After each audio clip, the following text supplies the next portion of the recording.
Hey, everybody. Hope you're all having a fantastic time of day. Time appropriate greetings to you all. How's it going, Trevi? Malkavian? Emu-like bird? Actually, hold on. Let me capture Spire properly before I go through all the hoopla. It breaks, and then it fixes. Never fails. Here we go. Elite Nanas during the pre-roll, thank you so much for those 100 bits. Ivy Blade, how you doing? Yabby Boy. K-Man. How's it going, Finn Gray? Thank you so much for the 7 months. The Baker's half dozen.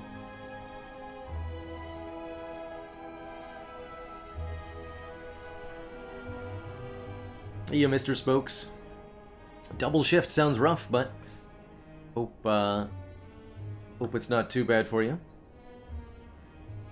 Hey there, Avenue Philanthropist. Great Poison, hello. Haven't played any of the Risk of Rain games myself. I really enjoy the soundtracks. I've watched my fair share, but haven't ever played them. Maybe something for the game boat sometime. Hello, Walks on Legos. And Thyron. We had a couple of meal tickets yesterday, I think, right? On these runs? I know the Silent did, yeah. The Silent had a meal ticket, which healed for 4 hit points. And the Ironclad also got one, which healed for none hit points. So they've been okay so far. On average, 2 health per run, which is, I think, not too bad.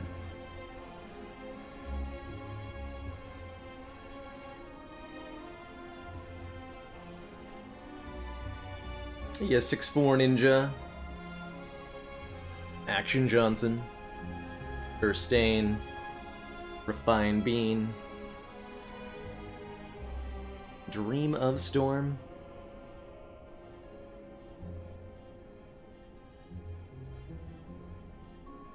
Bourbons, heya.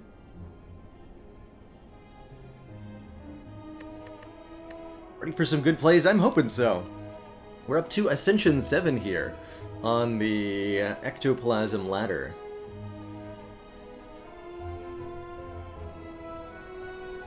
It's going to be a watcher run. So as we climb into the middle Ascensions, I think we're really going to start to feel the heat of this, like, 1,000-ish gold that we're losing on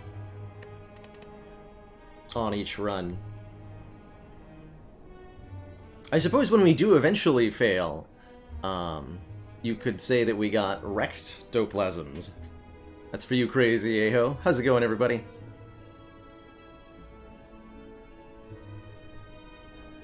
Excited to see those waffles, Matthias. Hello, Arlong. How's it going, Tom? Fine Wax, hello. BB Tech, thank you so much for the 14 months. Did you know that you can buy 6-month blocks off of subscriptions now? I did not know that. And I did not know that came with the savings either. That's pretty cool. You're planning on staying subbed in the long term. It's a nice way to save $1 or 2.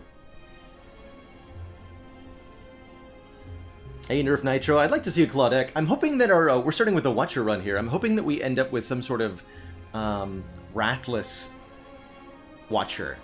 Be it pressure points or like multiple copies of Like Water or something. That's what I'm hoping the Spire gives me today.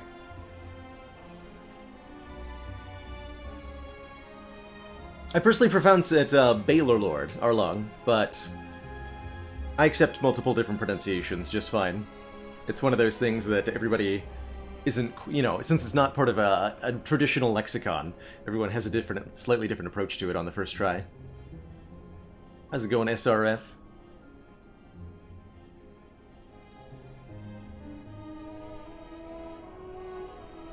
It's not like gold is one of the main resources in the game or anything. Yeah, it's not like it's one of your main things that your run is balanced around.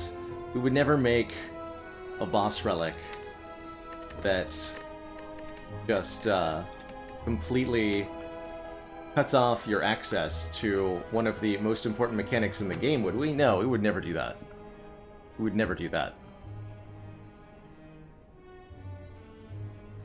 Strike Dummy is a rather good relic. If we find a Strike Dummy, I'll be pretty happy with it too. Especially on Watcher, who can really scale those strikes.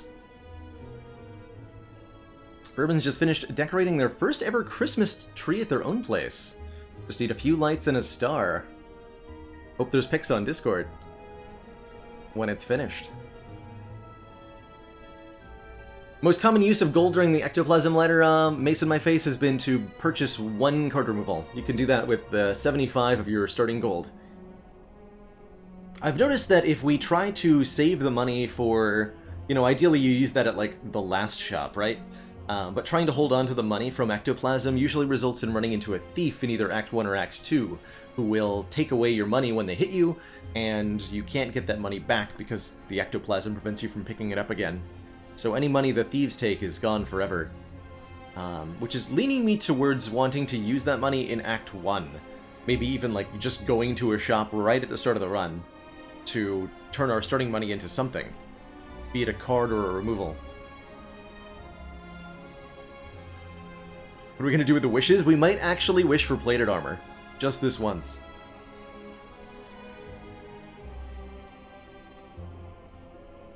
We have not yet done the Velvet Choker. We're going to be tackling pretty much every single one of these boss relics. I'm excited for just about all of them. And the different ways I'm going to have to play in order to work around the challenge. Although I'm a little bit dreading Runic Dome Ladder. We'll see. How's it going, Zalix? NC? Shrieking Eels? And Karagzar. Hello, hello. There we go. Caught up to chat.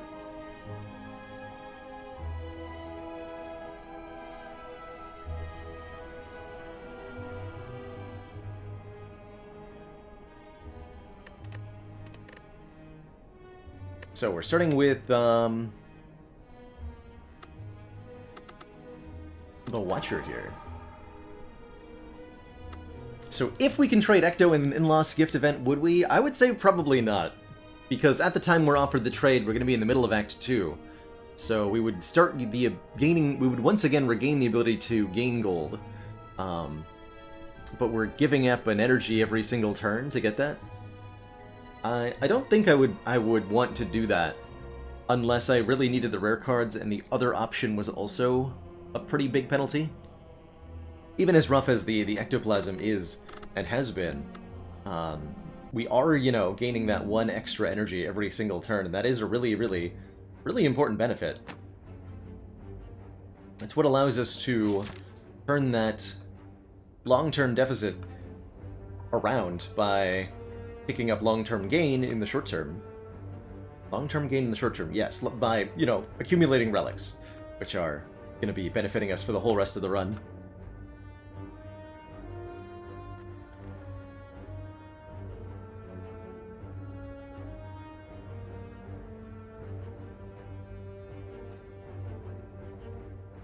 Yeah, I think that's the case of Reversible Trauma, especially if you're starting with Runic Dome. That means you're going to have 3 boss relics over the course of your run. Picking up simply acquiring a 5th energy can often result in always having everything that you need to play all the cards in your hand, energy-wise. And then the downside of the dome becomes irrelevant if you no longer have to make any decisions during your turn because you just play all of the cards. And that can definitely be a way to win Spire. It's not necessarily the most efficient way to win Spire, but brute forcing it with 5 or 6 energy is a way to do it. What the heck pathing am I taking here? I'd like some upgrades, but I'd also like some elites. Guess we can... Okay, there's a path here that hits 2. The late shop. I'm thinking I probably want to go this 3 elite path, though, especially as Watcher. On 4 energy, we can definitely slap some elites in the face pretty easily. I could go right away to a shop to gear up for those elites as well. It's an interesting idea. Let's do it. Let's try going to a store immediately, right? Since we have all the money we're ever going to have. If we ever want to go to a shop, we would want to do it right now, yeah? Normally, one of the big reasons you don't go to a shop is because you want to go to a later shop with more money. We'll never have that. Let's see what this does for us. How's it going, Merle? What indeed? So this is one of those weird turns where having 4 energy lets us do, like, Vigilance, Eruption, defend? And then I kill it while in Wrath? Not quite. That works too, though.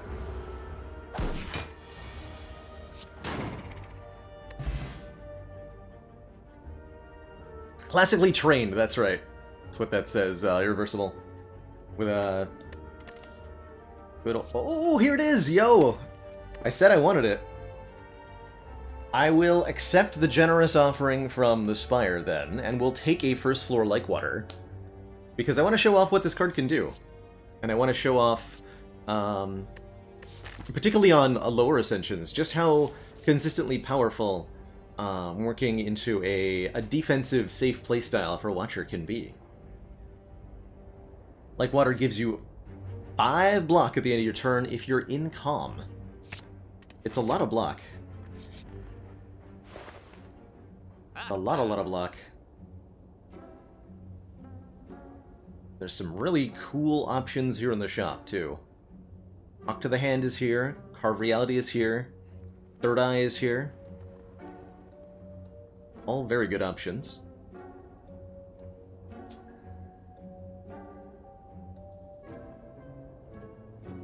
How starting with Ectoplasm work at all? It's a little awkward, that's for sure.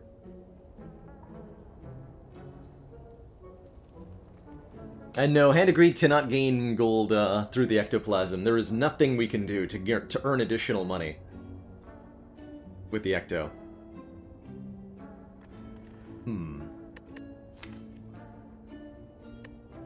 Kind of thinking about Third Eye. We're going to need some damage before a potential Gremlin Knob, which makes me want to take the Carve Reality.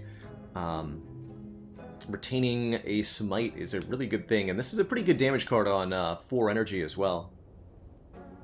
As much as I like the defensive options here, the Third Eye and a card removal fit really well into where I want to take this deck in the long term. I think the Carve Reality fits better in the short term.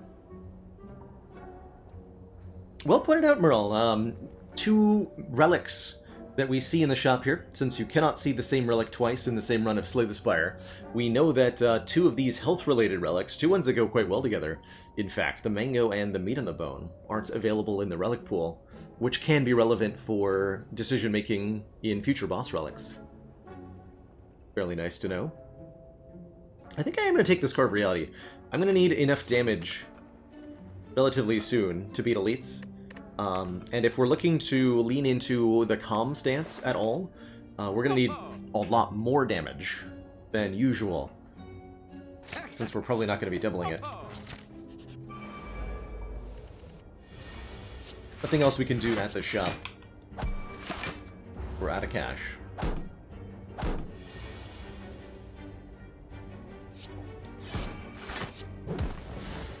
Just block. Very, very easy louse fight there. Pick up a Distilled Chaos, letting us play the top 3 cards of the raw pile. Normally I'd like something like an Empty Body for a bit of stance control, but Empty Body doesn't pair that well with Lakewater. We want to be in Calm and stay in Calm to gain that 5 block per turn. I'm instead thinking more about Bowling Bash, a card that can help deal with multi-enemy fights like the 3 Sentries, the 4 Gremlins, the 5 Slimes, 3 Slavers in Act 2. It's an S-tier card, they say, and a really good offensive option. It hits hard enough that even if you're not in Wrath, it'll do good work for you. Hold on to this Smite for when we draw the Eruption. Eruption Smite is 9 plus 24 plus 36. That's plenty. Smash that bird in the face. Tranquility. Another way to get into Calm stance, and a retaining exit. I think I really like a Tranquility to go with the Lakewater so far. The Empty Fist would be pretty dang solid normally if I'm building like stance kind of Watcher, which is my default sort of approach to Act 1. I'd be all over this Empty Fist here. Could go for the Prostrate for just a little bit of free block. I think it's a bit devalued with the Ectoplasm though. One, because we can't remove cards to make an efficient mantra deck, and 2, because the value of a 0-cost card is reduced here. I'm going to take this Tranquility. A little bit worried about our damage output going into this Elite, but I think the Distilled Chaos is going to make our lives a little bit simpler in that regard, and the 4 energy is going to make it feel a lot less painful, too. How are you, gentlemen? This is not the fight I wanted, but it is the fight I got. Slime and a Slaver. Definitely one of the more dangerous fights you can run into in Act 1 here. But I think our Lake Water is going to serve us fairly well, as is the Bowling Bash. So let's block for 18 here, which means we take 3. A Slime added to ourselves. Alright, and Tranquility here is perfect. Eruption, Strike, Strike will allow me to KO the Acid Slime. Take this nerd out of here. And we go back into Calm, gain that 5 free block. Have a good time.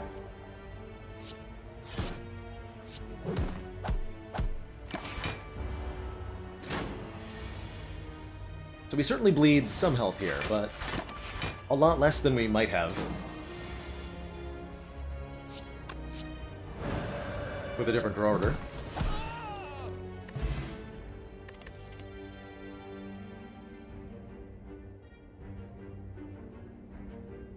Hello there, Skrull. How are you doing? On floor 5. How often... so how often what are the... Actually, so, I gotta do the math at some point. What are the odds if you just go 4 combats in a row? How often does that show you a rare card? This feels like a fairly high roll, right?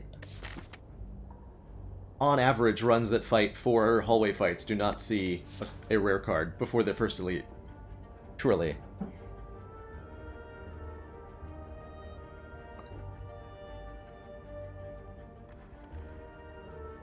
Yeah, not by a ton. Maybe like 15%? 25% of the time?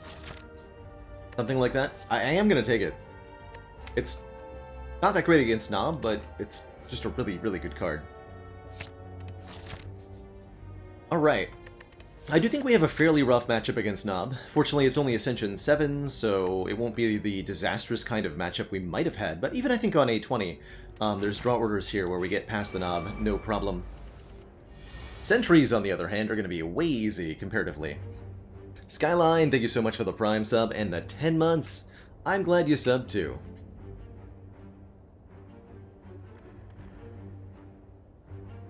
Okay, so normally you want to go for one of the ones on the end. Is it ever correct to just go Eruption, Carve Reality, Smite, and on the middle one here, and just kill it immediately? And then next turn we draw an exit? Actually, next turn we potentially draw Bowling Bash and Wrath Stance and kill another one, but we also likely draw Vigilance, and even if we don't, we can Chaos Pot then, rather than Chaos Pot now, which is the other option.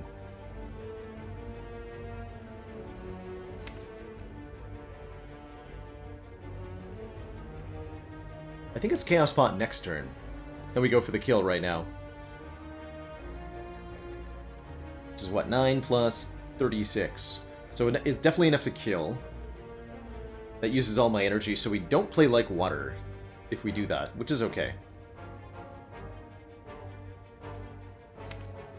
Yeah, Chaos Pot next turn while still in... Depending on what we draw, right? If we draw the exits, we'll know that we have attacks in the draw pile. If we draw not the exits, we'll know that we have the exits in the draw pile. Make it happen.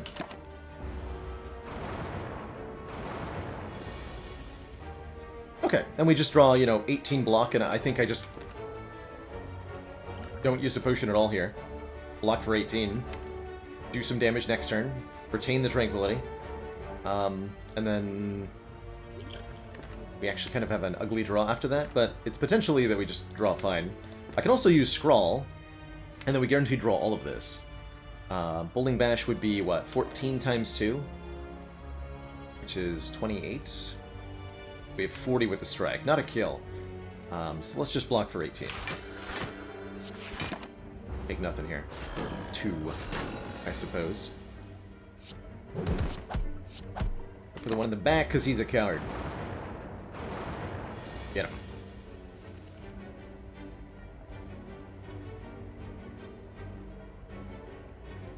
Well, this is nice. What is the optimum way to assign this damage? Eruptions, strike on this one, bowling bash before we kill, and strike. Won't be a kill, though. Can't get them both with this draw, I don't believe. Because it takes 2 attacks no matter what to kill this guy. Like this. Or just slightly short. Take only 5 here. Keep our potion. Call this a very good elite fight so far. Although I gotta say, the like water has not been putting on much of a show. That's okay. We have a turnip. We can no longer become frail. We'll really appreciate that in Act 2. And we're offered some more stuff. Consecrate, follow-up bowling bash. With the scrawl in the deck, I really appreciate a Consecrate for a little bit more area of effect damage. Consecrate becomes a really good upgrade, I think. Getting 3 more to all. And it helps our knob match up a little bit too. Let's pick it up. Cool. Going into an elite fight here. We're most afraid of Gremlin Knob. I do think I want to upgrade Like Water anyway. Like Water will be really good against Lagavulin. And actually won't be bad against Knob either. If we're fighting Knob, I might use the Power Potion too.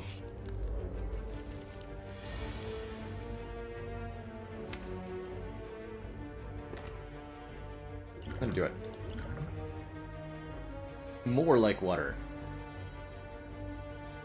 Okay.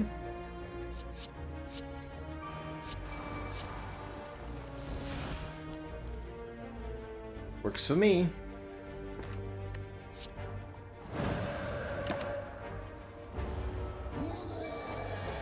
Roared, he goes.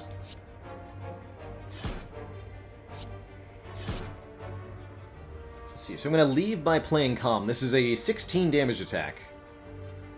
Normally. We have Eruption in the draw pile. Let's play a Strike, hold on to the Smite for the turn we get lethal. And now 12 block from Like Water means we just take nothing. And we can continue to take very little because we're generating so much guaranteed block here. Each turn.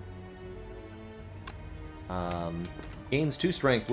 This is what, 9, 24, guaranteed kill next turn, so we can play our entire hand blocking if we need to. And then we'll just casually perfect the Gremlin Knob. With the Like Water. Cool. Power Potion did help with that, though. But you can see where it starts to be kind of useful. Guaranteed block that you get every turn from a power is block that's not being generated by a skill. It's block you don't have to draw a card for. It's block that works against High Meter really well. It's got some good uses.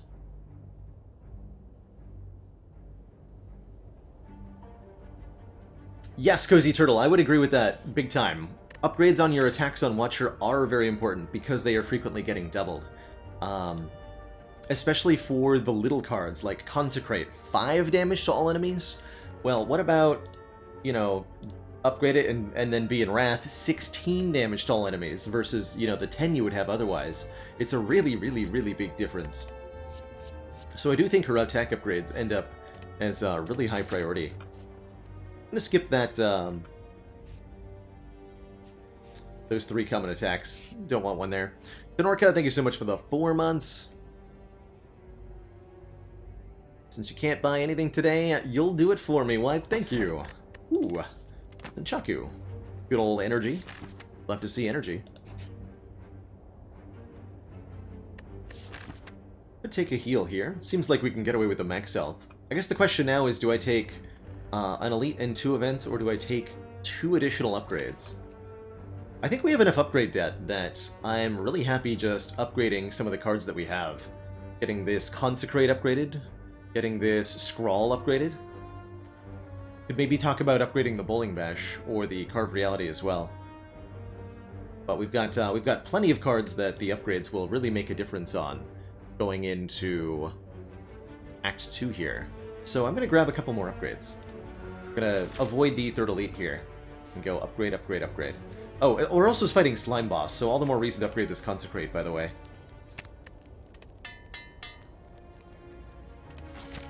Good stuff. Skill Potion for a Relic, or the Carved Reality for a Relic? I don't really have a use in mind for this Skill Potion. Something I could be talking a little bit more about on these middle Ascension runs is my potion use. We often end up with stuff that I don't really narrate my decision-making, and will like trade potions out without evaluating why one potion is better than the other. But I can focus a little bit more on that today. When I'm carrying potions around, I usually have a somewhat specific use in mind for them, helping us out with a bad draw order or some such. This Distilled Chaos is kind of like an emergency potion. If we don't get our Calm in play for some reason, or if we end up with a Nightmare draw, the Distilled Chaos can be the solution to that. This Skill Potion is something I would probably try to trade for health in early Act 2. If we come up short on block, I would probably pop that. Attacking Ranwood here just causes him to run away. It's your leave without doing anything option in this event. Give me a relic. Hey, the meal ticket, it's back. Alright. Good job, meal ticket. Good job. Another thing I think we could really merit an upgrade on here is Vigilance for the 4 additional block.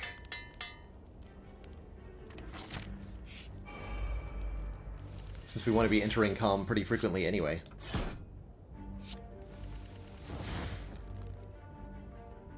Okay. Not the draw I expected. There's all the non-regular cards, but with 6 energy thanks to Ancient D-Set, this is enough to kill regardless.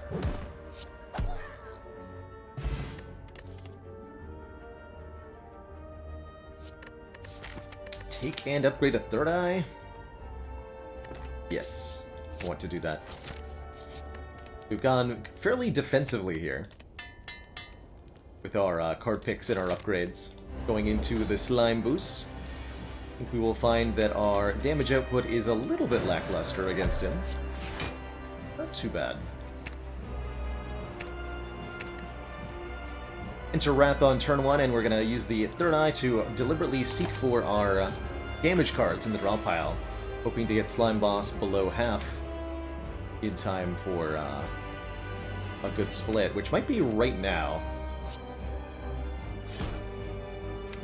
Especially if I go Consecrate, Carve Reality, Bowling Bash, and then Scrawl to try to redraw into our attack cards that we just played. We could get a really good split here. Oh yeah, we got 3 more energy. Tell me what you got. Yep, redraw the Consecrate, just like I was hoping there.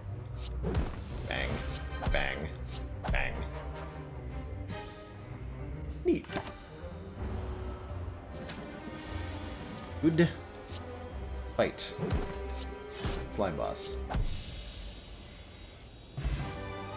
Right, well that was the thing. Mostly thanks to Scrawl for that one, and the upgrade on the Consecrate.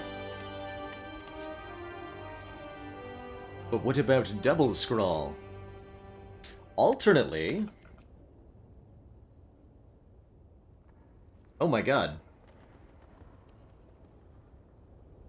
We have...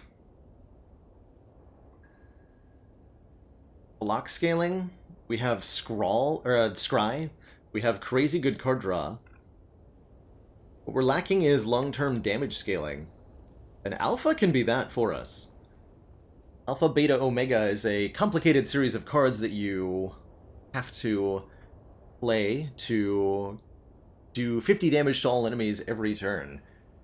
It's a nice way to defeat bosses if you've got a lot of card draw and a lot of energy, and this deck does. Second Scroll might be the easier / better choice. I think this is a really good alpha. Give it a try here. I think it synergizes really well with what I'm doing. And oh my. Fun choices here. No 5th energy for us. 3 non-energy relics. You can take Sacred Bark for double potion effectiveness. Tiny House for the old bunch of stuff, but not money. Just a potion, 5 max health, 1 card, and 1 upgrade. Or the Pandora's Box, which will transform all our stinky strikes into defends. I'm pretty excited about that. Pretty excited about that. We have a whole host of really good cards to fall back on. Some excellent block with Like-Water Third Eye Vigilance. Some pretty good damage cards that are upgraded.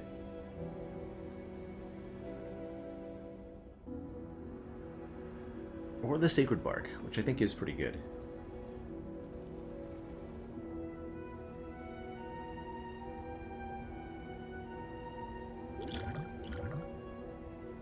Sacred Bark makes for bursts of strength. Specific moments. One problem with the Pandora's Box is that we wouldn't be able to remove any of the cards that we get added. It's okay, though. Especially with Scrawl. I think I am going to go with the box. The random cards are almost assuredly going to result in an immediate increase in power, especially with 4 energy to play with. Any card draw we get, any scry we get, any block we get, are all going to be really excellent here. And any stance control, too. Let's see what it is. Okay, Foresight is going to be very lovely. Scry 3 a return. Always happy with a Wallop. Both Weave and Flurry is kind of interesting. But compared to the strikes that we had before, these aren't too bad at all. And Pray and Worship for almost easy Divinity now. Interesting. Divinity is a weird choice. We'll see if this works. I'm not 100% sure about it. But we'll see. No reason to go to a store. Oh, well, not no reason. We would heal 15, right? I don't think so, though. Let's jump into our first fight and see what happens. I'm not actually sure what this is going to do.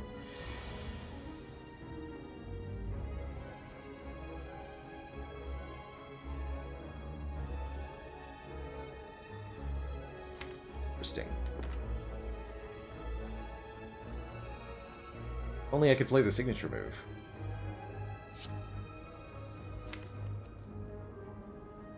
Alright, let's see what we can find here.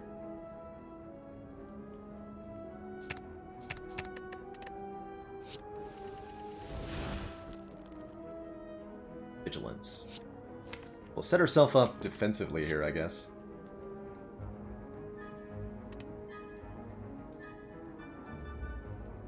Could go Tranquility Eruption. Do I have lethal here? I really gotta check for that, don't I? Let's see, that would be Flurry of Blows, Tranquility, Flurry of Blows, Eruption. God. So we do 8 plus 9 is 17. And then another... We'll have 3 energy with the Nunchaku. So we can play Flurry of Blows for another 8, 25. Weave for another 8 is 33. Consecrate for another 16 is 39, 49. And then another 36 from... Actually, no, I have more energy than that. 3 to work with, so I can Wallop and Card Reality.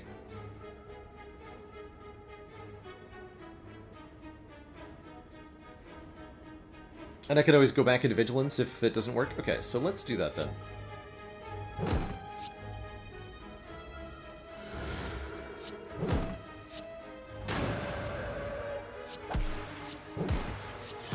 Simplify the math. Okay, we're actually 1 damage short. Amazing. Amazing. That is 28. We're blocking 9, 27. Take 1. I don't want to take 1.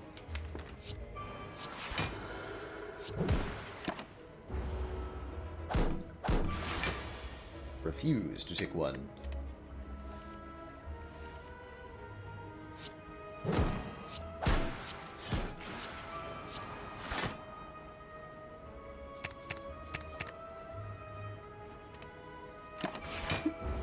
Thought that was going to come back.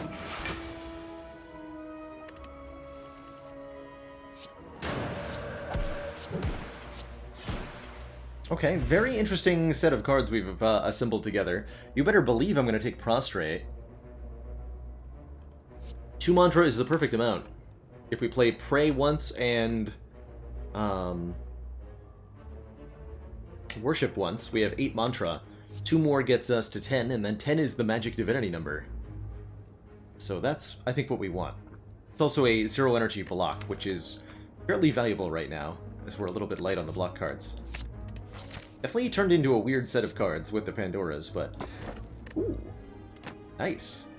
Preserved Insect makes elites a lot easier to take out. And I think these birds are going to be pretty easy, too.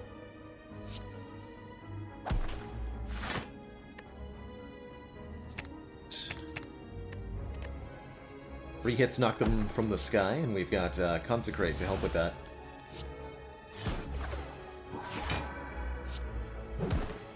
You.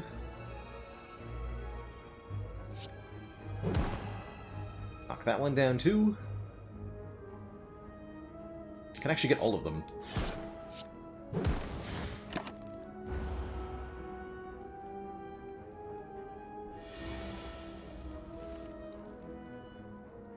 Be hype.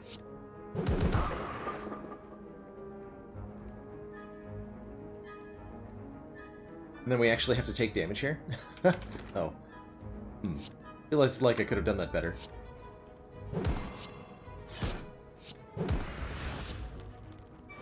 Pick 3, I guess. Blocking. Who needs it? Get another Distilled Chaos. Okay, with a Fire Pot and 2 Distilled Chaoses, we should be pretty good to go for elite fights here. So let's dive on into one at first opportunity. Although, let's also count our upgrade options. I value upgrades a whole lot right now. Particularly wanting to upgrade...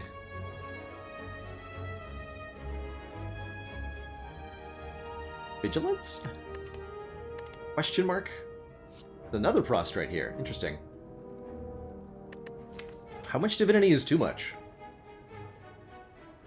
I don't know, let's find out. One more. Again, just looking to increase our block density a little bit there. And we'll get a heal off the Merchant Man. And a 3rd Prostrate for exactly all of our money. No, okay, I'm not gonna buy that one. No thank you. No thank you.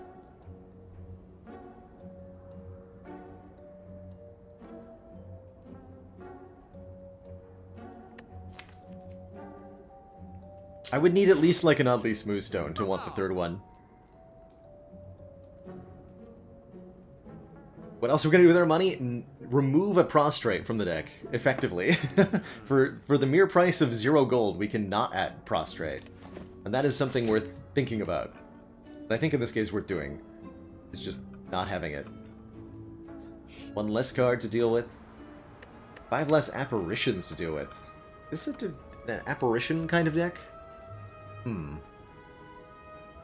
Being a spooky ghost all the time sure is nice. Losing half of our max health is definitely a detrimental thing, but gaining massive access to intangible, pretty nice. Does slow down our damage output significantly. It's something to consider when you're doing, potentially doing apparition stuff. Is just how much less damage you can output when you have 5 more cards added to the deck that don't do any damage.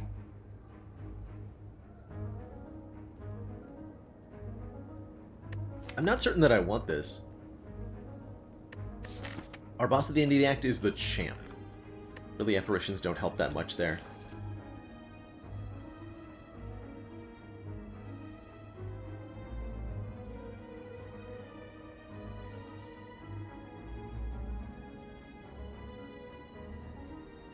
Well put, Isla Cruz. Definitely making sure your TV is well secured and going to stay upright is something one should certainly do. Especially if You've recently had a loss in that regard. Wallop Vigilance. Thinking about using one of our Distilled Chaoses here. So I really don't like Wallop Vigilance. Book of Stabbing is, of course, one fight where the longer the fight goes on, the more favorable it becomes to our opponent. I think I'll go Vigilance and then Distilled Chaos, just in case we hit the Eruption. Vigilance first. Okay, Lakewater, Alpha, and Scrawl, which then put Beta into our hand? Okay. I like where we're headed here. I really like where we're headed here. Good job, Distilled Chaos. You did it. But also play the Worship, and be one step away from Signature Move with Divinity. That also seems pretty good.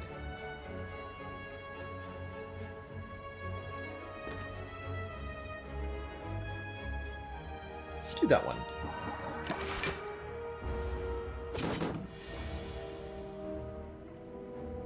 Nice.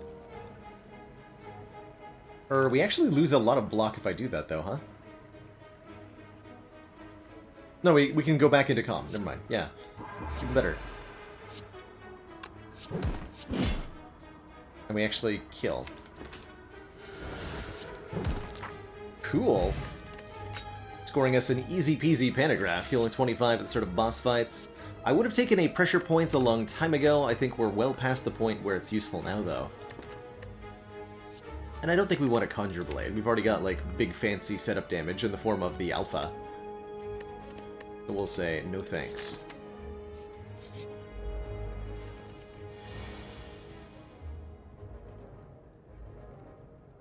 This could be in a fight for Alpha, Beta, Omega. Let's see what we draw with Scrawl here.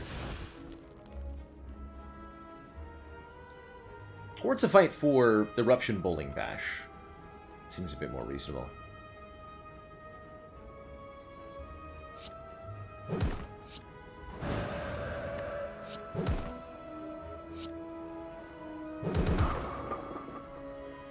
And we can also afford to have Foresight in play, so I can find the cards I need. Hopefully, yeah, the Consecrate will finish them off, or one of them off. Caw. Caw. Get that back, too. A card of Reality and nothing else?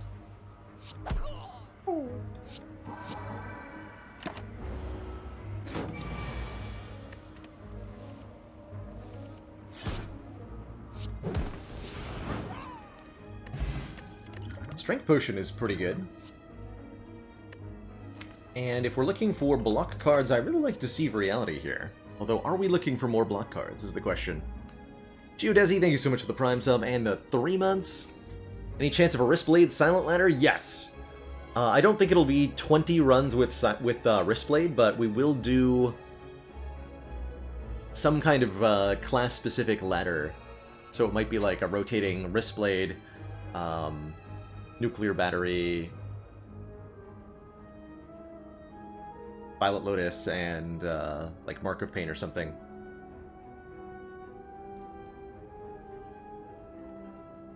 We'll figure it out, but it'll happen for sure. Definitely want to play some Wristblade starts on Silent.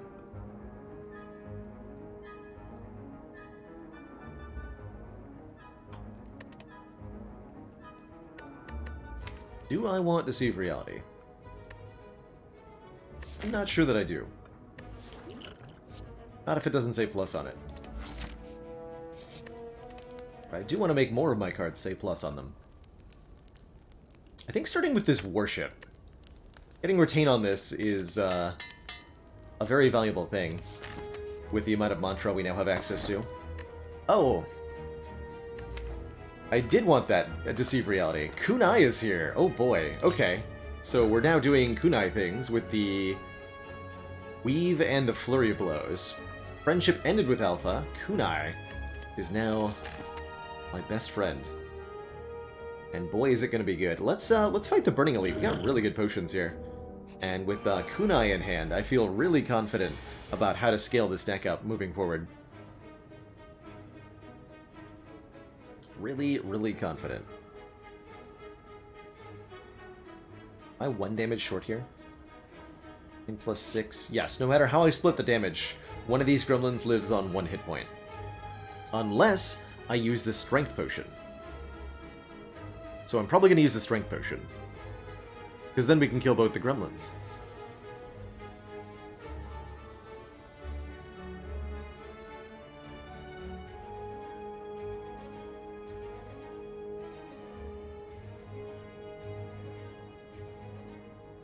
Keeping notes on the ladders, or I'm kind of doing it by memory, but there is a scoreboard that we're tracking, so we'll be able to see how far each one got. And I would also... I do kind of want to do some kind of afterthought once we've explored them all. Part of the reason I'm enjoying and want to continue doing these boss swap style ladders is that it gives me a lot of practice at the ins and outs of changing your starter relic in Slay the Spire in normal gameplay, and all the different possibilities that you can get from that. Let's do the Prey here. I think not scrying 5 is generally speaking a bad idea, but here we are. Yes, give me all the retained stuff. That sounds good.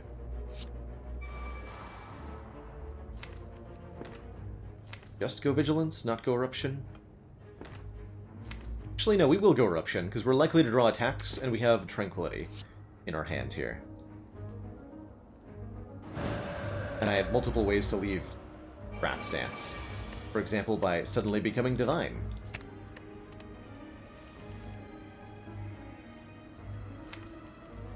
Feels like I really gotta upgrade one of these prostrates, though.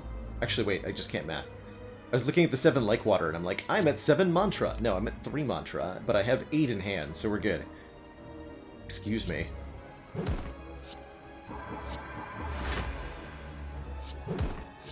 More like bowling bonk. Got him.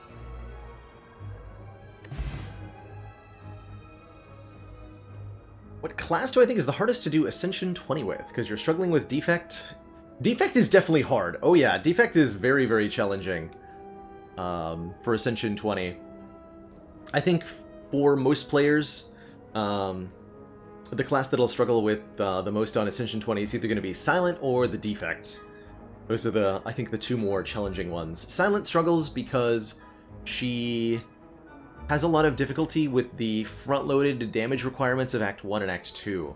Usually your Silent runs are going to die to Gremlin Knob or like Slavers or Book of Stabbing. Unless you're doing like all-in with Shiv Kunai stuff, and if you're doing really heavy front-loaded decks with Silent, then you'll end up dying to Time Eater or the Heart. Or yeah, your Act 1 boss, Slime Boss or Hexaghost can be a lot of situations where Silent dies too. Defect has a lot of the same obstacles. Lots and lots of tools in the Defect toolkit to scale up and defeat bosses. But having enough front load to deal with the elites and hallway fights of the Spire can be challenging while maintaining, you know, the Frost and Focus kind of archetype. You have to also have those upgraded attacks. You have to also have those upgraded front-loaded blocks. It's a really difficult balance to strike. Ooh. Card that say plus, you say? Divinity Wheel Kick plus, you say? I really like this Wheel Kick. It's card draw. And this deck wants more card draw, because this deck has a lot of zero-cost stuff, and this deck has Divinity. And both of those things love this Wheel Kick. Yeah, the most recent patch has very significantly buffed Silent, and I'm curious to see how that's going to affect Ascension 20 win rates for really skilled players. Gonna have to do some A20 Silent runs, see if I can make shifts work. It's on the list. Ah, bites are here. We have no strikes, though. Yeah, we have no strikes. This is one of the ways to, I think, manage your deck with Ectoplasm, is turning your strikes into bites with that event. But we already turned our strikes into Weave and Wallop and stuff. The front one. Or that guy. Go for that one. Ooh, we have exactly enough, too? Nice. Let's kill it. Let's see. There is an exclamation... What is the command? Exclamation point patch, I think. There you go. Yeah, a whole host of silent cards got buffed, including Sneaky Strike and Blade Dance, two of our commons. Buffed commons is a really big deal for any character.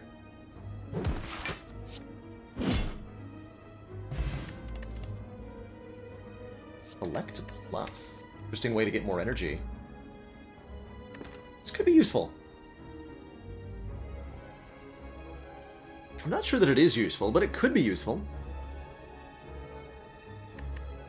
Select is a delayed energy gain card.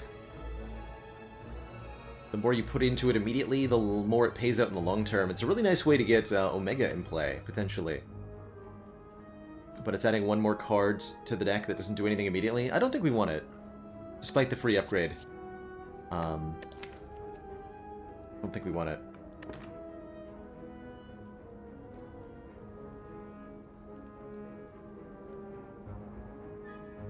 Hello and welcome, Tiki McPhee. Have a cozy seat. Sit yourself by the Spire and have some cozy times while we attempt to defeat this game on every Ascension level back-to-back with Ectoplasm to start each time. It's the Ectoplasm ladder for you. Alright, what is this hand? Really happy we got the Damaru, by the way. I actually forgot to talk about this. One mantra every turn is crazy good with what we're doing here. We've got mantra for days, and more of it is pristine. Amazing. Glorious. Good stuff. So we actually have Divinity next turn if we want it. Let's just get attacks in the draw pile then. I see we're also getting Nunchaku value. Let's go Wallopy. Picking one currently. Picking none currently.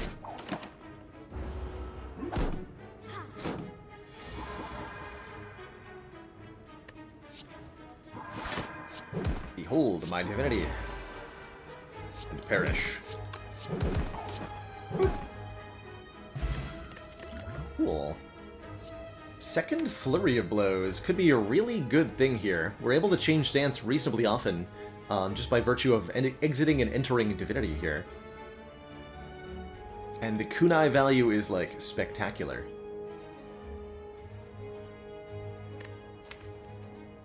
We just want more card draw. More card draw and more scry, that's what I want. I want Cut Through Fates, not Flurry of Blows. I want Just Luckies. I want Third Eyes. I want a different starting hand than this. Help? Yikes. I guess we have Block Potion to only take 12. And actually, wait. I have Panagraph and I'm at full health. Just hit me in the face, I guess. And we take the 24? Because we're gonna heal it all anyway. Okay, sure. Just hit me in the face.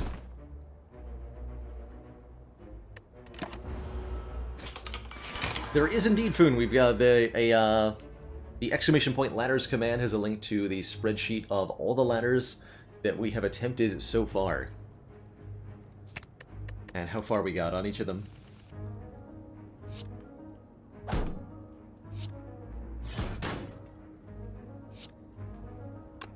We play this first, because then we get back the Flurry for a Kunai proc.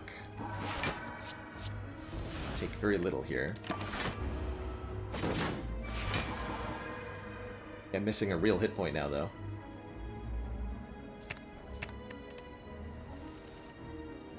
Perfect.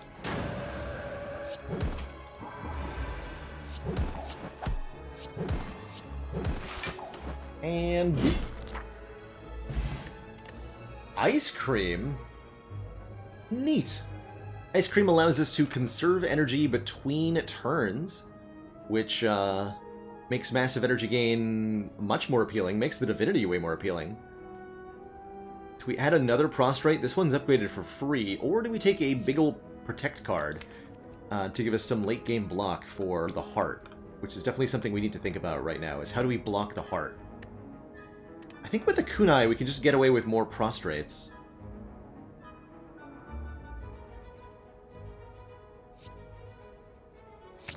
Take another Prostrate. And we are going to upgrade... I have no clue. So, upgrades could be an energy upgrade. We could make Eruption cheaper. We can make Tranquility cheaper. With Ice Cream, energy upgrades are more impactful. We can get a block upgrade, which would be upgrading Vigilance for +4, upgrading Wallop for 3 more damage, upgrading Sash Whip for 1 more turn of Weaken is somewhat significant. We could go for a Mantra upgrade. Both Prey and the Prostrates upgrade for 1 more Mantra gained. Enter slightly faster or slightly more frequent Divinity entries, if we do that. Alpha upgrades to Innate, so it's always in the starting hand. I don't think I'm too into this, though.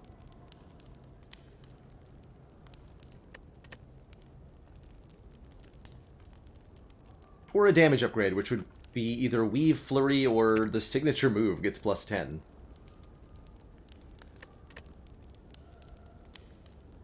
Alpha, yeah, Alpha, despite the fact that we took the Alpha, it has again been outshined by everything else in the deck, and it's not significantly contributing at this moment. We will play it against Champ, but that doesn't mean it's good. Does not mean that it's good. Another thing we could upgrade is the Foresight for a little bit more scry. That's quite valuable for making sure we get exactly the cards in hand that we want in hand.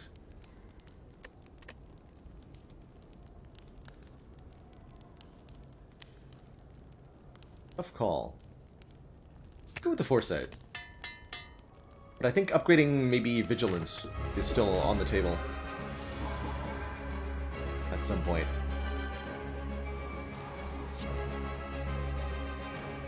So I could, like, draw a bunch of cards, but do I need to? Just bank that energy? I'll at least scry, see what's on top here. Get rid of that. Yes to that, yes to that. Don't need the signature move yet. Want to get Alpha in play here.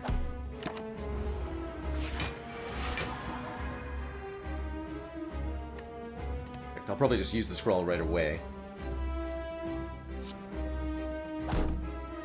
Especially with all these cards in hand, right? Don't have to. We block for +7, so we do full block this.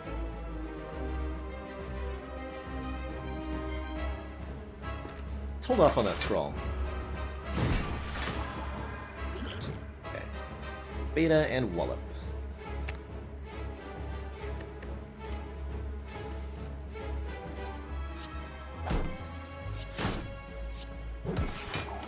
Get Kunai procs where we can. Keep retaining cards in our hand while we can. Really appreciate having Turnip for this fight. So here's Omega. At the end of your turn, deal 50 damage to all enemies. That's what it does every single turn. Pretty good.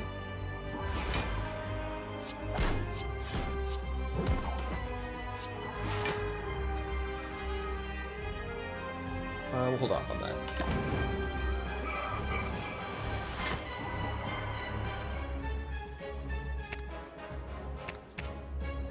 So I have the power to go back into Divinity here. I don't think I quite want to do that yet. You know what? Maybe I do.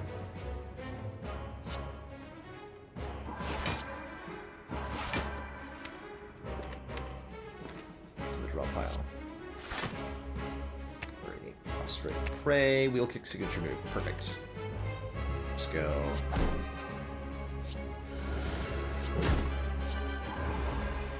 $14 energy, no problem, right?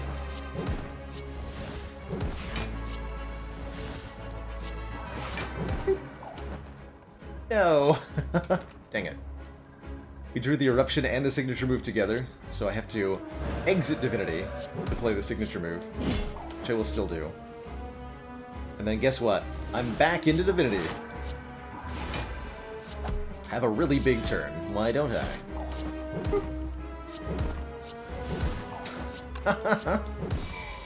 Just keep taking your turn. GG. GG. Okay. Brilliance seems ridiculous. Right? Additional damage based on how much mantra we've gained? We just gained 20 mantra in one turn.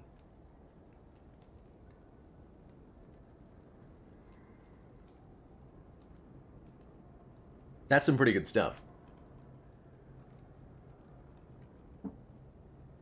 That brilliance will scale up very, very fast.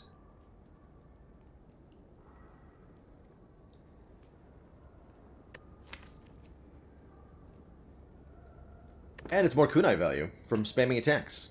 We could take the devotion instead to gain yet more mantra, but I think as we just demonstrated, we're kind of there. And what we want more now is card draw, and I guess the big payload, which is going to be brilliance. And now you're offering me a runic pyramid? So that I can retain everything? I love that. I guess we could also go like 5 energy base to really overwhelm the ice cream. But I strongly suspect we'll benefit more from a runic pyramid here, allowing us to retain our hand every turn.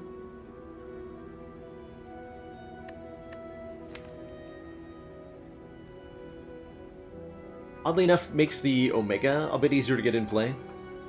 It's definitely going to allow us to take better advantage of our divinity.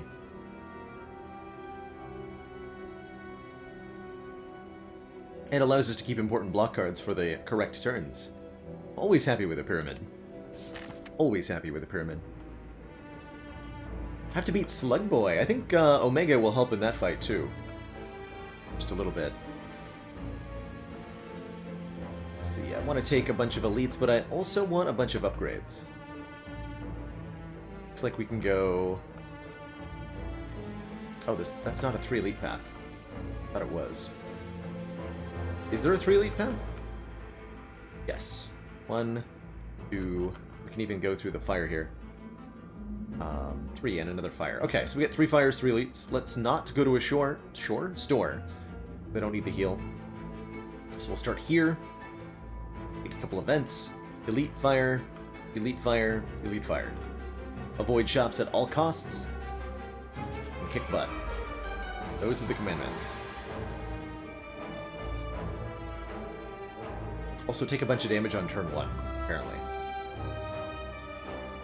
Best soup, cheddar broccoli, is my favorite. Especially if you've got some nice, fresh oven-baked biscuits to dip into it. But that's my personal preference. Might be block potion on turn 1 here.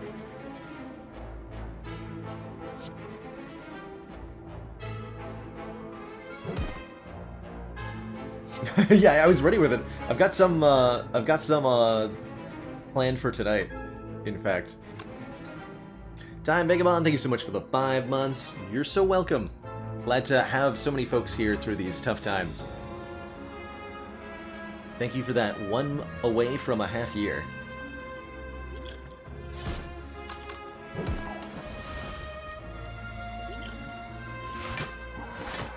Guess we'll retain the worship.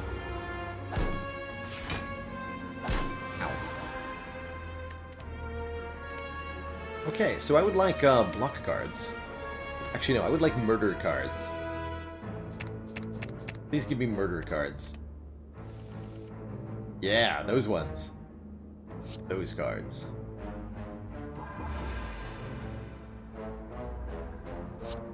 I like those cards.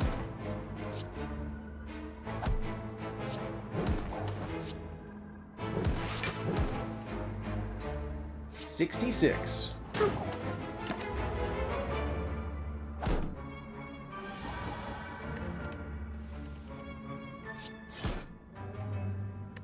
Taco soup? Yeah, I like a good taco or cheeseburger style soup. Some tasty stuff.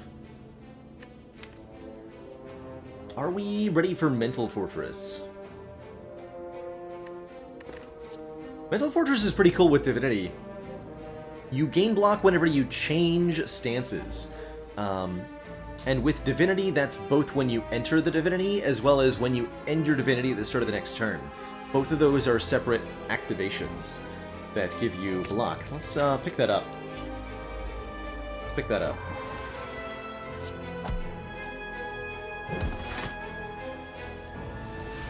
Yes to Mental Fortress, but not the cheeseburger soup. Chat members being very clear about that. Cheeseburger soup, how dare you?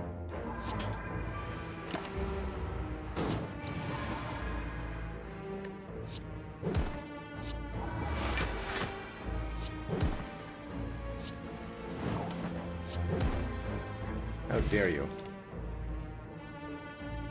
Another chance at the collect. I think even with the ice cream, we don't want the collect. It just costs us a card draw. I'm thinking about Tranquility, though. Tranquility is another stance switch. We already have one, but I wouldn't mind two. Help activate that Like Water that we still have as well. Yeah, we'll take a Tranquility here. And I will absolutely fight the double orb blockers. These lads give us a rare relic. They're a bit of a challenge. They're a lot of a challenge. And we're going to take some damage here with almost certainty. But also going to destroy them.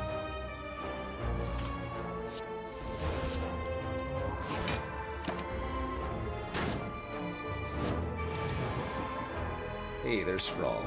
Stuff. Get rid of all of that. This is more like it.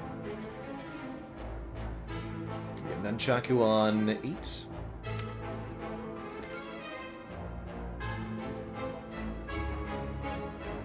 So if I scroll before attacking, there's a chance we get to go Divine. We have 4 Mantra. But the chance is higher that I get to go Divine if I play a couple of attack cards first. Let's do Consecrate Sash Whip, and then draw as many cards as we can. Okay, I can still draw a little bit more with Third Eye into Wheel Kick, so let's see what's on top. Prostrate Prey, perfect. Actually, we just need the Prey. Or the Warship. But I think the Prey is more efficient here. So Wheel Kick draws us into Divinity.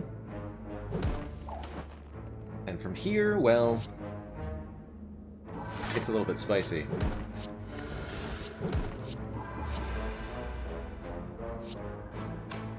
Rolling Bash is 21 times 2. Do that. 6 and bonk. Wow. Wow, this deck is crazy. We just, like, explode as soon as that scroll shows up.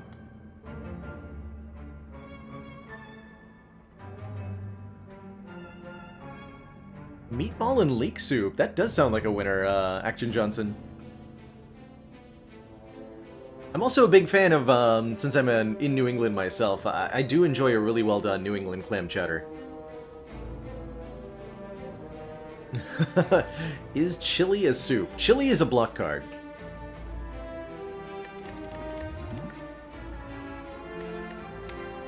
Crush Joints gives us some vulnerable, and it's upgraded. I really like that.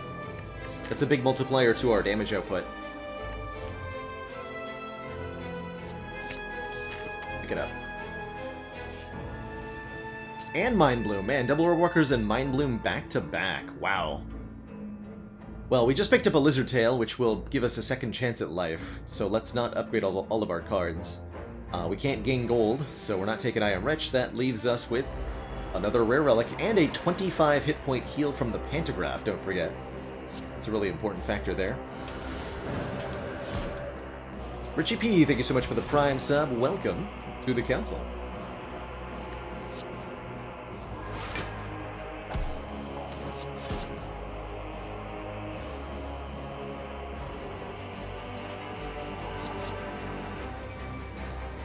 Just not quite kill it yet.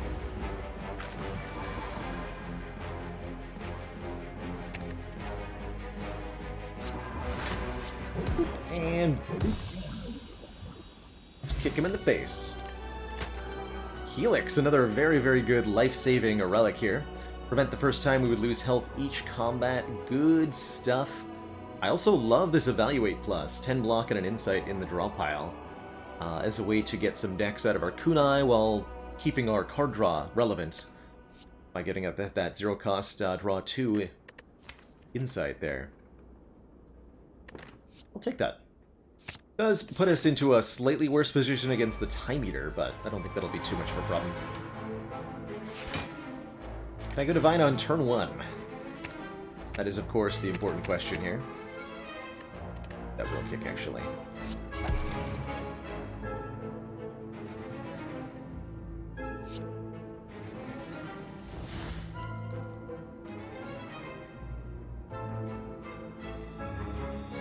That's a fun little bit of trivia, Mr. Spokes.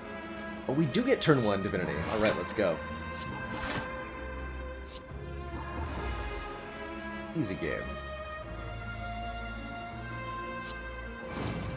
Let's just deploy the Alpha and the Like Water, and we'll keep 1 energy. Transient's an enemy that requires you to do damage to them consistently, every single turn. It's not enough to have 1 really big turn. You have to have multiple consistently good turns for this enemy to let you by, or your 1 good turn has to be really good. Is the other option, of course.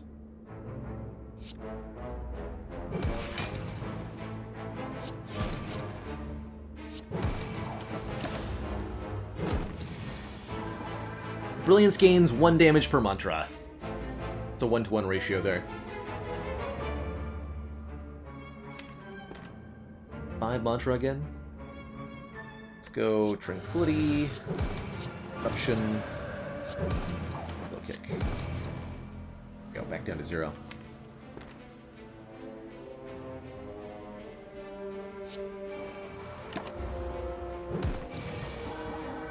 And yes, Brilliance, even with no mantra gain, Brilliance is a high enough base damage card to get some real work done for you.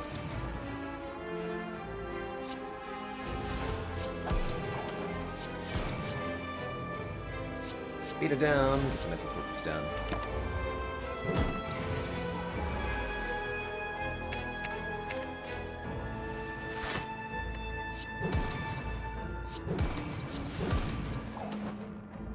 Easy peasy 100 damage.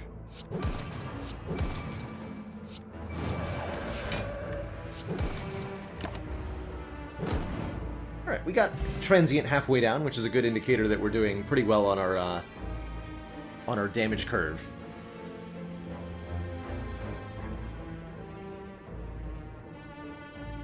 Mantra plus Divinity Stance. So, to really highlight the math behind Brilliance, it's a 12 damage card.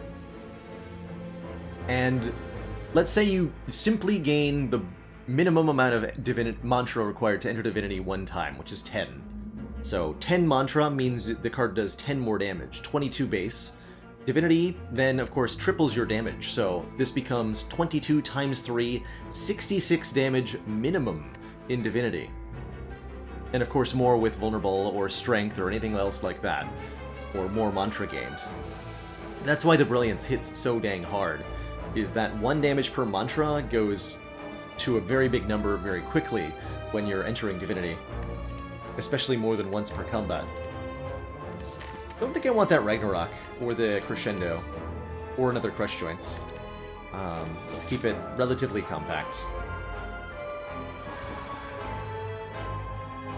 Okay, I can definitely kill both these daggers. I don't need to enter Wrath to do so, but I'm going to do so. Wait. When I said both daggers, what I meant was 1 dagger. No, we're good.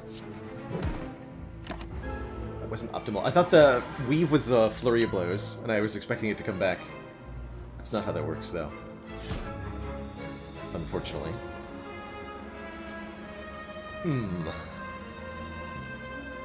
Probably just Fire Potion the back one here. Take this 68 damage hit on my buffer. Don't bother changing stance and get our powers in play here. Do that.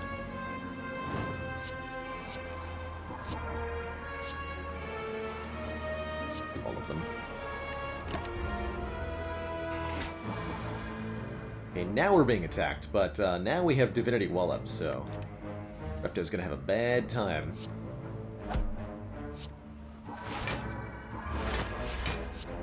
Beep.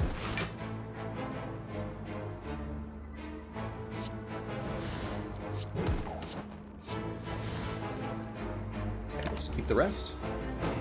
Once we're full blocking, and we just kind of stop playing.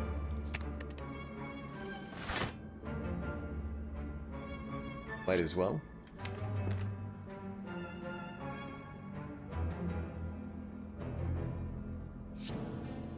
Go evaluate. 3 cards in the draw pile. I want to make 3 spaces in hand. That lets us have 0 cards in draw pile, so when we play Beta, the Omega is the only thing that goes into the draw pile, and then we can draw it again immediately with the Insight and get it in play. Now, granted, we probably just had kill if I went for, like, attacks, but I did the thing. Are you proud of me? I'm proud of me.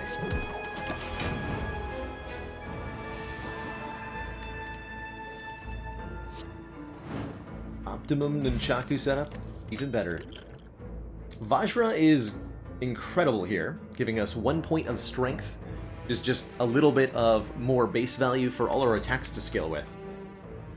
Since we're frequently in Divinity, 1 point of strength means all of our attacks do 3 more damage each, or 4.5 points more damage if the target is also vulnerable. It's good stuff.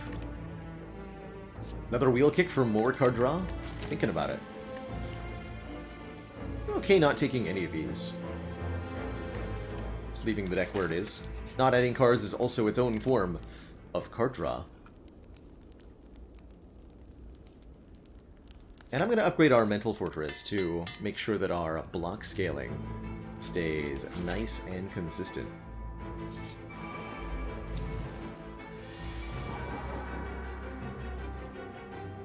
Yakdan!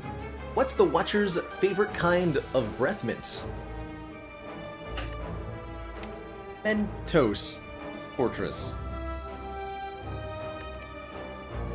You're welcome.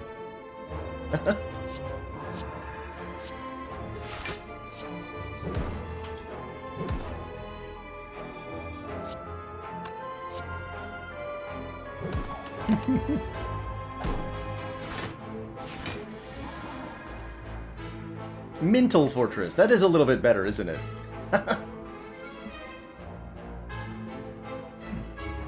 Good stuff. Alright, nerds, prepare to die. Or something. Nice.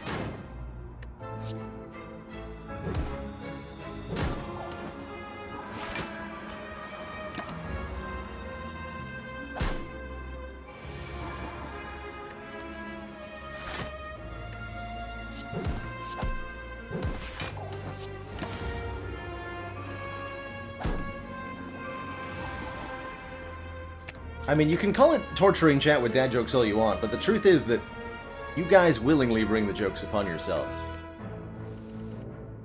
What does that say about you, I wondered?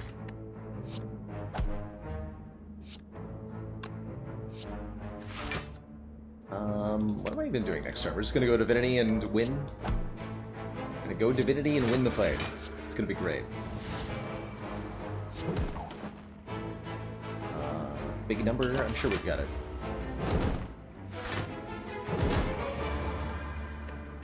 Plenty more where those came from, K-Man.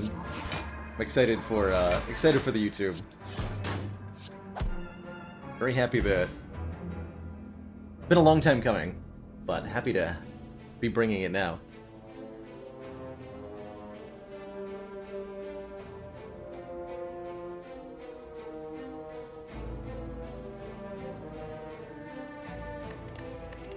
Weak Potion. We have no access to Weaken currently, right? Weak Potion is a really big deal against Heart, but so is 2 Dexterity Potions. In fact, as boring as it might seem, it's very like Spire Early Access 2018 Potion Belt. 2 Dex Potions and a Weak Potion here. But I think this is going to be really consistent Heart-killing capability. We've got lots of little block cards that we want to scale up massively, and with the Turnip, we don't even have to worry about the Frail. And being able to weaken Heart for that first attack cycle is going to make our life a lot easier too. Do we want a battle hymn? I don't think so. Not with Pyramid. Not terrible. The smites do fairly enormous damage and contribute to the kunai thing. But I don't think they're what I want. Hope not. Okay, gotta take the Sapphire Key over the stinky Juzu bracelet, which wouldn't have done anything anyway, as there's no more question marks ahead of us this entire run. So, yeah. I'm gonna play the Tranquility here to make one more card in hand for Skrull.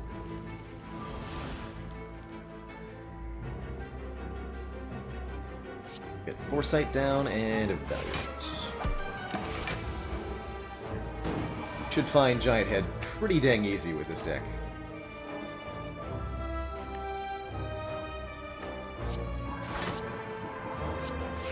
Oh, I already have Divinity in hand.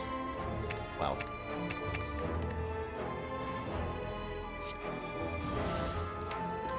Well, let me introduce you to a world of pain, Mr. Giant Head. 36 damage from frickin' Weave here, whereas Wheel Kick is doing 170. Dang. Bye-bye. Mercury Hourglass does a little bit of damage, and it helps. Another Foresight for Scry 8, or we could take Deus Ex Machina to give us some miracles with the Ice Cream. Scry 8 sounds really nice. I'm gonna Scry 8. That'll allow us to very consistently find the things that we want. Are we planning on entering Divinity multiple times? I think so. Let's upgrade our mantra a bit to make that more achievable. Gotten 21 energy from the Nunchaku so far. An average of 0.3 per turn. So this Nunchaku is a Happy Flower, basically. Kind of neat.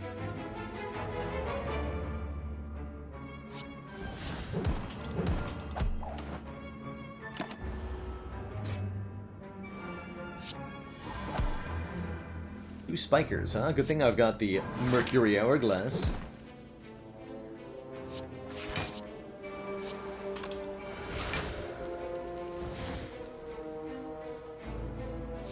You back in play.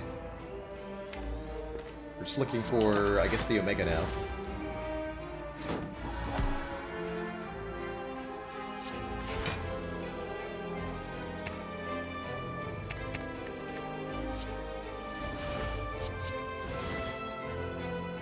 My hand is filling with attacks. Dangerous. This is problem. Well, I'll use the block first, yeah? We'll be in Divinity next turn. Do it then.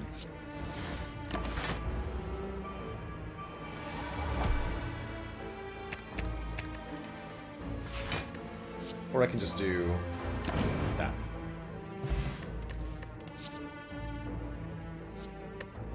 We don't actually have enough Scry for the second Weave, right? Just one.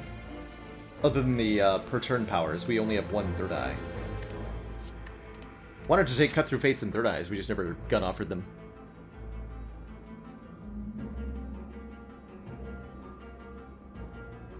Is Mantra only useful to achieve Divinity? Yes, Tama. It also technically scales the Brilliance card up, but that's something you're doing on the way to getting into Divinity. Which does make the mantra cards difficult to take at first, because the first card that you take that says gain mantra isn't really going to get you into Divinity on its own. It's a combo piece, and you have to make some amount of upfront investment in order to be able to get that combo actually in play.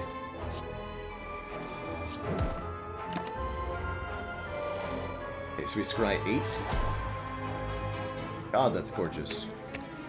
So, every turn we just pick the mantra cards from our janky draw pile. and have a really good time with that. That's beautiful.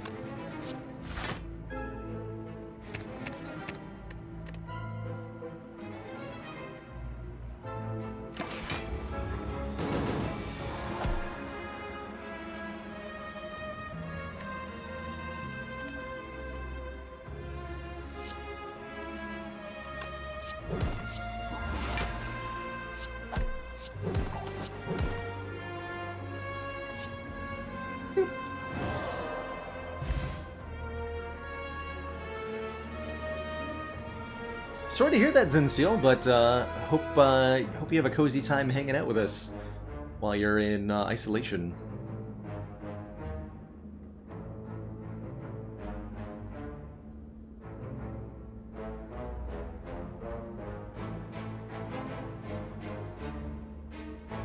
Beards and Bacon's going through Divinity 2 for the first time. I'm a huge fan of the Divinity series, as I did iterate when we were checking out Baldur's Gate 3 on stream last month, I think that was 2 months ago now. Anyway, been a huge fan of the Divinity Original Sin series since its original launch, and I'm really happy to see more in the same vein of BG3. Why can we even get a Memori here? Technically, this fight could have been Writhing Mass, and that Writhing Mass could have tried to curse us, but it's a bit of a stretch, right? It's a bit of a stretch. Yeah, we can't get a kill, we'll just let the buffer take this hit, save our energy for one bigger turn. A big turn.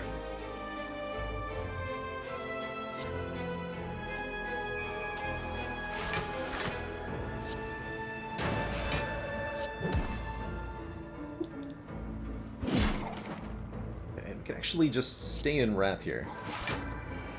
I'll do that. Power's down.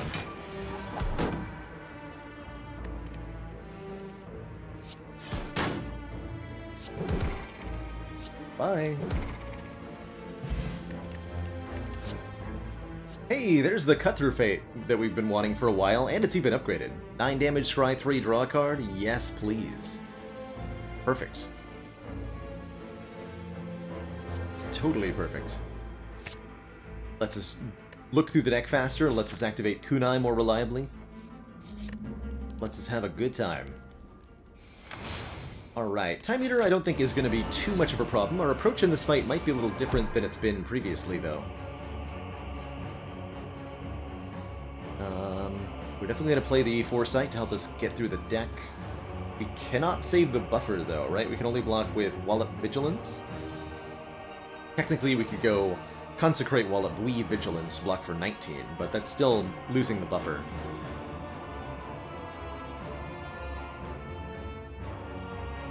In which case, I think I just take the hit here. We do have Meal Ticket, so we are going to be healed to full at the start of the next act, because we have to pass through that shop. So as long as we win this fight, it doesn't matter how much damage we take. We have to be efficient with our card plays. Every time we play 12 cards, Time Eater is going to end our turn and gain 2 points of strength. So we don't want to be playing cards that don't contribute to something greater by their presence. So for example, playing Weave enables it to come back to my hand every time we scry. I don't want to do that. I'm just going to leave it in hand for now. And we're going to try to draw through to the Omega.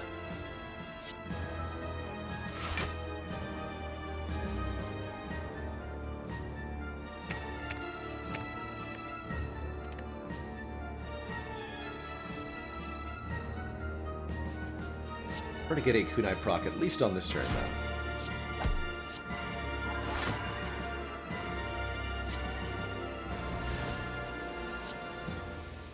Okay, we get the Foresight down, so that'll let us get the Omega in play pretty easily here. And I'm going to play 4 more cards to end his turn, I think. Yeah, I should play 4 more here. 1, 2, 3, 4. 2 Kunai procs.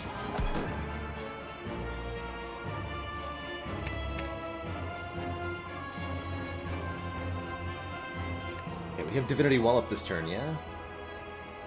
Yeah. But I need the Cut-Through Fate to actually do that. Let's lose the Like Water for the moment. Go Mental Fortress. Then Warship. Puts me into Divinity.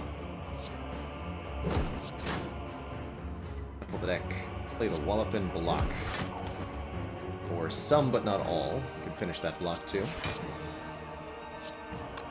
With the Vigilance. Alright, we'll sneak in the Brilliance while we're at it then. But most of our turn and energy blocking there. Not completely thrilled by that, but it is what it is.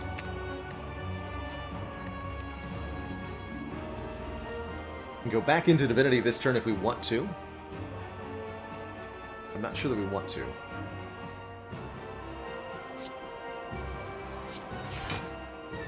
Times 3.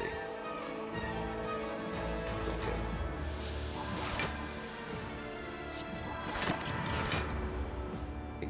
3 more. And I think we're good to really ruin the Time Eater now on this turn.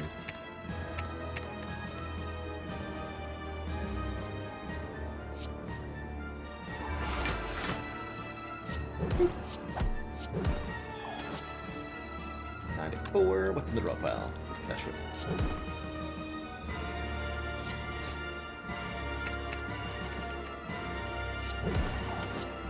And a GG, we get to play the signature move by virtue of emptying all the other attacks out of the hand. Bye-bye. Alright, well if Omega didn't see play against Time Eater, that's a really bad sign for Omega. It's just not good enough. Just does not get there compared to the other, scaling mechanisms we have. Hello, Great Salty. How you doing today?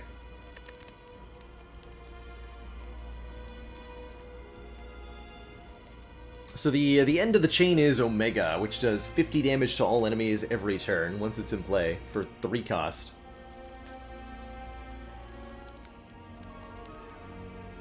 There it is, just a little bit slow on the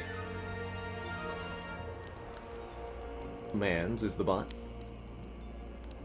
Keep giving me more mantra. Let's make this Brilliance hit really hard.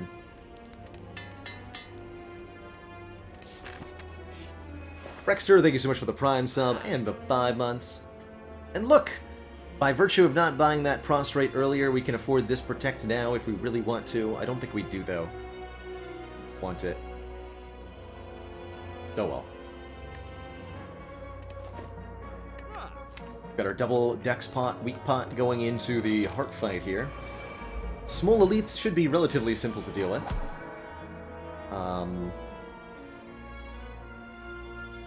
That's sure a turn 1 draw.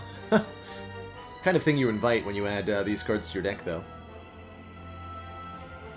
Alpha, very good small deck card. Yes, yes. The smaller the deck, the easier it is to make the Alpha do the stuff. The good news is that we buffer the 21 and we only take 12, which is well within the range of what Pantograph will heal going into Heart. So I'm alright with that.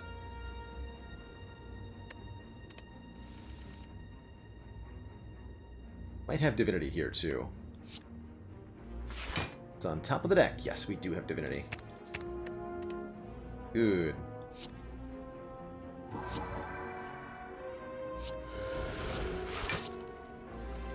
Hand here, so prostrate, prostrate puts us into divine mode. We can go boop. Exact boop.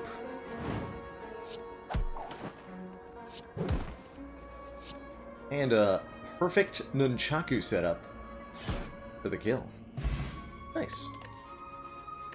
Score ourselves a letter opener. When we play 3 skills in 1 turn, we'll deal 5 damage to the heart. Not bad. And there's that Just Lucky that I wanted. Just Lucky plus with 2 Dex Potions. This is going to block for a minimum of 8. Probably more than that. Not bad. Gold Lost totals 866 on this run. A little bit lower than previous Ectos, but certainly nothing to slouch at.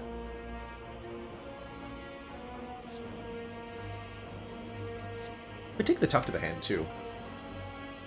But I think this Just Lucky will be slightly better with the Scry. Gets our weave back and all that.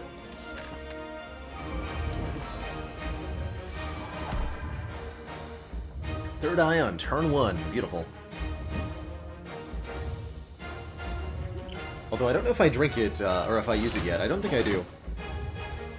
I think this is a turn 1 pass. We just keep our energy and wait for the next turn.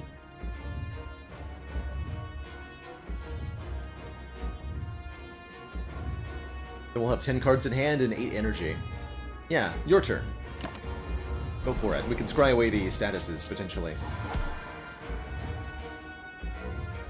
Okay. So we would like to use Buffer to block the big hit here. I think the weak potion is going to be required to do that. But we can block for Beat of Death being 1, 12, plus 7 is 19, plus 7 is 26, plus 13 is 39. I do better. Because if I can keep the weak potion for next cycle, I prefer to do that.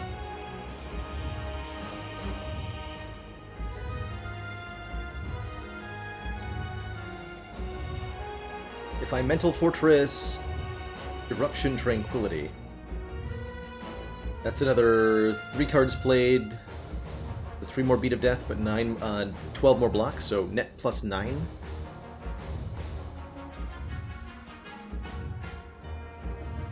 Combine 9 with the number from before.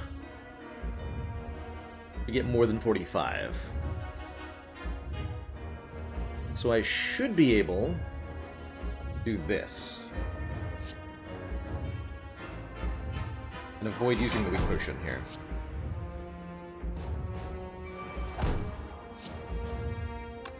Oh, also, there's like a Flurry of Blows kunai thing I can do in there, too.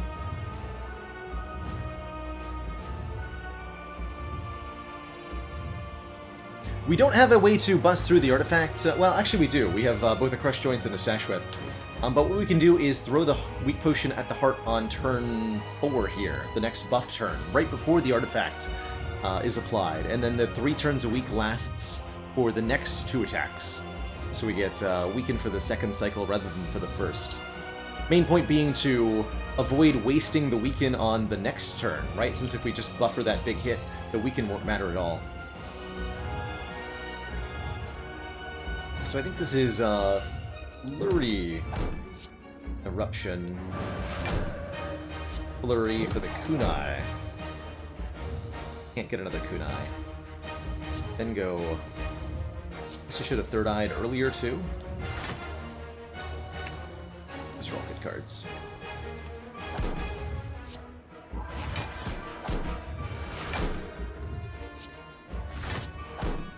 That's enough block. And it's even enough energy to... We could play the Worship, actually, and go Divine, but I don't want to do that. Hold on to that for the moment.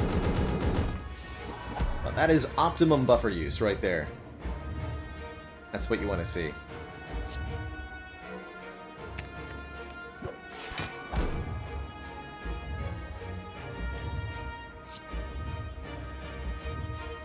Just save up for a good turn here.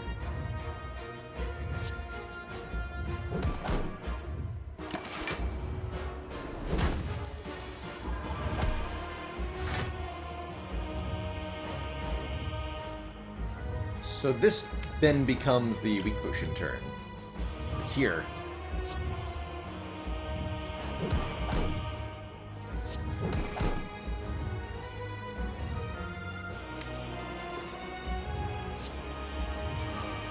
Thinking about using that, and Crush Joints. Perfect. Crush Joints, and then Brilliance does 112 damage. Not so bad, not so bad. We can get a kunai proc if I go back into Calm here. Do that too. 7 dexterity, by the way.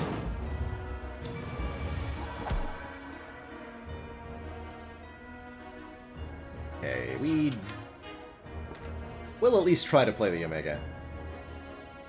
It deserves it.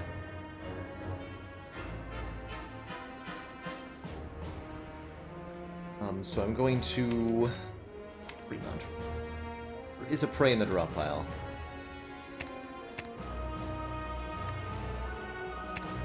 Let's do it this way then.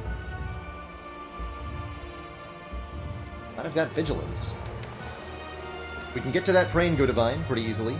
I should be able to get the Omega in play here too, I think.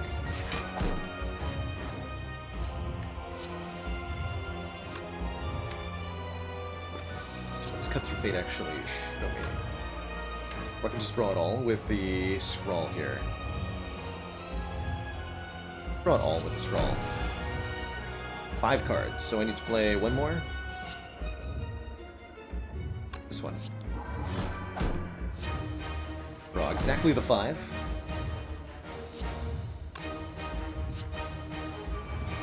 Enter Divinity. Block with Wallop. Put Beta in play. Draw the Omega. Put the Omega in play.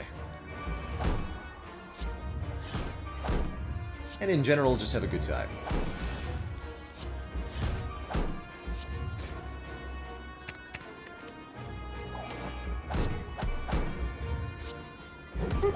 Alright, GG, nerd. Good fight.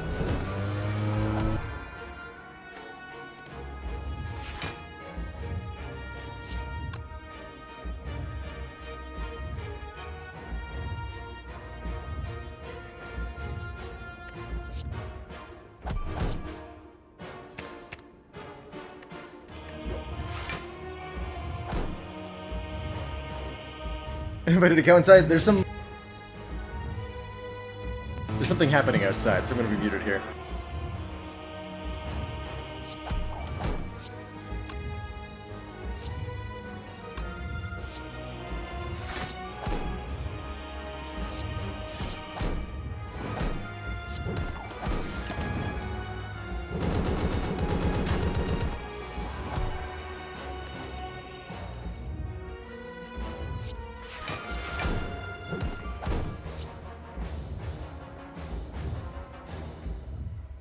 GG. GG, everybody.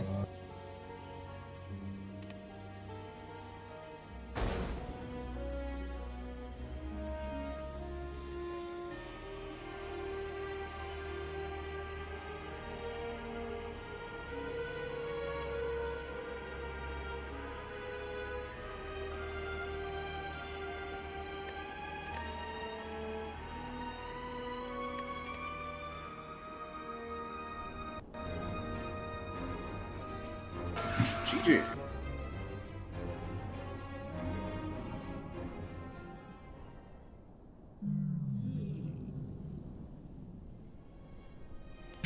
I think what's happening is there's some contract landscaping happening. I'm going to take a short break while this is getting out of the way, and when I return, we'll do another run. Be right back, everybody.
Alrighty folks, we are back and without interruption. Thank you so much for that patience. Let's dive on into an ironclad run on Ascension 8, with an ectoplasm to begin. No money, no prob. Interesting little act layout here. Looking at the back half of the act, I definitely see this pathing that I want to hit. Late elites are always good, huge rare card chance, and of course, easy relics every time. In the early part of the act, we could fight fairly ambitiously a couple of elites here. That shouldn't be too hard as long as we pick up some damage. We could use the same approach as last time to hit a shop at the start of the run, as well as 4 fights right from the get-go, or we can look at a couple of events here and try to use those to get powerful instead.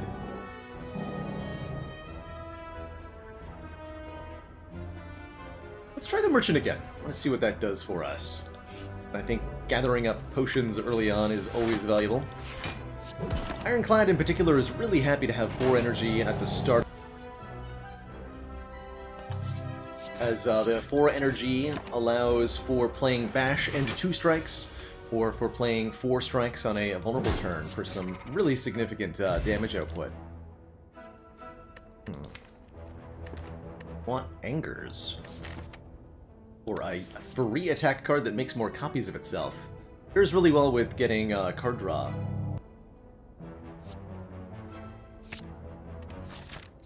I think we'll take it, and we'll keep our eyes out for opportunities to pick up some more card draws in the future. Well, that one with a Bash Strike and then block.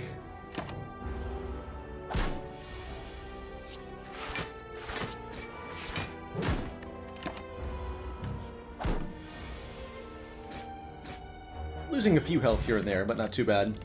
Fairy in a bottle from an early combat. If you get a fairy in a bottle as your first potion, I advise that you use this as an opportunity to take a more ambitious pathing through your act than you were previously on. It's a second chance at life, basically. A full 30% heal, that's what a campfire gives you if you rest when you would die. And there's a chance that if you go into a fight expecting to have to use this, that you end up just winning the fight handily anyway. Super happy to slap a Carnage in the deck. Big old 20 damage card. Pairs nicely with the Anger too, and will make our damage output significant enough. This is also a really good upgrade. Makes our damage output significant enough to clobber our way through Act 1 and Act 2 here. So, ow. 3 strikes to kill. Oh, rude. Could give it to Ranwood. Yeah, Ranwood will drink the fairy, though. Kind of unsettling to watch.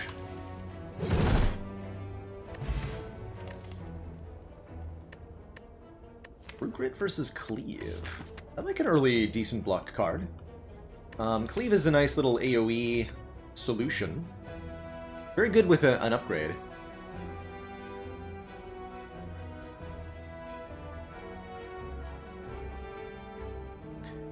Yes, Great Fox, the Pandora's box glitch is still around. I should do a box glitch start one of these days to show what that's like, because it can get really, really, really silly if you do a box glitch right on floor 1. I think I'm going to take this True Grit. It's a block card, and it lets you exhaust other cards in hand. Without the upgrade, it targets a random card, which can be a bit of a problem, but if you can upgrade it, it gets a lot better. And with 4 energy, it's also possible to just play all the other cards in your hand, then play the True Grit, and get a guaranteed exhaust on the last card.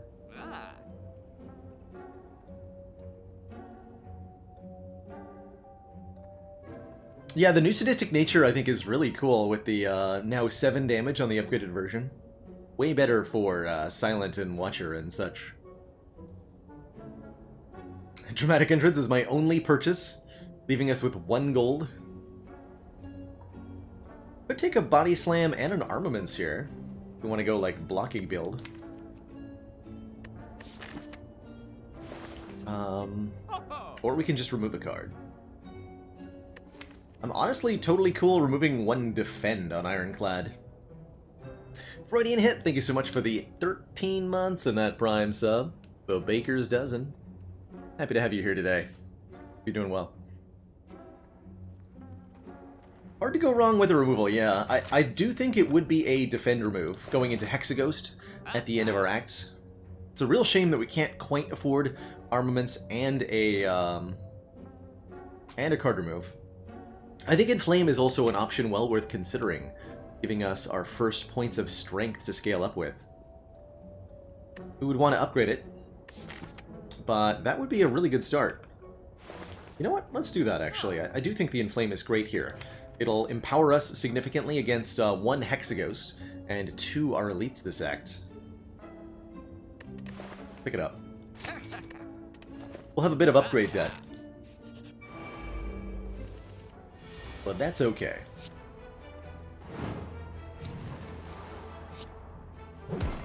It's the one that's guaranteed to attack next turn. As a general rule in Slay the Spire, if an enemy is buffing or debuffing on their turn, they're gonna guaranteed attack you on the next turn. So preempting that by damaging ones that are buffing can be a really good defensive strategy in Slay the Spire. Flat for a bit more Vuln, Infernal Blade for random attacks. This is starting to look like Skip, though. We want to add some relics to this. We want to upgrade the cards that we do have, but we do not want to continue to flood the deck with unupgraded cards, especially when I think we're already doing more than enough damage to get through the Knob and Lagavulin and the Sentries with no problem. So we'll skip all of this. Roll on into our first combat here. It's the Sentries. And we do Carnage on turn 1, which I'm very happy to have done. Go for the back line. 18. I'll probably draw 3 strikes next turn, right? And if I don't, then I draw Defend, Defend, True Grit. Trade 5 to get the thing down. Yeah, we got a kill. Brings the damage down to a mere 10. Next turn, full block, so let's hit the front one. Try to kill it in 3 turns.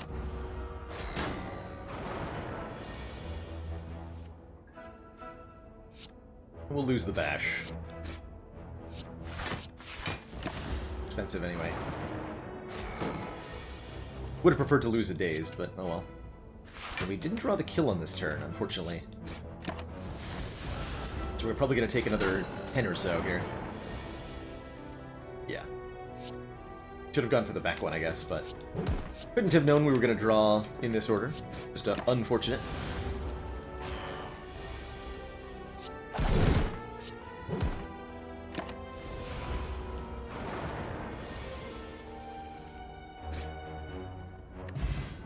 Toxic Egg, what a great early find. All skills we add to the deck from here on out will be upgraded. For example,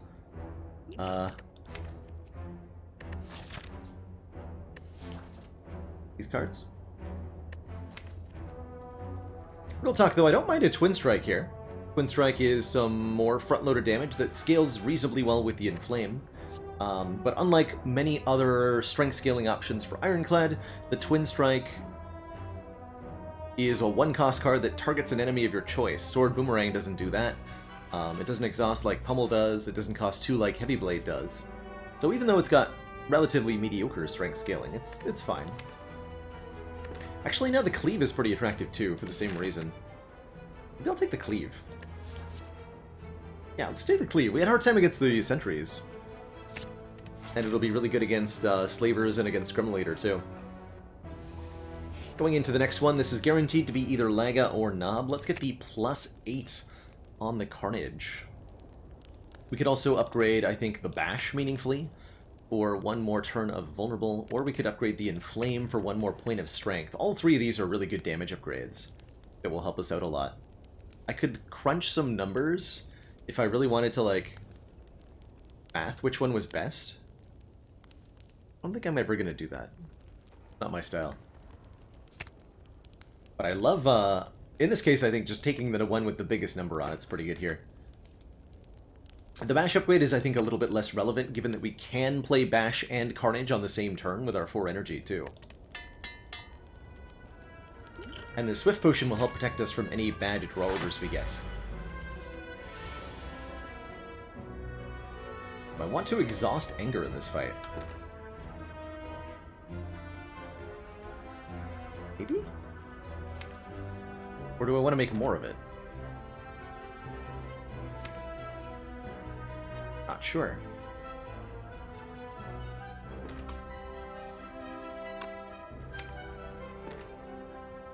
So the question I'm asking is, what card do I want to use this True Grit to exhaust? What card do I not want to draw again?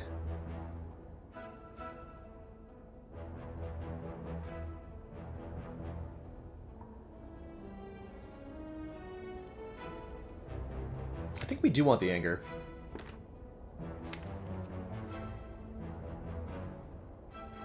In that case, I'm going to exhaust the Cleave. Duplicate the Anger.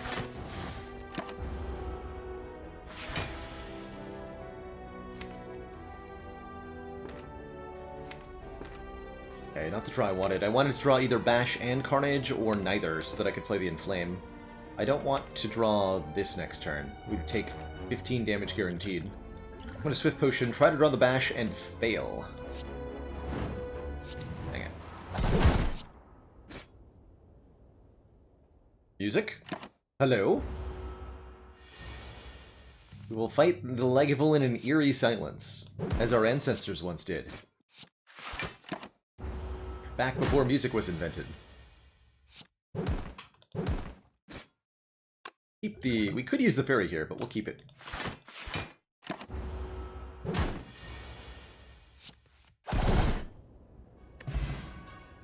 Eerie. Happy to see Ink Bottle here. Whenever we play 10 cards, draw a card. Great with Anger. And a Cultist Potion that can give us 1 strength per turn. Might be a way for us to get past Hexaghost pretty easily. Yo, and a Limit Break Plus. We took the Inflame. I'm not gonna say no to Limit Break here, right? There's no way. There's no way.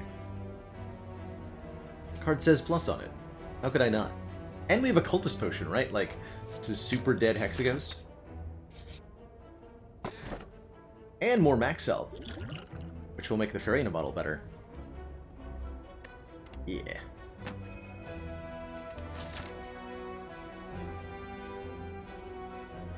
Okay, so we'll take one event, take a couple combats, and then upgrade the Inflame now, which is very important with the Limit Break. Very important. Probably some argument for Fire Breathing over Limit Break. I think so, yes. Going into Hexaghost. But I think in the long term, this Limit Break's going to pay off huge, and I think with this Cultist Potion, we don't have any fears whatsoever about Hexa. I see that we have a dead adventurer on the floor. His pants have been stolen. Also, a Gremlin Knob ran him over. Gouged and trampled by a horned beast tells us that it's Knob that will be coming to us. And I'm totally down to fight a Gremlin Knob to gain a relic right now. So let's dig around in this man's lack of pants. We found some gold? Keep looking. We found a Gremlin Knob. Good stuff. We do have our Fairy in a Bottle, which is why I'm willing to just brazenly risk this combat here. Even if we get killed, we wouldn't really die. And besides, with Limit Break Plus, there's no limit to how much damage we can do. Look at that. No problemo whatsoever, 0 damage taken, Happy Flower acquired. Every 3 turns gains an energy and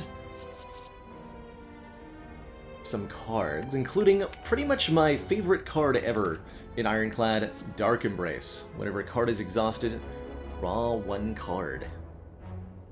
Dark Embrace is crazy good with a Toxic Egg. You're going to be offered so many things that say exhaust on them.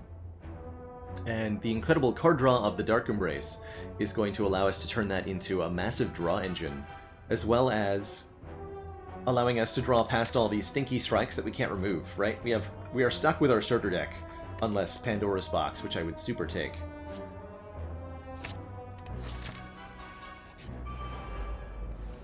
Give Tachanka an ACOG. What do you call it? When the Ironclad hugs a nerd. Dork Embrace.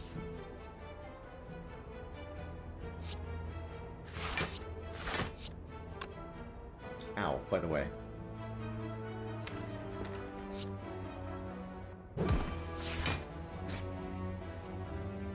Yeah, ow. Give me your gold. Give me your life. Wait, my money? No, I can't get that back. I needed that to live. Disarm Plus is one of the many upgraded skills that say exhaust on them that we want to be adding to the deck, so I'm all about this. Also very good against Hexaghost here. Let's take it. Sword Boomerang is not actually terrible either with the Inflame Limit Break thing we're trying to do.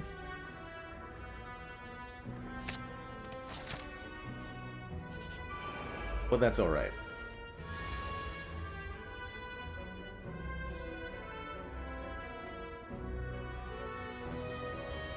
Bash Strike does not kill. I could use the Flex Potion, go Bash Strike, defend, take 1 here. Otherwise, we're looking at taking 6. 6 is reasonable. Keep the potion for the elite. Yes, keep the potion for the elite.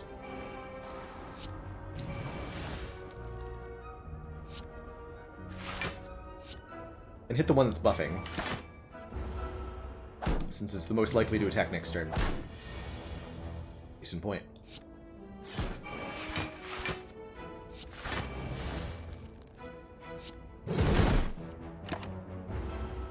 The Gauss, thank you so much for the 3 months and that tier 1 sub. Has it been a whole 3 months already? It's hard to believe, but yes? Question mark?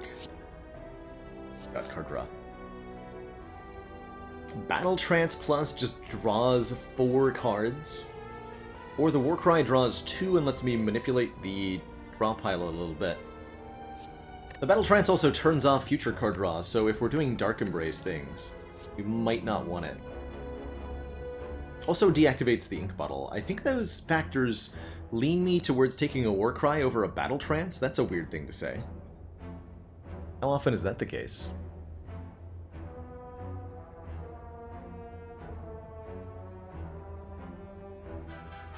Doesn't quite draw 3 with Dark Embrace. It draws 2, and then you put 1 card back on top of the draw pile, and then you draw that card again. So you draw 2.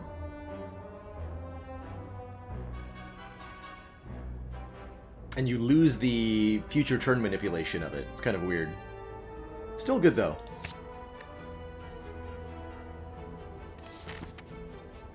Alright, 9 out of 90 health is plenty. Let's find another elite. Not going to use that energy potion, by the way. We definitely want to keep our Fairy in a Bottle at 90, and the 2 strength-gaining potions with Limit Break in the deck are pretty important. We'll find a Dead Branch. That's right, we will. Better believe we will. Knob Part 2. Did you know you can fight the Gremlin Knob twice in a row, if one of them was from the Dead Adventurer event? This is a pretty rough turn 1, though. I think we're going to use the Flex Potion here. We can double it with Limit Break. And go Flex Pot, Limit Break, Dark Embrace, Anger Strike. That should set us up to kill it next turn with our additional Stronkitude, right? I'll even play the Defend just to make the Ink Bottle go up by 1. Roar. 33, 11, 13? Tell me that's enough. It is enough. Good. Good. You normally cannot fight the same elite twice in a row. Multiple times in the same act, yes. But not twice in a row like that. Another chance at Battle Trance. Interesting.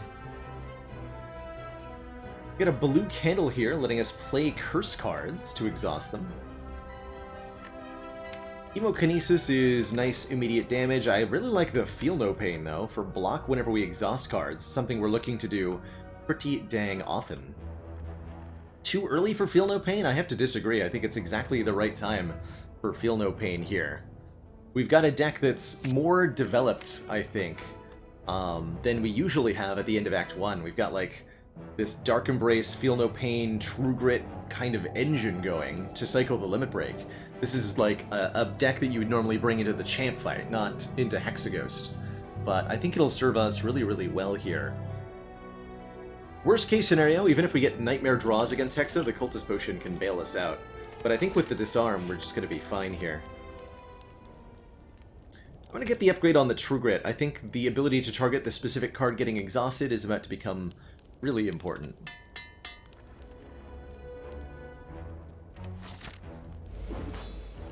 An affiliate link for you. The Humble... What is it, Humble? Well, that's the monthly partner one. If Hades is on the Humble Game Store, then I do have an affiliate profile with them, but I don't think I have a link specifically to the Hades. IBEXRL, thank you so much for that Prime sub. Welcome to the Council. Begin the Strongitude. I'm going to willingly let Carnage go here, rather than taking the 6. There's the Disarm. You're late, Disarm. You're late.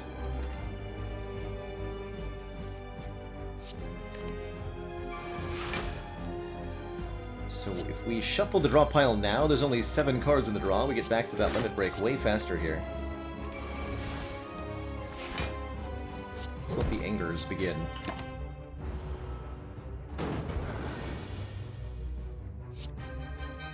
Oh, did I miss Happy Flower Energy? I still wanted to lose the Carnage, I think.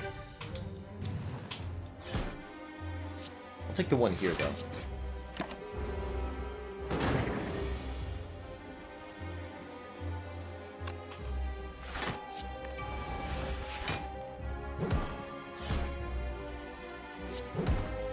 Look at that damage output. 24 strength, let's go. GG, Hexanerd. GG. Okay, not a single potion used. We can carry them all into the next act, and my god. Those are some cards.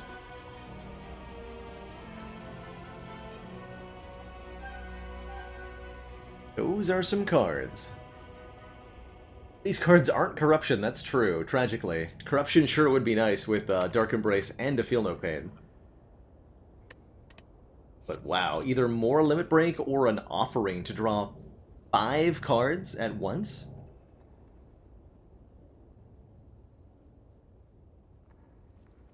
And we're bringing this fairy to the top of the Spire. It's the only way it ever could have ended, right? Coming with us. Double Offering 2 strong, or double Limit Break. It might be less strength than the Offering will be, though. The Offering allows us to consistently draw the Limit Break, you know, after the Inflame. Enables us to get all the cards in the deck down, and once we've drawn through the deck one time, we're very, very, very, very, very powerful. And Offering just makes that happen so much faster. We don't have Sustain, but we do have 90 max health. So I'm going to pick it up here, and we're going to look for ways to keep ourselves topped up, he said, taking a coffee dripper. Do I dare take a Runic Dome? This is definitely the kind of run that might need to rest a couple of times. Right? We could take the Runic Cube, giving us card draw whenever we lose health. Otherwise, we're gaining energy to no longer see enemy intents, or we're gaining energy to no longer have to rest.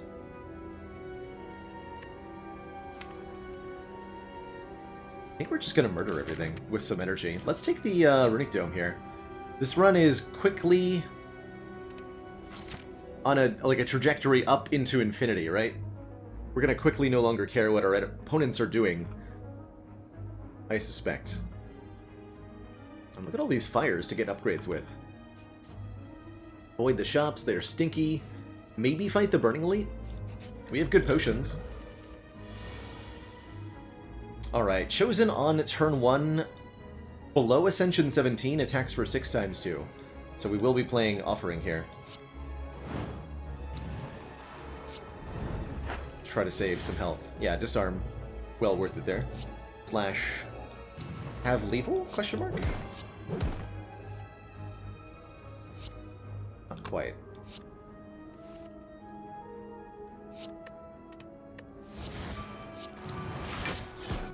A little bit of damage here. 3. 3.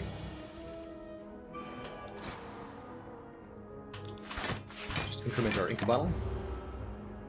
Turn 2 is always the Hex turn. And we... Murderify.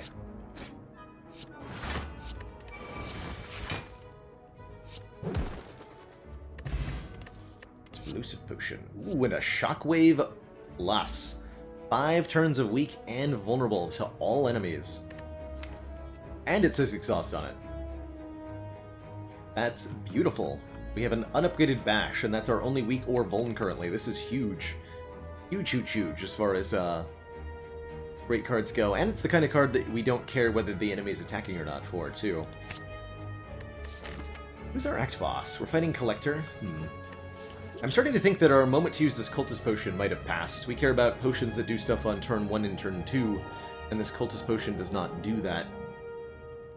I'm going to discard it here for this Explosive Pot, and keep the Colorless Potion, which works really well with our Exhaust powers.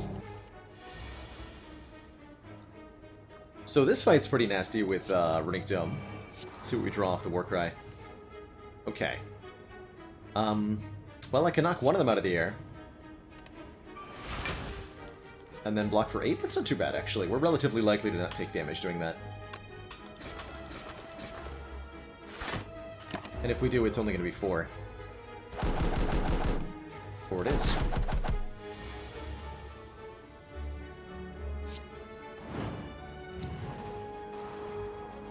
Okay. Play it again. Now... cooking with mayonnaise.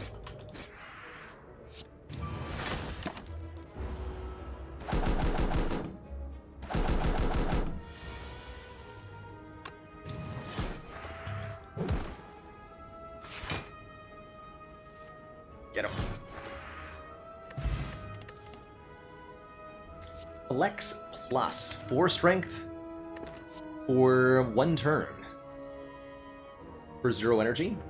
If we play Limit Break on the same turn, we get to double the strength gain of the Flex. And it's also just really good in any situation where you're drawing a lot of cards. So I quite like that. Would take the Sword Boomerang, I think, if it were upgraded, but unupgraded, we'll take the Flex. Doesn't say Exhaust on it, but it could. But it could. Chance for a Curse. Man, if I'd taken the Runic Cube, this would be really good.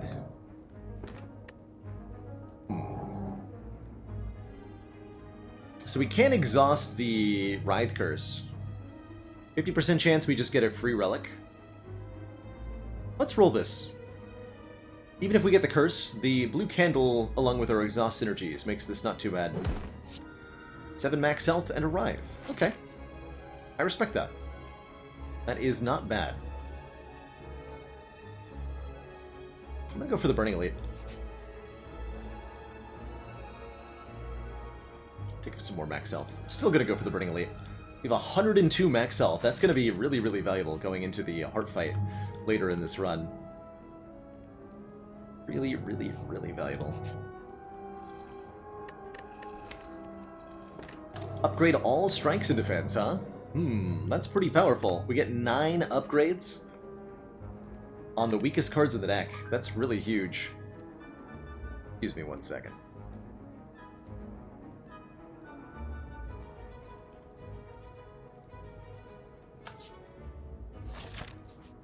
The truth is always simple. But the Book of Stabbing is not always simple. This Book of Stabbing has 3 additional strength, so even though we can't see it, we're being attacked for 10 times 2? That's a bit of a yikes. Fortunately, we have the colorless potion to help us out here, and fairy in a bottle at worst case.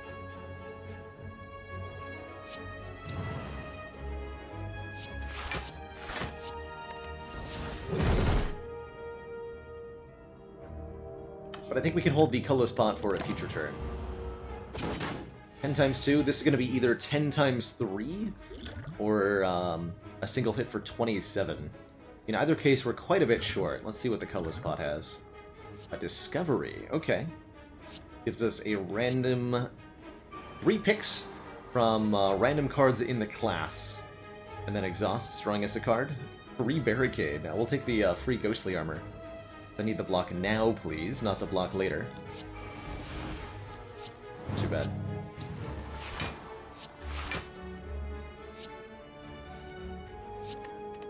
Here we go. Yeah, here we go.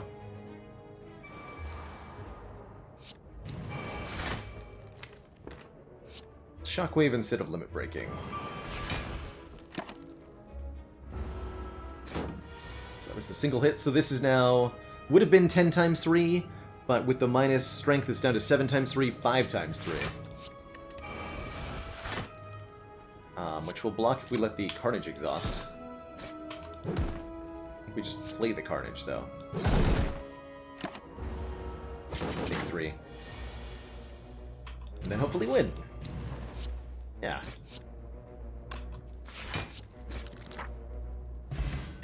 Bag of Preparation. At the start of each combat, we draw 2 additional cards on turn 1. Very, very good. Always, always happy to have the Bag of Prep. And another Feel No Pain?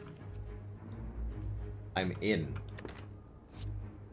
Could take an Armaments Plus, but with the Strikes and Defense upgraded, there's really very few unupgraded cards. Just 1, 2, 3, 4... There's 5. There's only 5 unupgraded cards in the whole deck. So an Armaments Plus is not so good.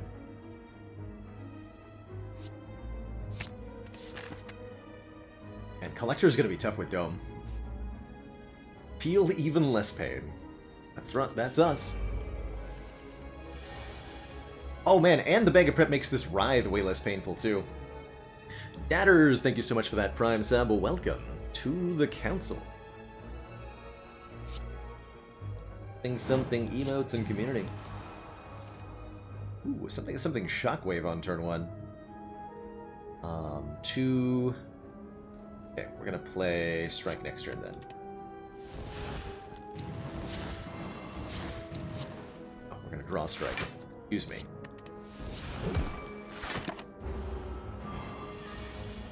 For the debuff, I actually wanted the attack that turn. Oh well.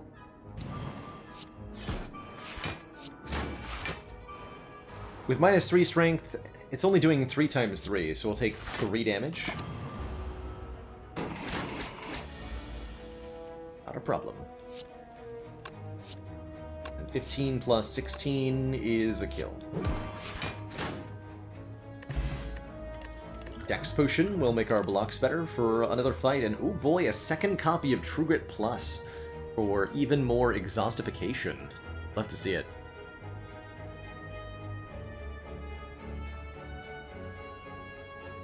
Love to see it.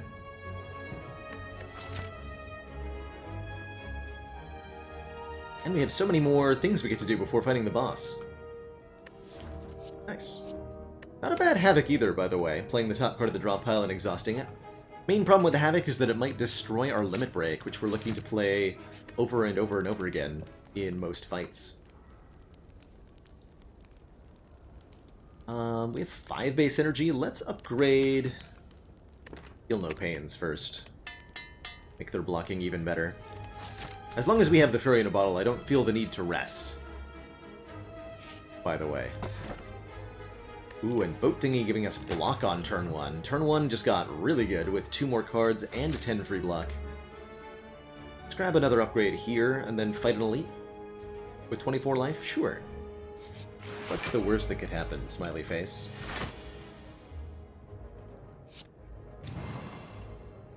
Hey, we drew Limit Break too? Good. Do I play this Offering is my current question. uncertain. I think I put it onto the... Oh my, actually.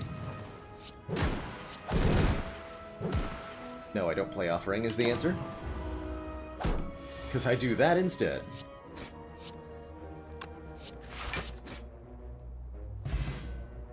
Bottle there. Infernal Blade Plus. Creates a free attack. And says exhaust on it. Synergizes really well with what we're doing. We could also take Headbutt to put a card back on top.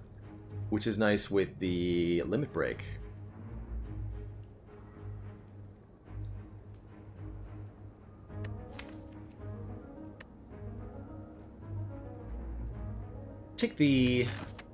Let's take the Infernal Blade. I don't know if I can get to take this card, but I think in a deck that has a lot of exhaust synergies, this is the one for sure. It's going to be card draw, it's going to be deck acceleration. Great. Both Feel No Pain's upgraded. It's also like crazy block. The whack. You were knocked unconscious. Groggy and with a throbbing head, you awaken to find yourself thrown in the center of a massive stadium. We now begin the 4200th combat. They say as they throw you into a pile of slavers. So we're first put into a combat with a red and a blue slaver. Not too bad, it's basically the 3 slavers fight, but without the middle one. So it's easier than the 3 slavers fight by quite a bit. As it would indeed have to be. 25, perfect. Get him.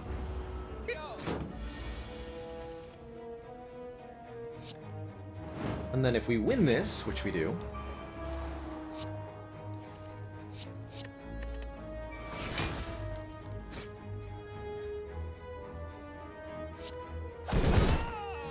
we're given the option to take another combat.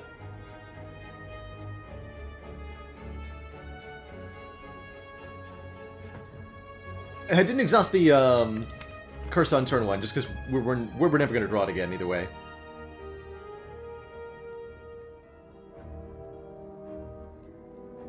I guess I could have gotten... we didn't play the True Grit, yeah. Anyway, if we choose victory here, we're put into a fight with the Taskmaster and the Gremlin Gnorb. Got quite a turn 1 draw here. So I could play this to draw a card and gain 8 block. The Taskmaster is attacking us for 7. And the Knob is doing the anger thing. Or whatever. We're not going to need to play this Writhe in this fight either.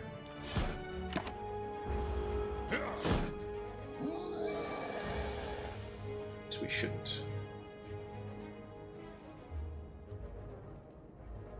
Okay, this turn, Knob is attacking for an unknown amount.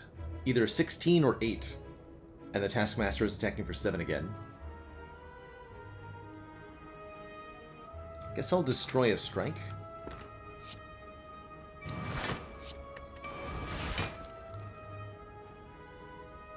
Okay. Won't forget the Inflame, just go Bash, Carnage, Anger. Take some amount. 8. Okay, fine. Free blood for blood. Don't mind if I do.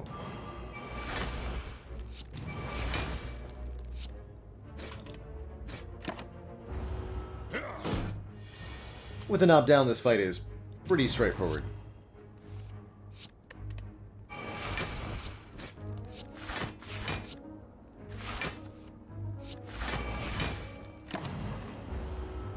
Caliper sure would be good. You know? Reward for beating the fight is 2 relics, including the Duvu doll. Retroactive benefiting from the Writhe Get. This is 1 point of strength, 1 point per each curse in the deck. It's currently 1. And the Bottled Lightning, allowing us to have a skill in our opening hand every combat. That's going to be either Offering or Shockwave for sure. We're also offered a Whirlwind, if we want some serious AoE to use our huge energy on. Whirlwind's pretty hype here, and will help a lot against Collector.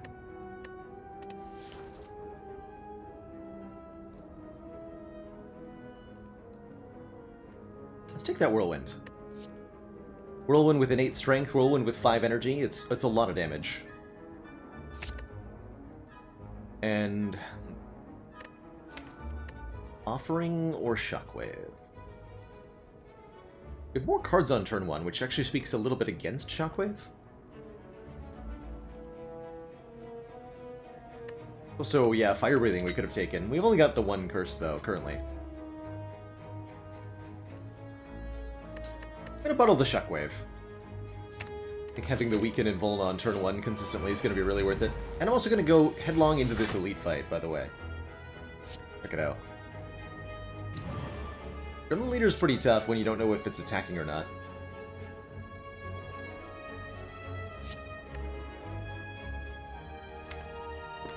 I'm gonna play that Offering.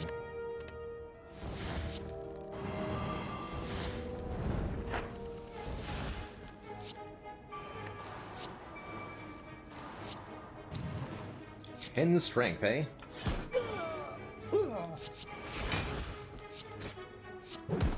If Gremlin Leader is attacking, it's only going to be for 6 times 3. Also, they're dead. We're not done yet? Are you sure about that? Because you look pretty done to me.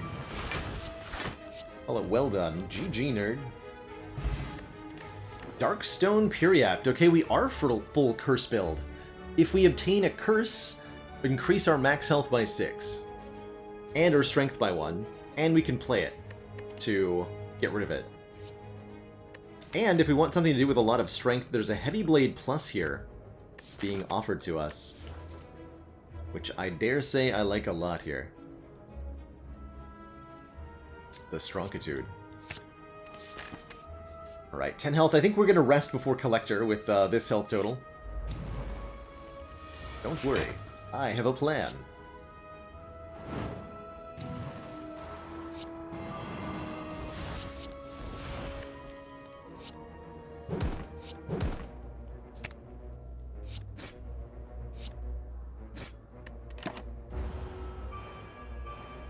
Spread the damage out a little bit. We knew we have got a Cleave and a Whirlwind coming up, right?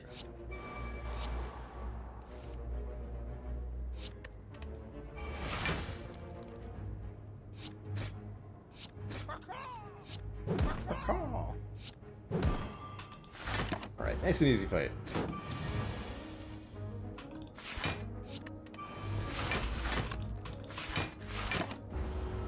You guys only do a little bit. Churn.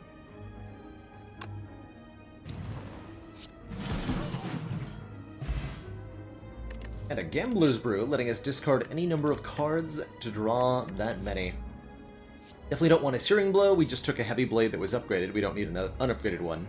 Another chance at Havoc here, which could be okay.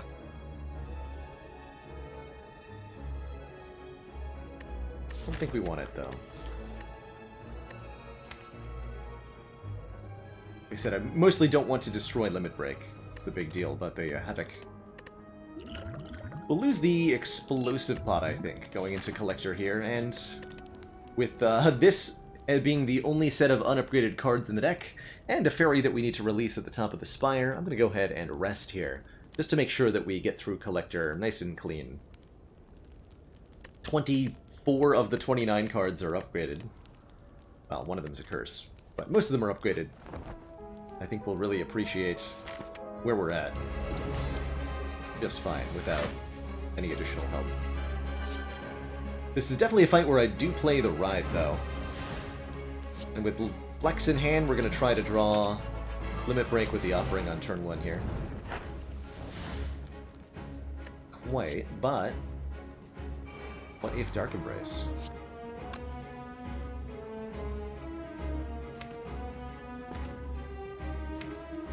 We're good. Could also Gambler's Brew here to, like, really get spicy with this. You know what? Let's do that. Make our turn 1 really spectacular.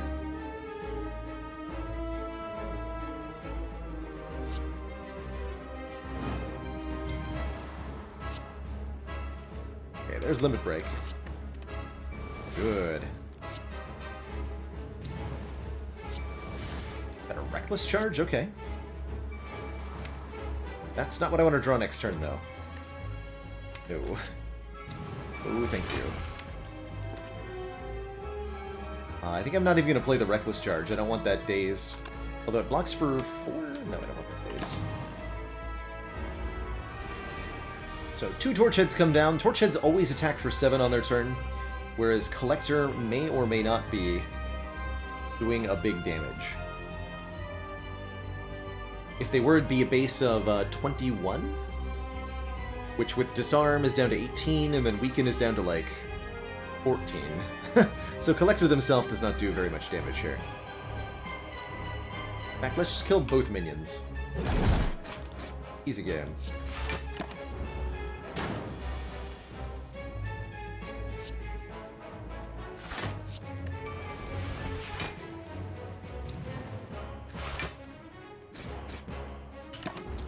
Damage strikes are pretty good. 13 damage, excuse me. Even less than I thought it was. Boop. Bop. Bippity bap. GG. Turns out 28 is an awful lot of strength. GG.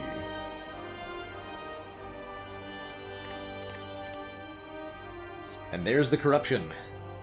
Corruption says your skills cost 0 whenever you play a skill, exhaust it. That'll cause us to basically draw and then play the entire deck in one turn, and then win. It's good stuff. It's really good stuff. You can also take Juggernaut with 2 copies of Feel No Pain. Juggernaut can do some really good stuff. But I'm going to go ahead and take a Corruption. Love to see it. And I'm definitely going to go ahead and take a Runic Pyramid, letting us retain our hand every turn. That's a really, really big deal here, I think. Especially with a 7-card opener. I mean, I don't want to go 6 energy Busted Crown, I don't think. And I don't really appreciate the tiny house without the gold that it's giving.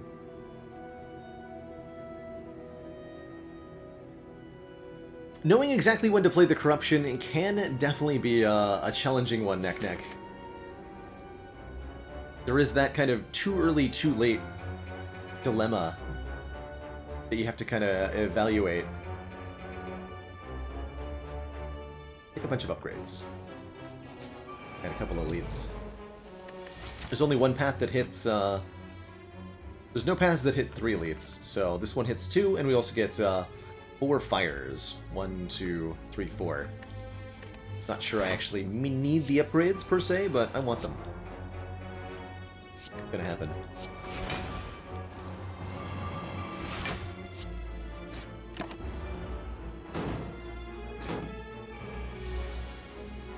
My personal change to Tiny House that would make Sloth is for Tiny House to give you a random common relic when you pick it up, alongside everything else it does.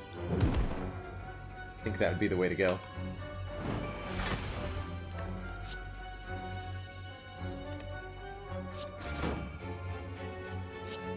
Alright, nobody attack me.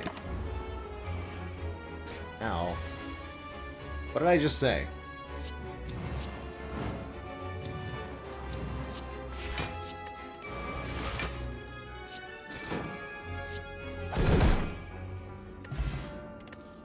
Tropic Brew fills the empty potion slots with random potions. Not too bad. And I definitely like adding a second copy of Flex now that we have Corruption. Another zero-cost skill that gives strength to be limit brunked.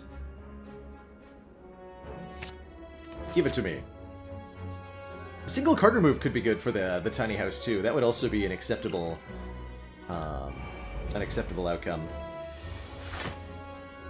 Double Orb Walkers will happily fight in order to get our hands on the delicious rare relic they hold. Extra delicious.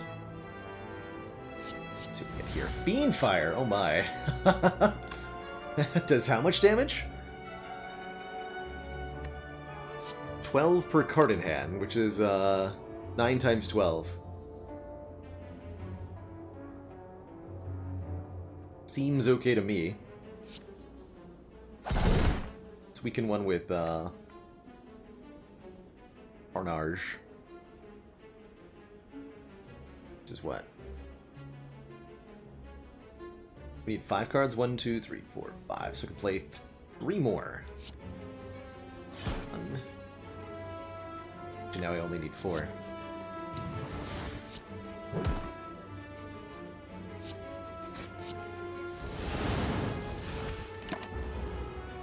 Awesome turn 1 there. Well and truly amazing turn 1 there.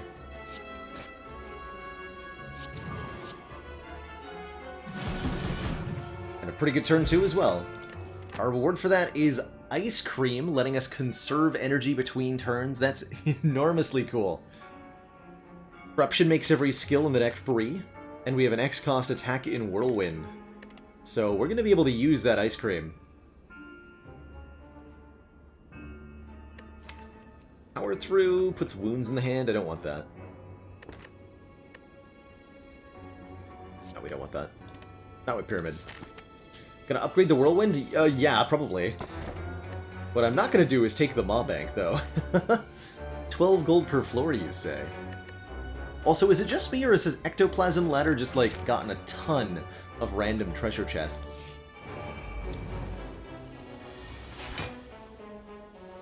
Looks like I've gotten more than I should have.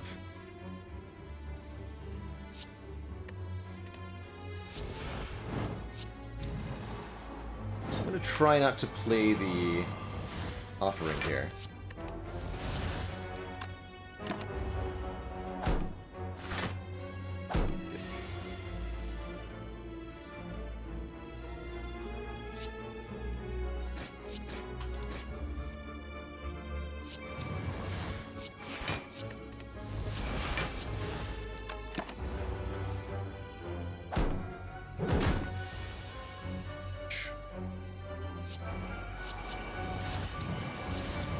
So once we get both the Dark Embrace and the Corruption in play, this is what now happens. Draw cards like Crazy Town. And destroy everything.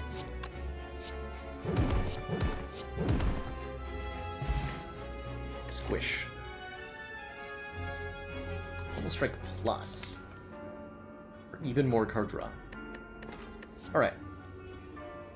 I'll allow it. But only because it says plus on it. It's to be made very clear.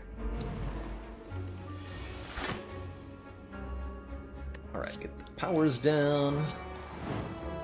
Actually, Maw always does a big debuff that applies Weaken and Frail to you on turn 1. So we don't need to block here, nor do we need to play the Shockwave.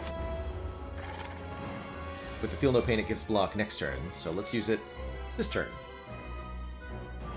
Could be attacked for up to 30 by Maw here. With Weaken, that becomes 22. So that's the magic number here.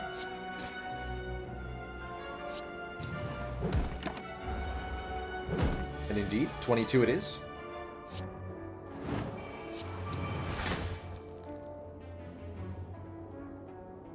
And the Red, thank you so much for that gifted sub. Welcome on into the council. And I very much appreciate the generosity.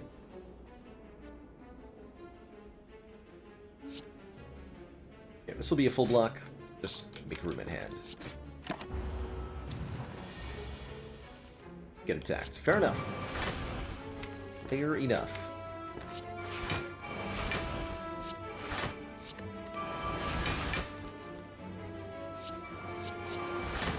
Another Whirlwind, alright. Also fair enough.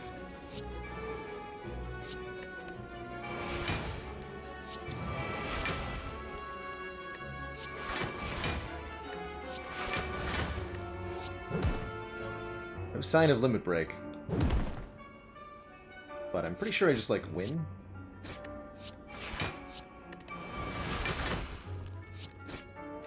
We're good. Seems like we're pretty good here. Miasma of Plasma, thank you so much for the Prime sub and the 21 months, almost to that 2 hecking years. Wow. Okay, we have the strength scaling, we have the flexes, we don't need more of the same. We just want to make sure that we can actually draw to the corruption and the feel no pains. So I think we're at the point where more cards are not helpful if they don't say draw cards or gain energy on them. Okay, Nemesis can attack for up to 7 times 3 on turn 1. They've got a 45 damage big attack they'll do at random, but that can't appear on turn 1. So we don't have to worry about that. At least not quite yet. They are, however, intangible every other turn, which can really be pretty awkward. And on this turn, they can be attacking for a full 45 or 33 with Weaken. So we need to make sure we block for at least that much.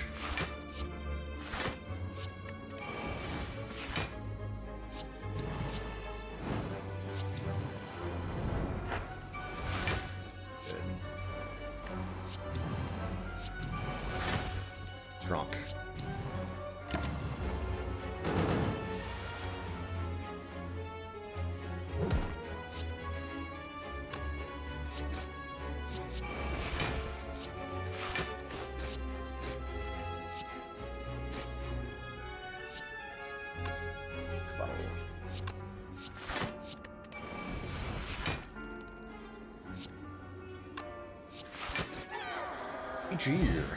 The boot from Nemesis, of course.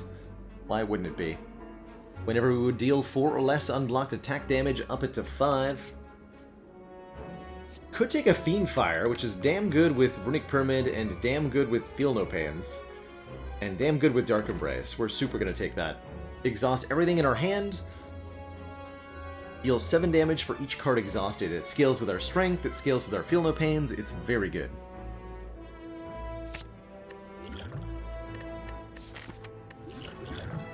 I think I'll take the block pot over the dex pot. Grab the recall now. As I often do around the middle of Act 3.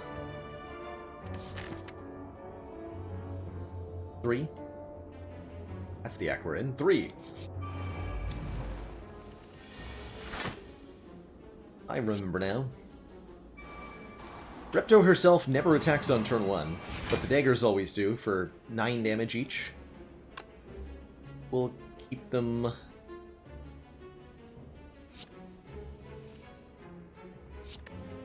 on the field for the moment. Deal with them next turn. So this turn Repto could be attacking. Not guaranteed to.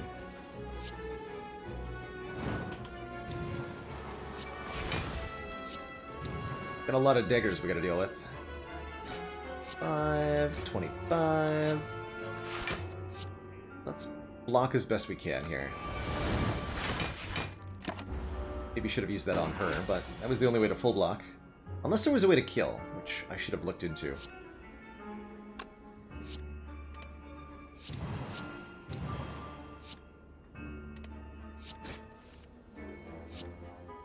Six. This would be 31 times 5, which is 155, right?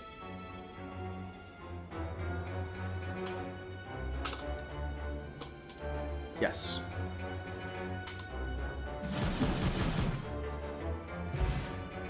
Ooh, gambling chip. Very, very good. Start of each combat, discard any number of cards and draw that many. We have a 7-card opening hand with Bag of Prep, so we can discard up to 7 cards to draw 7 cards on turn 1, and you'd better believe I'm going to take the skill that says strength on it, too.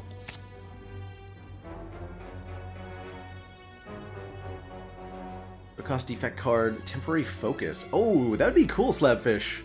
Like an all-for-one interacting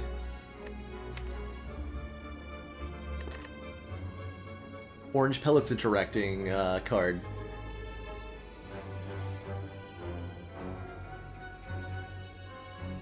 I'd really like that with all-for-one.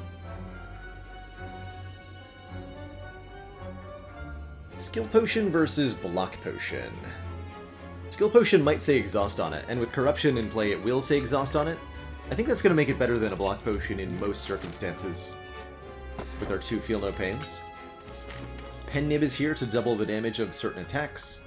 And let's make the Corruption just a little bit cheaper, I think. Rather than upgrading the damage of our attacks, we just want to make the powers a little bit less expensive, which is very relevant with Ice Cream. Oh hey, it's this guy. Lad, lass, whatever you are. This thing.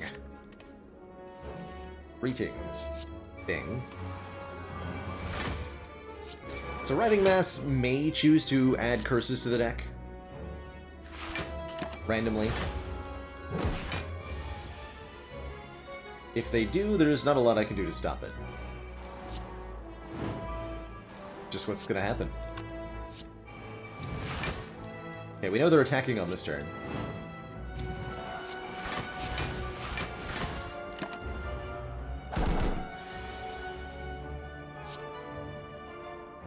$22 times 8 is more than 160. Good fight. Ooh, Shrug Plus. I don't love a Shrug Plus. Yeah, so normally Writhing Mass a little bit of a problem. We're so far ahead of the curve there that we didn't care 2 wits about Writhing Mass, and even if we did get cursed, with the Darkstone Periapt and the Dubu Doll, I would have been kind of happy about it.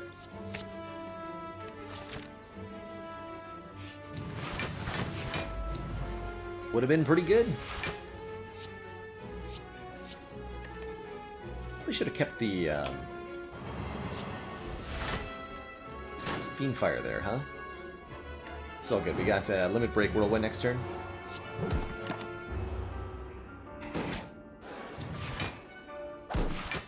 Yeah, almost exactly enough. Really very an estimate on the block there. It's all good. Chunkify. With the Bottled Shockwave, feels like the Intimidate is unnecessary.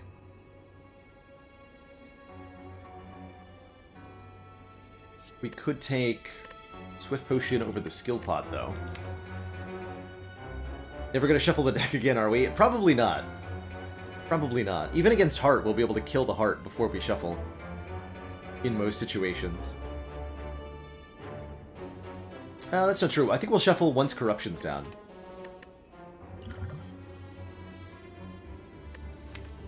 Swift Pot. Getting to our Corruption. Getting to our Dark Embrace. Very, very important.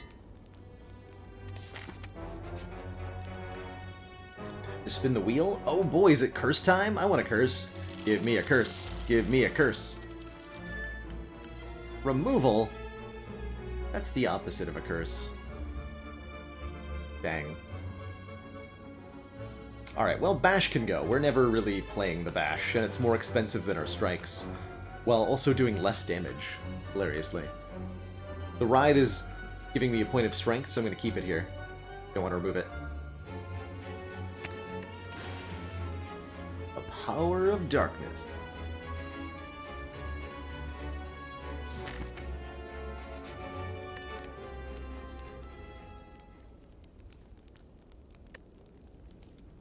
We'll upgrade the Whirlwind for the boss here, and then the Fiendfire in Act 4.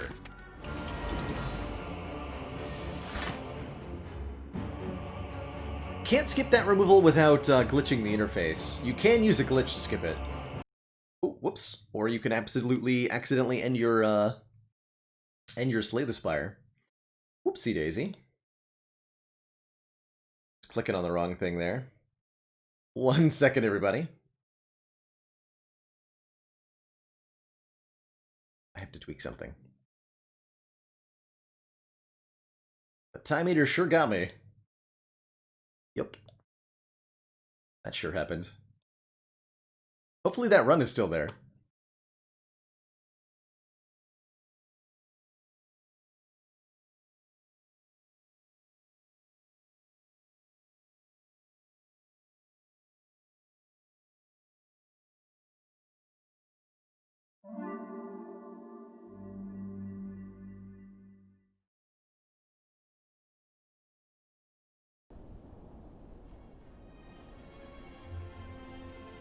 Yes, it is.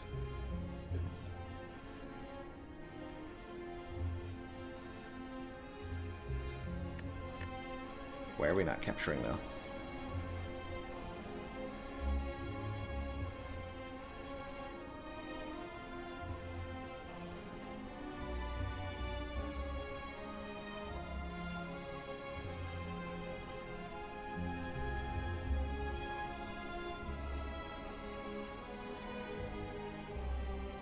Hello? It's like super glitching out.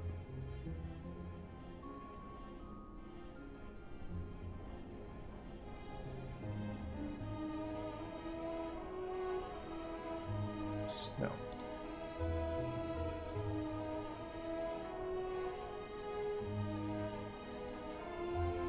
Bloody hell.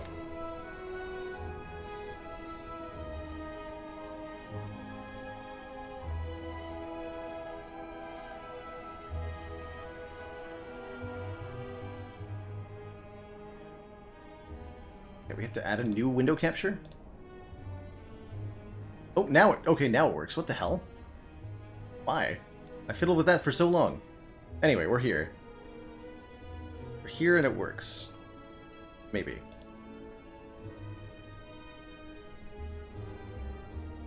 Okay, there we go. Ugh. That's why I don't like Mod the Spire. Anyway, we're back into it here.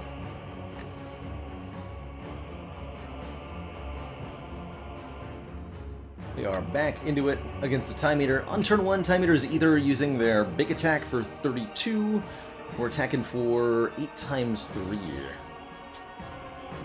think we will use the Offering in this fight.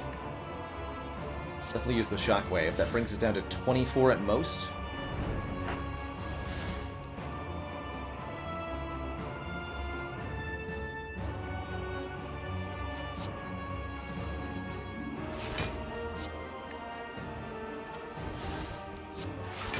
So that'll full block.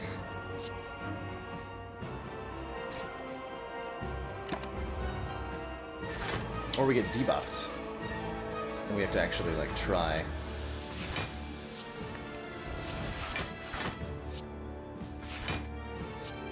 Okay, this might hurt a little bit. Should probably play 2 more cards as well. But I'm not gonna.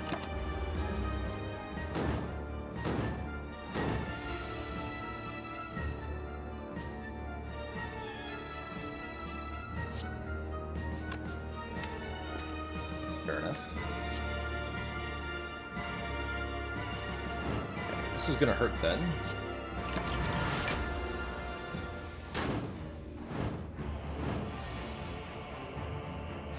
This is gonna be a win.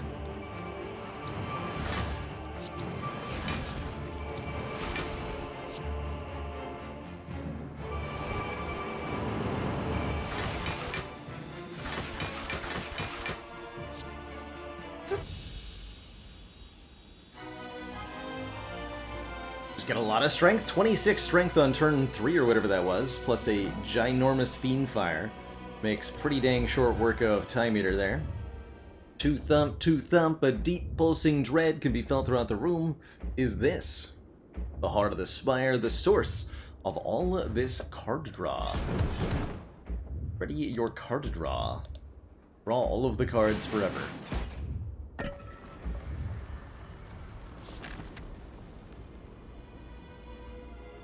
See, how, like, no healing or whatever. I should probably rest for a little bit more health going into Heart here.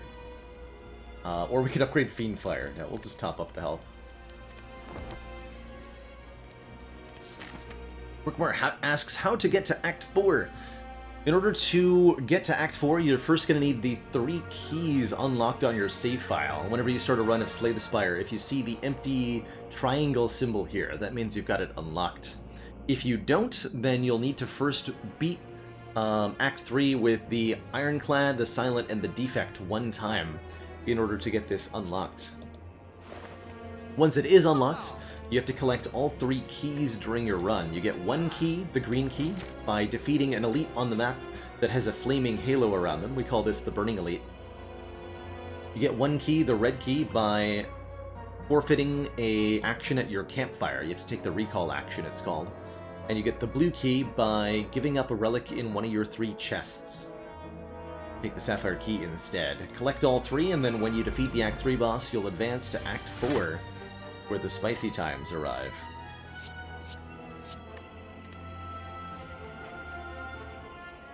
Wow, Corruption Limit Break on turn... or Corruption Dark Embrace, excuse me, on turn 1. It's pretty spicy here. Love to see it.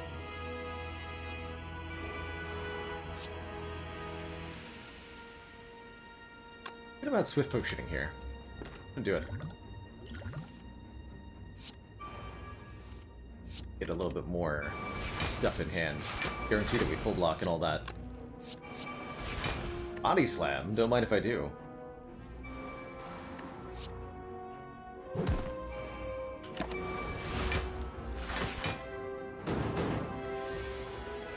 So you had burns or whatever, but more importantly, Flex, Limit Break, Pen-Nibbed Whirlwind, though. And they're gone.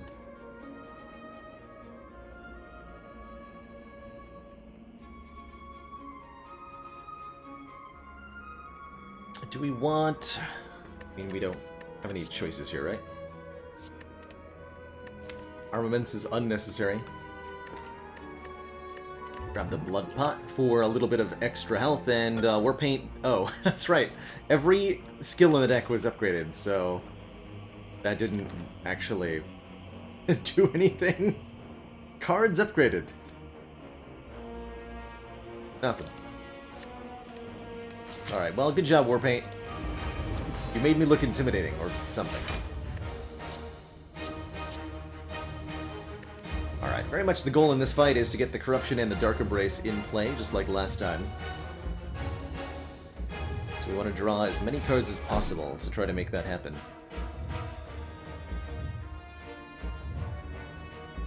I think we'll go Flex and True Grit before playing the Corruption. Part on turn 1 here is doing its big old debuff move. Just gonna put a bunch of statuses into the draw pile. I think we care too much. Shut down the multi-attack. Awesome-o, thank you so much for the Prime sub and the 5 months. Okay, weakness won't work. We'll just let Carnage exhaust. No limit break happening this turn. That's okay. Let's keep our energy. So on this turn, we're either being attacked for nothing by the multi-hit, or we're being attacked for a lot by the singular big hit.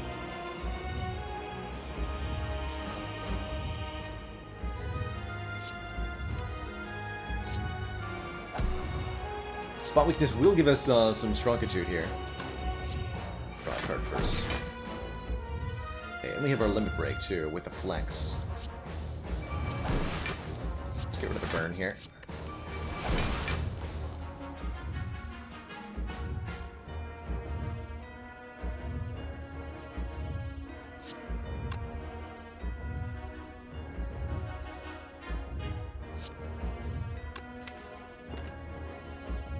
Fine. It was the big hit. We took a bunch of damage, so we get to drink our blood pot and the entropic brew. Strength potion for more strength. Let's go. Still no sign of Dark Embrace, though. We know that we're not being attacked on this turn. Or not for much, anyway. We just took the big hit.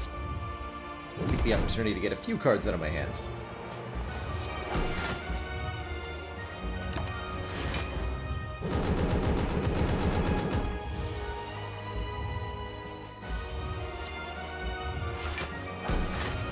Dark Embrace, what are you doing? I need you yesterday. There you are.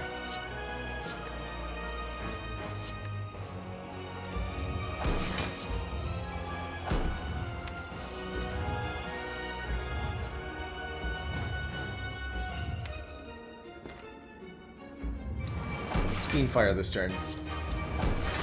Oh, or before Whirlwind gets into my hand. I guess we're gonna Whirlwind this turn instead now. Sever Soul. Cost 4 cards, draw 4 cards? Okay.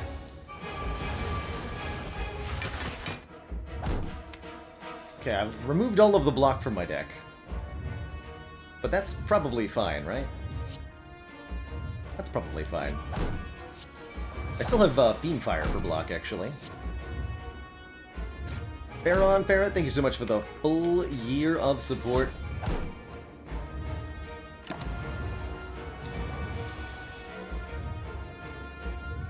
It's a heck of a long time.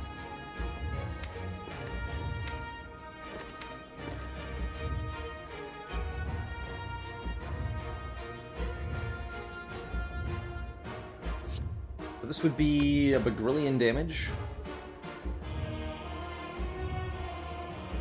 And then we draw, like, Anger, True Grit, and a bunch of strikes, and I have 24 strength, and it doesn't even matter. Get him.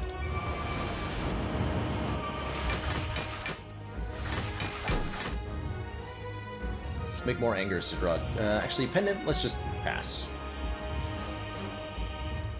Can't do any more damage this turn, because the heart does have a limit. But that shan't be a problem. Boop.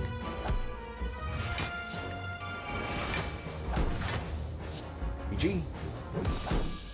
Get punched on. GG. Good old Feel No Pain, Corruption, Dark Embrace. A classic that continues to be incredibly good whenever you can put it together. GG.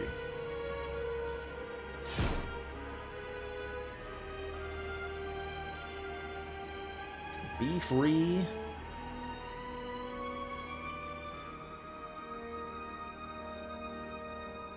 Wait. My fairy friend. You're coming with me though to Distilled Chaos. We've got stuff to do. GG.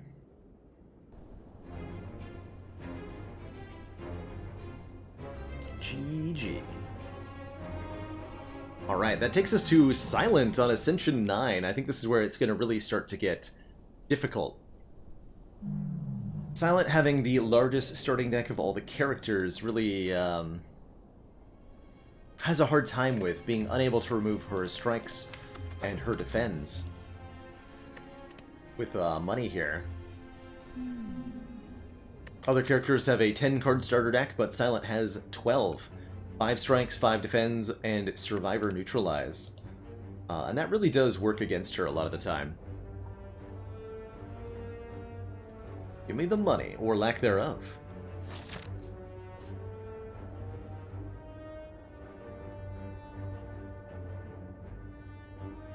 Okay, so this looks like something that we want to do. And that probably means that we want to make our one shop of the run here. We can go 2 elites and 2 fires right before Slime Boss. I guess there's also this path too, hey? Oh yeah, that would actually be, we can go fire, elite, elite, fire, elite, fire. That's pretty good. And that would let us visit the first shop then. For 3 fires and 3 elites. Always something I'm looking to maximize is the number of both. Upgrades are very, very valuable, of course, throughout the course of the run, and so are relics.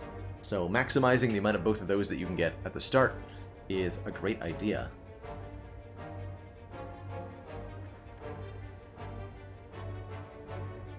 Hey, Quirkmer, I love the finisher and choke stuff. It does struggle to work a little bit on the higher Ascension levels. The big problem is that if you don't draw your choke and your blade dance at the same time, you can't do any damage.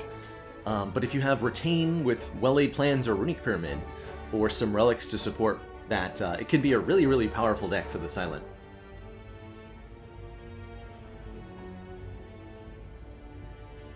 So in this act, our priorities are to get cards that help us beat the Slime Boss, as well as to take out some elites here. That's going to be damage, and it's going to be AoE damage. Anything that hits multiple enemies, or... I'm pretty okay with Shiv cards, too. Oof. Rough turn 1 here. Cannot kill either of them. Only 18 damage in hand. Not full block, but we'll do 1 strike into each. Block for 13, taking 5? 3. 3 is fine.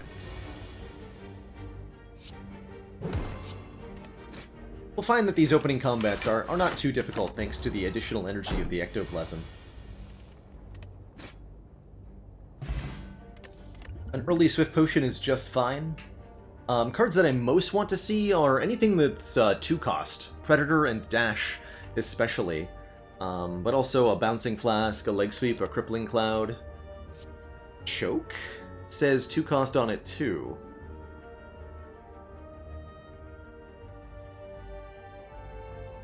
Backflip's pretty good on 4 energy though. And would let me take better damage cards with the additional card draw. But I could see this being a reasonably good choke. Would lead us into taking stuff like Shivs from here on out, but that's not a bad thing. Works pretty well with the Swift Potion, too.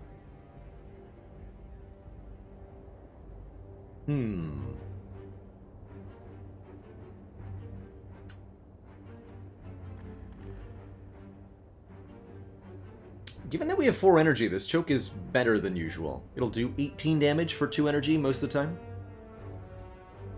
And more if we can get some multi-card stuff into the deck. It is the damage we're looking for. Alright, we'll take it. I might regret that. We'll do it. We'll do it. That's for you, Quirkmer. And we're gonna hit this shop, and if there's a Blade Dance here, I'm gonna buy it.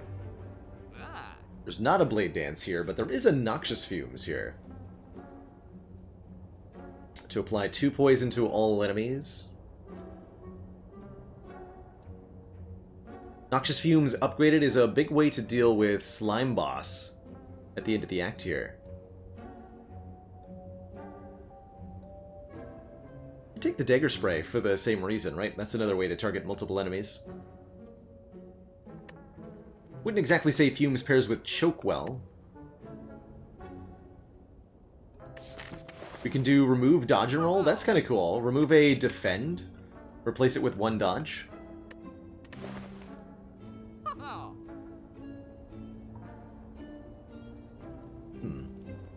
I think I want the Slime Boss insurance. Like, you gotta take those when you see them. Could also take the Dodge and Roll. I don't tend to like Dodge and Roll without either an upgrade on it or without a relic to make it better, like Oddly Smoothstone. Choke, defend, defend. Alright, Choke did a decent enough job here on turn 1 of this fight, but I currently feel okay with it.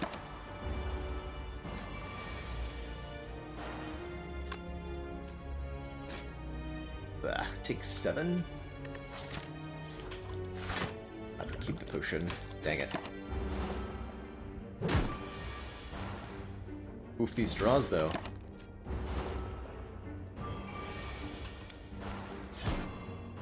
Not exactly inspiring confidence. Well, I'm pretty happy with the choke now. There is a Blade Dance here and a finisher. And a Sucker Punch. But I'm super down for Blade Dance. Add 3 Shivs into your hand. With the recent buff to this card, it's 12 damage for 1 energy base. And it has really, really good interactions with stuff like Choke. As well as with relics, right? Like if you have a Kunai or a Shuriken, then 1 Blade Dance is a guaranteed activation of that relic. We will happily take the newly buffed Blade Dance here. Upgrade is 4 Shivs, that's right. 4 heckin' Shivs. Finisher is indeed the harder to get of the 2, but I really want to be, in general in Spire, you want to be taking cards and relics and potions that have an immediate impact, that solve problems that you're going to have in the very near future. We want to be able to beat an elite in just a couple of floors here, so we need to make sure that we're preparing with cards that work well together, and cards that do damage output.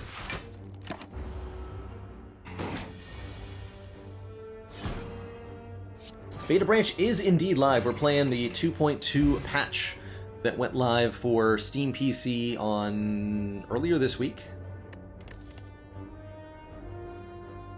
Doppelganger. Interesting. Here's another floor for... Actually, this is a 3 combat rare card. Even earlier than the last one. Doppelganger, I think, is a rare card on Silent that gets a bit of a bad rep. For X cost, it's a setup card for next turn, making you have one really enormous turn. I like to think of Doppelganger as a bad rare card with a really, really good upgrade. The upgrade on it is 1 more card draw and 1 more energy the turn after you play it, which is above the curve for most cards. I think it'll also pair really nicely with our Choke here. And on 4 base energy already, having an X-Cost card is pretty dang good, so I'm really, really happy with a Doppelganger. I think we've got enough health that I can get away with the donut here. We'd gain 17 health from eating the banana, or 5 health from the donut. Take the donut. As I often do.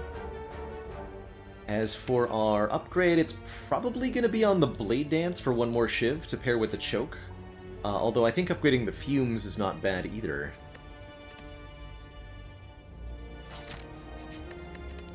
Let's upgrade the Blade Dance. The Doppelganger upgrade is also very good. Like I said, that's something you want to upgrade.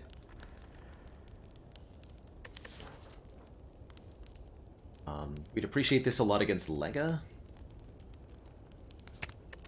Yeah, we'll upgrade the Blade Dance. Okay, it's 3 sentries. I'm very happy to see them. And we got Fumes on turn 1, even better.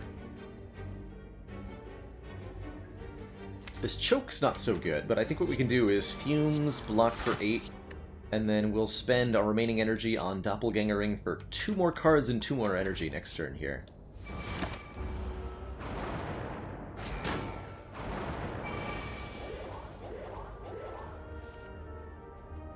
Beautiful.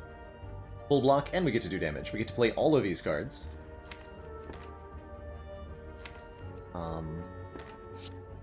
We should like to go for one of the ones in the front or the back.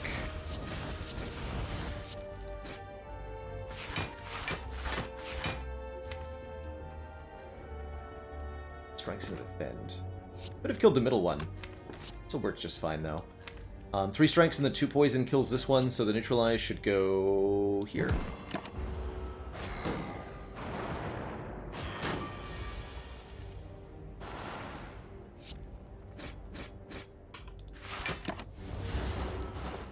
Kamalibo, thank you so much for the for the tier 1 sub and the 2 months of support. Super duper appreciated. Okay, should be an easy next turn kill if we focus this guy down. That Blade Dance putting in really good work so far. Fumes is, well, Fumes is doing its best.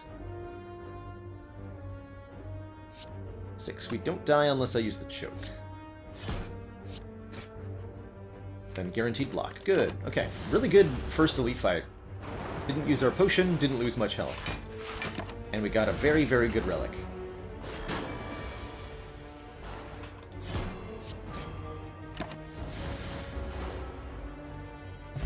In Orichalcum.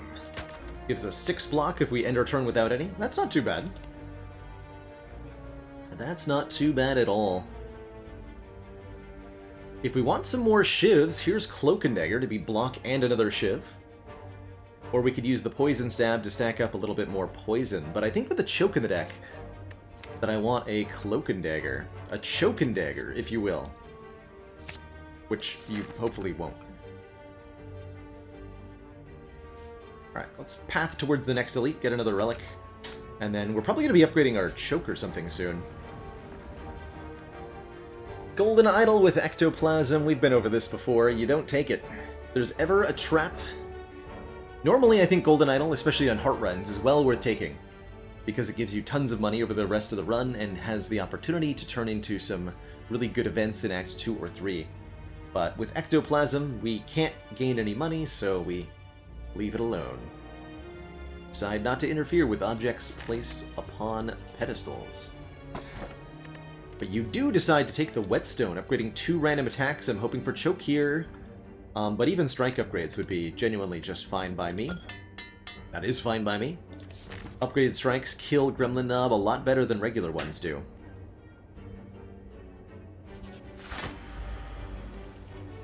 Consider taking it to not die the Forgotten Altar later? Not really, because you have to die to the Golden Idol immediately, right? We're giving up max health, or we're losing current health or taking a curse.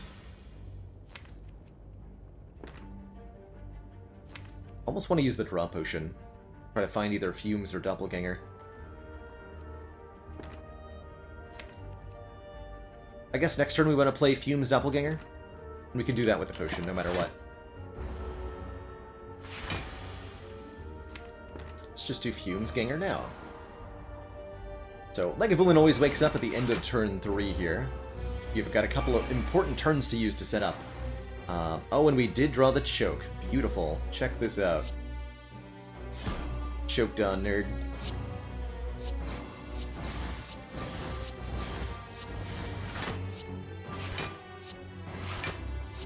Blam. It's a good turn. A really good turn.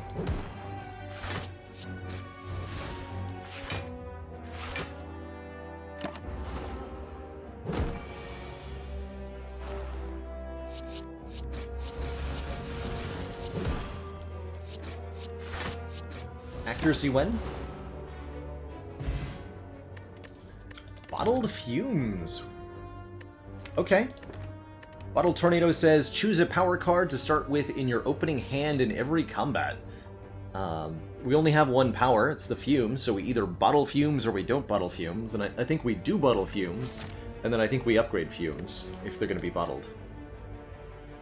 Could take a Deadly Poison to go with, to get some better single target scaling, although I'm not convinced that we need that right now. Dodge Roll does deactivate the Orichalcum. It's nice with the Dexterity Potion, and if we get any other Dexterity, it'll be good. But, I don't know, I'm not that big a fan of the Dodge Roll without the Dexterity. I don't think Choke's going to get an upgrade right away. Our current priority is going to be upgrade the Doppelganger and upgrade the Fumes, I think are the two upgrades I want before the end of the act. So many things I do want to upgrade, though. I swear, I get so many free relics in the Ecto Ladder. With all the money that we're losing. At least Vajra is awesome here. Starting us out with 1 point of strength means all these shivs do 1 more point of damage. Which is a huge, huge deal. Makes the upgrade on the Cloak and Dagger a lot better, too.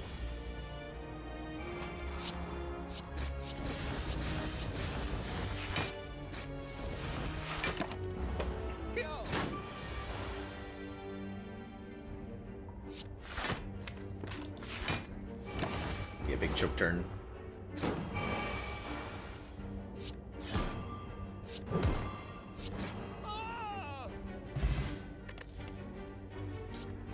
Ooh, second Blade Dance or an Acrobatics?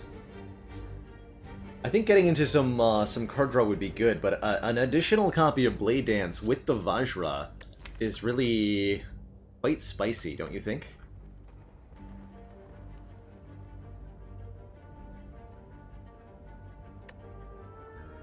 Goes so well with the choke. Gonna be good damage against Slime Boy. Let's do it. 1 energy, 15 damage. It's well positioned on the curve. Right? It's good stuff. Greetings, Knob. Knob's a pretty nasty character here.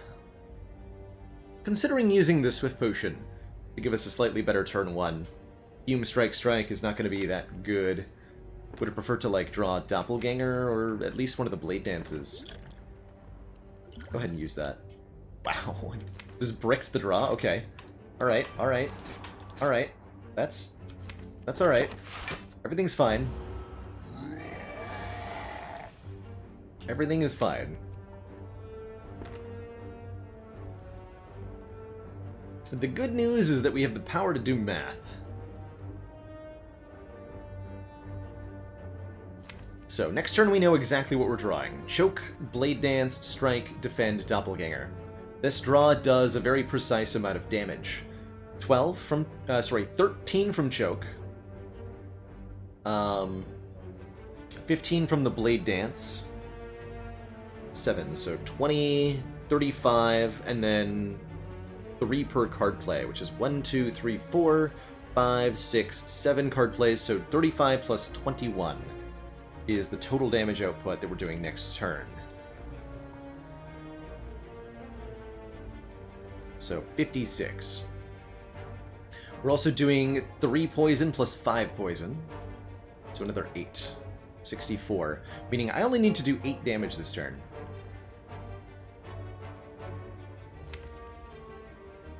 Oh, I can't play the defend. You're right. We only have 4 energy. So 3 less damage. We need to do 11 damage this turn, which we can still easily do. Which means that we play these 2 strikes. We block 6 with Orichalcum, but we don't need to play either of these cards. We can just take 6 here.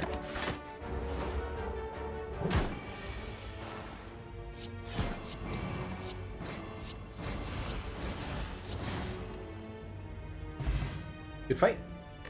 Toxic Egg is really hype here. Any future skills will be upgraded, and that includes any cards that say gain more shivs on them. Alternately, Glass Knife hits hella hard. Oh man, Glass Knife hits so hard. Especially with an upgrade. But I want to upgrade Doppelganger. An Actual Dad, thank you so much for the 3 months and that Prime sub.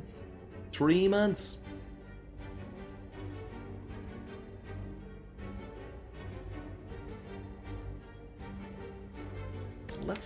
Do we want this Glass Knife? Thinking about this Glass Knife. The Deadly Poison Plus is also pretty appealing, given that it's got a free upgrade on it. But Glass Knife is just going to cause so much carnage in Act 2 if we upgrade it to be 13 times 2. 9 times 2 without the upgrade, but the if we take it, it immediately becomes the best upgrade in the deck. Even better than, I think, the Doppelganger. Fortunately, the egg means we get to continue to add cards to this deck without worrying too much about accumulating an excess of upgrade debt.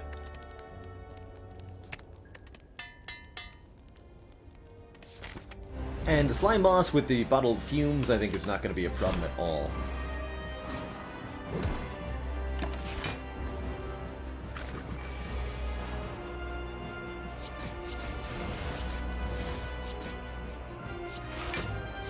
Easily split next turn, especially if we draw the Glass Knife. We didn't. Alright, well, I'm going to split anyway, because I don't want to take 38 damage.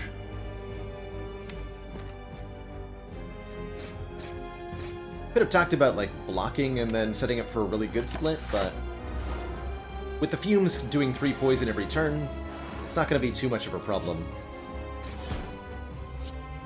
Kill the one that makes us weak. Dead. Just become dead.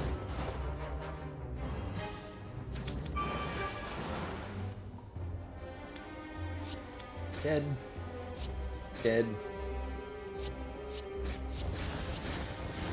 You split at 27? I'm gonna not play that.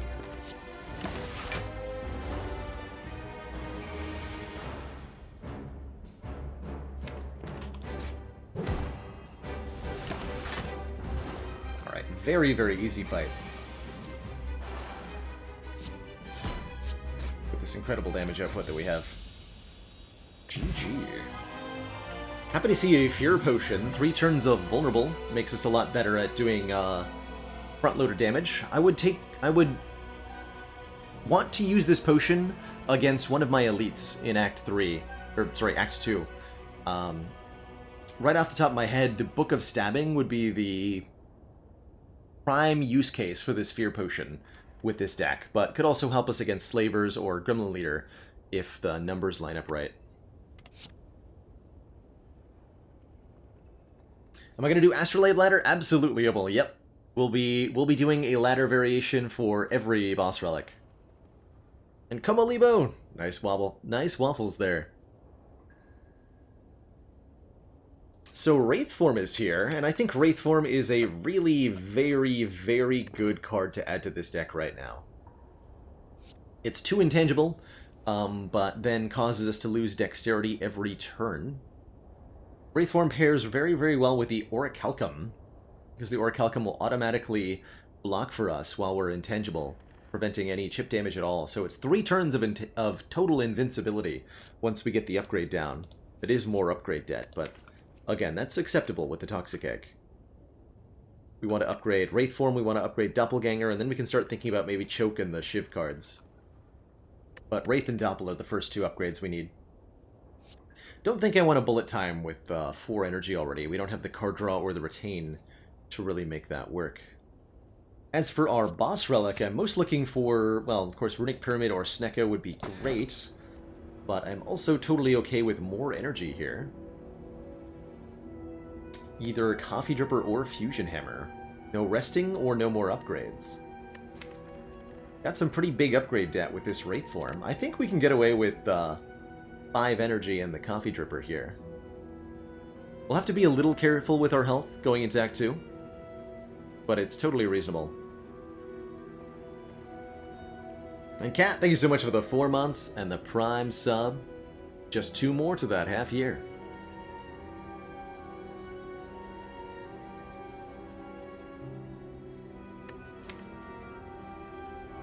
Yeah, I think we'll take the Dripper here. I think we'll take the Dripper. So, fun fact, intrinsic parity, Blade Dance was originally an uncommon card for Silent, but got moved into the common pool relatively early in the game's development. Interesting to see it now buffed to the point where I think it would be a reasonable uncommon. It does about the same damage as the Silent uncommons, right? The same damage as Masterful Stab, the same damage as Backstab. So it kind of fits in nicely with them. Interesting act layout. So I think something that's very important for us here is to get this Wraith Form upgraded before we get into any serious combats. So upgrading here or... yeah, that's too many combats. Upgrading here sounds really good, and then we can fight, you know, a couple of elites. Get a couple of more upgrades. Hopefully some upgraded skills from the Toxic Egg, too. This is just too many fights in a row. I'd be kind of scared of that. Would let me fight the Burning Elite? Maybe? Which I think we're okay at, but... no. I like this path.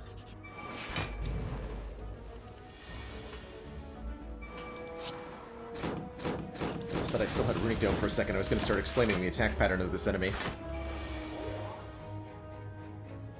I don't need to do that. Man, I have so much energy every turn. Crazy.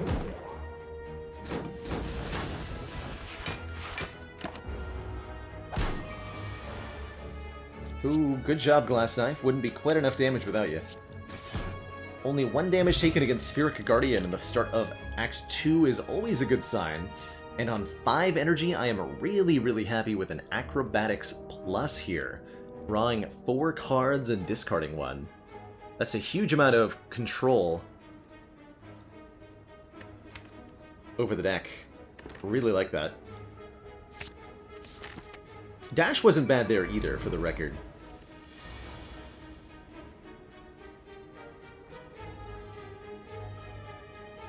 Alright, options. Fear Potion. Become 19 twice plus 10. 38, 48 damage. So if I use the Fear Potion, we can just kill one and full block. Otherwise, we're looking at using a Dex Potion here. Or we're taking a bunch of damage.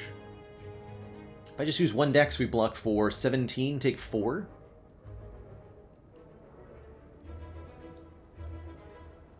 I think this Fear Potion is much more valuable than the Dex Potion, so let's use a Dex Potion here. Just 1. We could use both and block entirely. Seems like overkill, though. Lysozyme, thank you so much for the Prime sub and the 5 months. Free dad joke.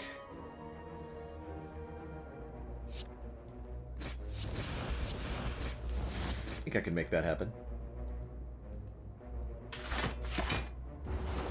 Doesn't have to be a good one.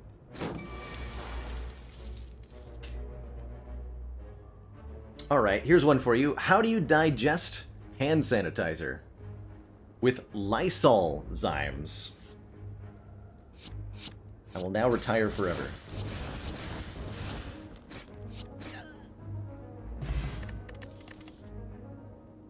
Ooh, piercing whale.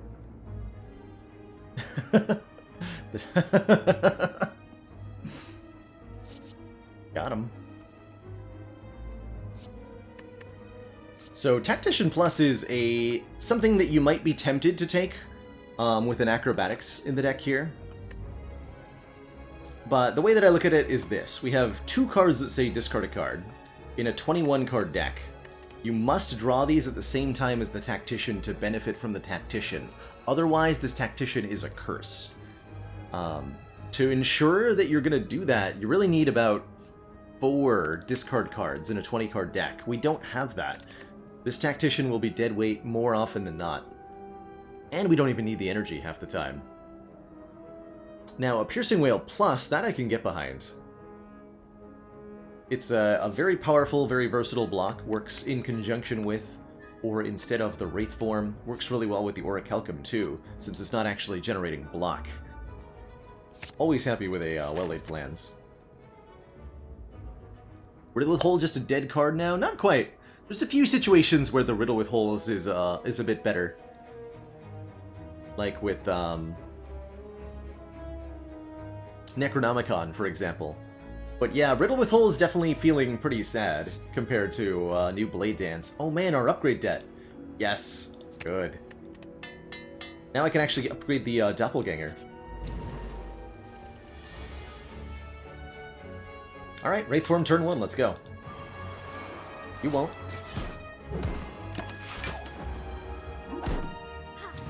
So the goal now is just win the fight before the enemies murder us.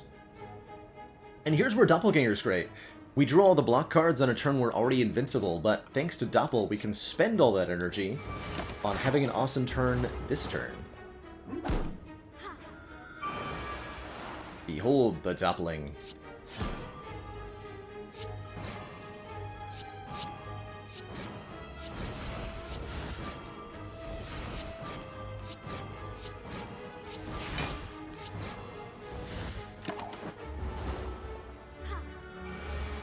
Good turn.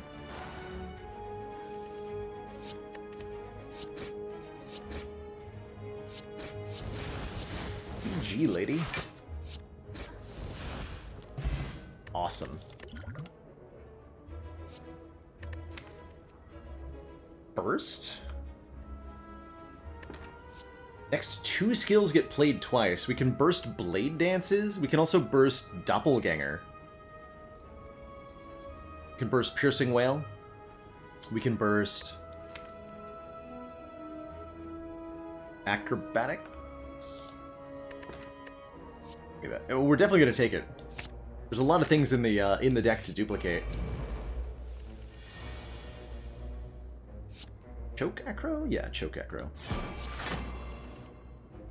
Ooh. I regret my choices. We'll draw Piercing Whale. It'll be fine. Right?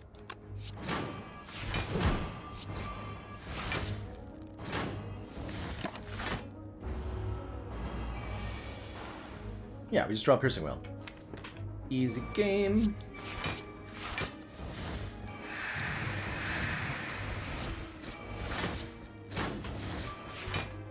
Of course, then we fail to kill on this turn. Right? Unless, yeah, Glass Knife didn't show up to the party. Dang it. All because I choked before Acro on turn 1. That's real. Real. Would a Fear Pot get us there? Because I would use the Fear Potion to save all this health. You can also use the Speed Potion to make the defense block 6, I think? Go to 10, 7. 7 each. Actually. But let's do some math on the Vuln Pot, because the Snake Plant gains block every time we hit it. I'm not actually 100% sure off the top of my head if the Fear Pot would get there. So it'd be 10 base, so it'd be 15 down to 12 point... Actually, no, 15 times... 15 goes to 11 in Spire, so these would be 11 each with the Fear Potion. This would do 11. This one would then do 8, because it'll have 3 blocks, so 11 plus 8. It's 19. We gotta do 6 with the third hit. That won't be enough. Okay, so no, we don't kill with the Fear Potion. We'll do the Speed Pot instead, then.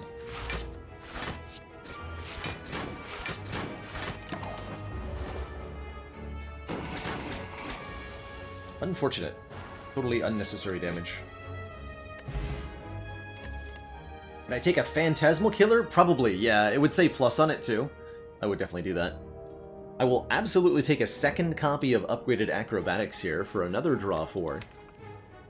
And then we're starting to really, really hustle through the draw pile in a good way. Alright, Doppelganger upgraded. Now it's going to work for me. At least it better. Hear that, Doppelganger? Gotta work.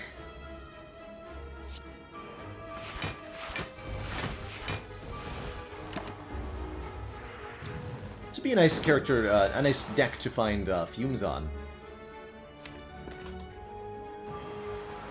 We want to draw the bigger, better attacks.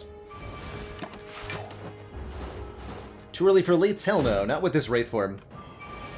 The Wraith form is really going to carry us through just about everything here.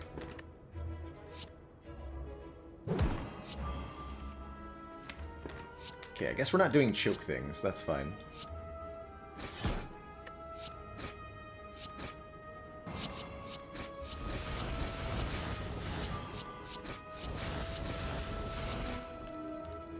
Get him. Just draw through all that. Orichalcum block 6. Stop that bird cold.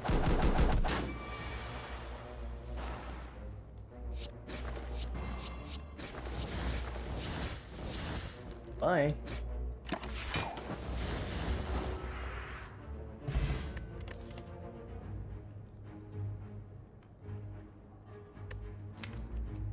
Expertise. Draw until we have 7. With the 2 acrobatics feels less impactful. We could take an Infinite Blades for 1 shiv per turn, but that's just not that many shivs. Really feels odd that, you know, with many of the shiv cards getting buffed, this one got left behind. Why? Why, Infinite Blades? Why are you the way that you are? Skip ahead. Don't want any of that, not even the dash. And we should be good to fight elites here, even with the Dripper. I feel good with our 2 potions, that very valuable Sphere Potion, which I said we're saving for the Book of Stabbing, specifically. And good damage output here. We want to kill at least one of the gremlins right away to give the leader a chance to not attack us next turn. Hit the gremlins as hard as we can for the moment. And try to draw towards our Wraith form. There it is. Too early? Too early.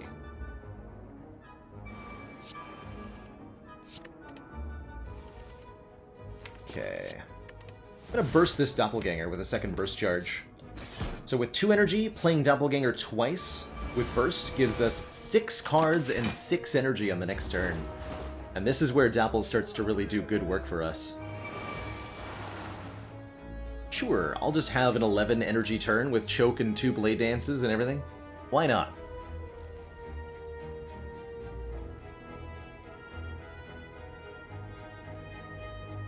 Why the heck not?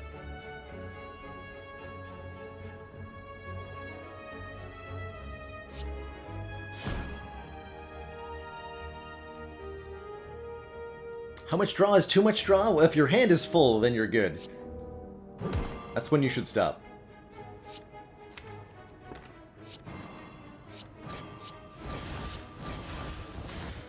drawing here too. If I could get the burst for the Blade Dance, that'd be nice. But we can just play all the strikes on the leader here. Look at him go. Wow. Just... Wow. Dang. Dang. And the Eternal Feather's here to say, Coffee Dripper, get wrecked. Now whenever we visit a rest site, we heal. It's like resting, except it's not resting. And Finisher's here. Yeah, let's do it. 6 damage for each attack played this turn. Which is quite a few, right? And we have the 1 point of strength to go with it. Let's take it. I do know that we're falling behind on our weak applications. Can't ever benefit from Dreamcatcher, right? This only works when we rest. So we are skipping this.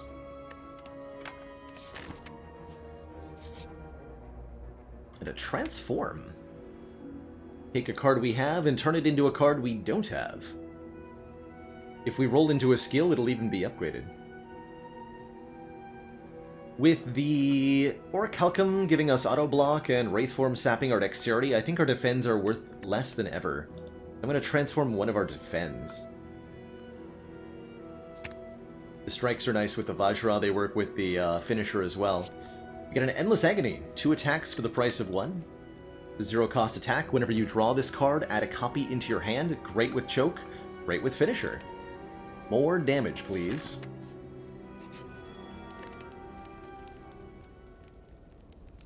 Alright, I think we can finally upgrade choke. It's time.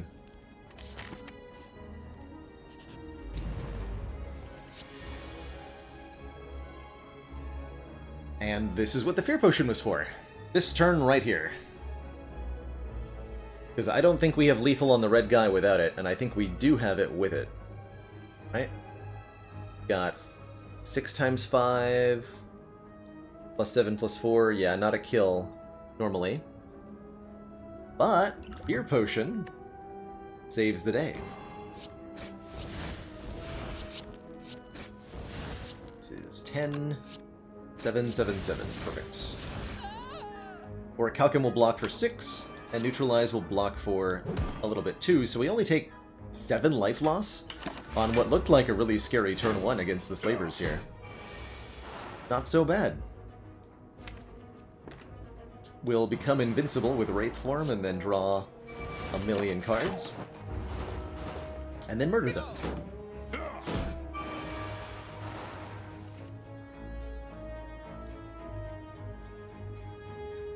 That really, just a little brief moment there, highlights just how good card draw is, or rather just how important it is for stuff like Finisher. Without the Doppelganger there, we drew Strike, Strike, Defend, Defend, Finisher. Not a very good turn. But the Doppelganger makes Blade Dance and Cloak and Dagger also show up. And that makes for a very powerful finisher. Good stuff.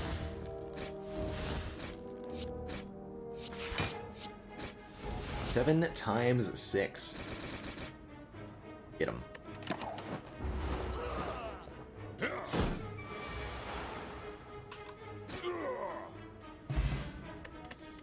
Speaking of card draw, here's some more. The first time we lose health each combat, draw 3.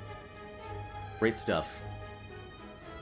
Yeah, any kind of ninja relic would be very, very welcomed at the moment. Alas. I would take maybe a reflex, but I don't want a tactician here. Still don't have retain.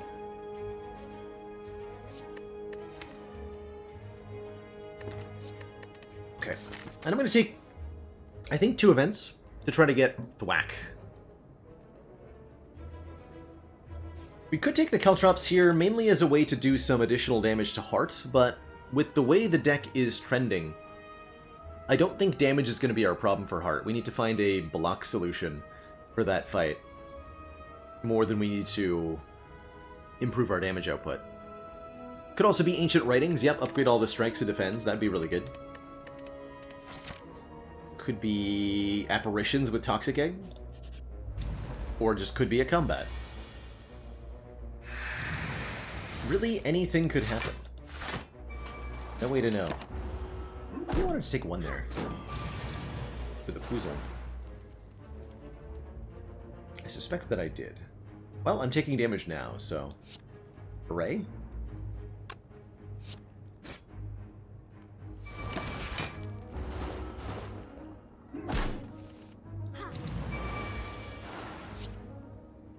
Perfect.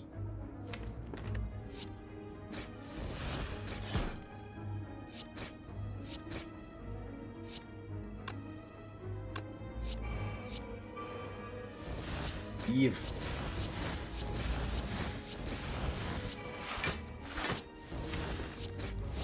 Alright, finisher does 7 times 12. Wow. 84 damage finisher. Some upgraded block cards.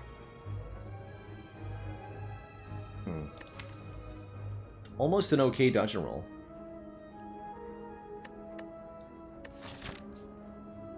Almost. We just want to keep the damage. Our damage is kind of dependent on drawing particular cards together, so every card that we add that isn't part of that interaction or that isn't card draw, backflips would be good for block, but stuff that takes up space in hand is going to make the finisher worse, is going to make the choke worse. So I'm, like, not that into that, you know? Hey, and there's Ancient Writing. Upgrade all strengths and defends. 3 strength upgrades, 4 defend upgrades. Don't mind if I do. Should put us in really good shape for the Collector here. I think I'm actually going to upgrade Neutralize for one more turn of Weaken. Talking about our late game block plan being really important here. Weaken is part of that. We want to be able to weaken Heart so that it doesn't murder us on turn 2. We can grab the upgrades on the Blade Dance and the Finisher and whatnot afterwards. This is important right now. We'll have plenty of damage for Collector. 3 more Wraith Forms? Yeah, if we get another Wraith Form after this fight, I'd be totally okay with that. No complaints there, right? Or Collector? You're not Collector. Help! I've been deceived. Okay, so the front one is stealing the Wraith Form. These guys always take the rarest card from the draw pile. We should play Glass Knife there. I think I'm also going to burst the Doppelganger for the big turn. We'll have a guaranteed, almost guaranteed, Choke Finisher Extravaganza. It's going to be great. That means you're stealing an Uncommon, which is going to be either the Choke or the Finisher, actually. So if I want to do that, let's put the dagger here. Burst this and draw 6 more cards.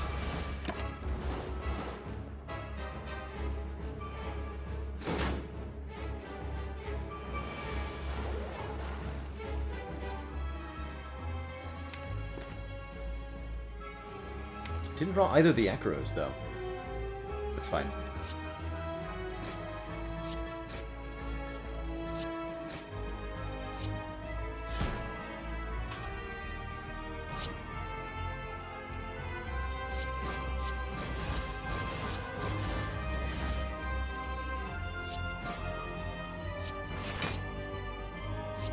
Seven times 10?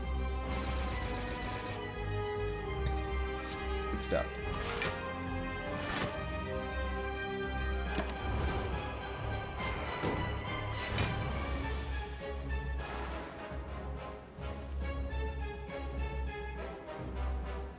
Do it again. So Piercing Wail will almost entirely shut down this turn. Just 8 damage now, and we only take 2, right?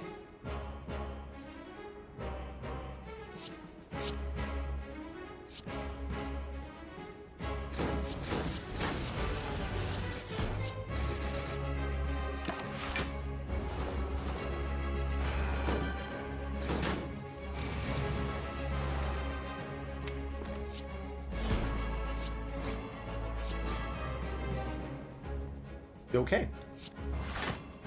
Good fire. Just dodge the Hyper Beam entirely by murdering the boss. Good stuff.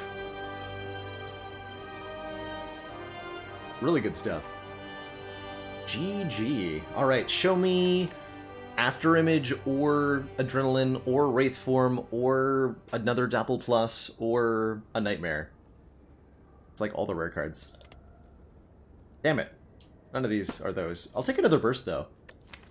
Bursting Burst works, right? We fix that? So we can get another copy. I don't think I want a Bullet Time, and I don't think I want 1,000 Cuts.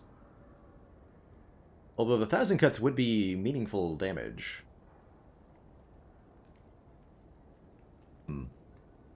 Maybe Cuts is fine here.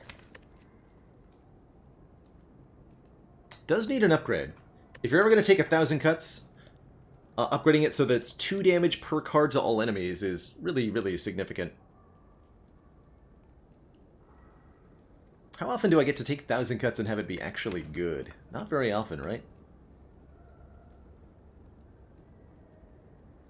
I think the Burst might be better, right? Because Burst is like duplicating Blade Dance for me. I'm taking the Burst here. Over 1,000 Cuts. You can't stop me. And oh my god, is that a Wrist Blade? It is a Wrist Blade. Unfortunately, it's competing with Runic Pyramid.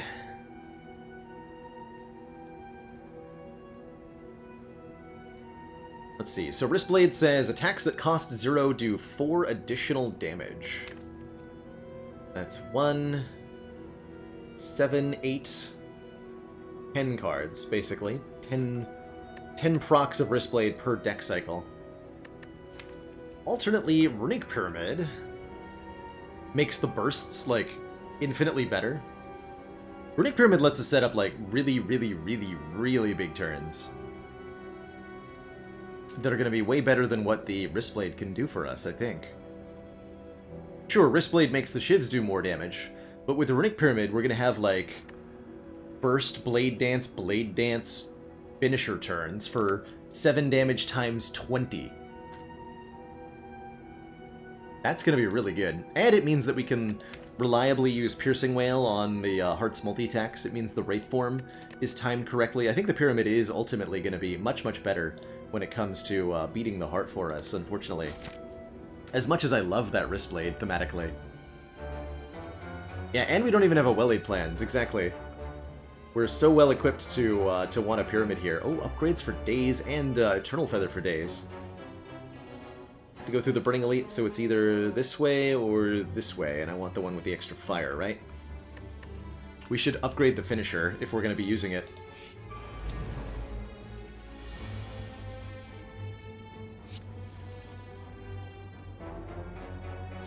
Nuts.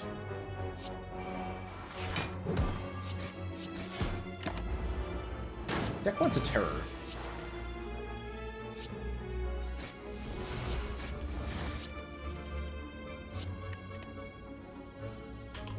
So here, for example. Hand space is sometimes an issue. It's alright. Tactician is a lot better now. Because now we can retain it, and always just discard it. For 2 energy. I'm going to take that.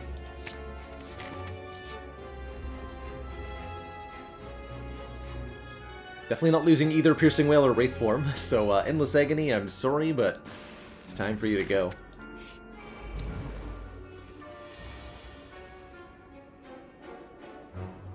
It's time.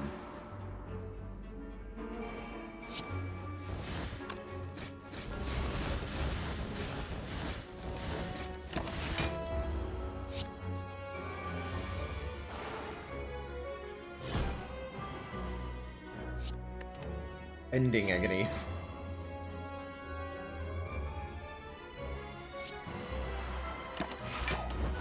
Okay, Intangibility also reduces damage from spikes, so we can go like this.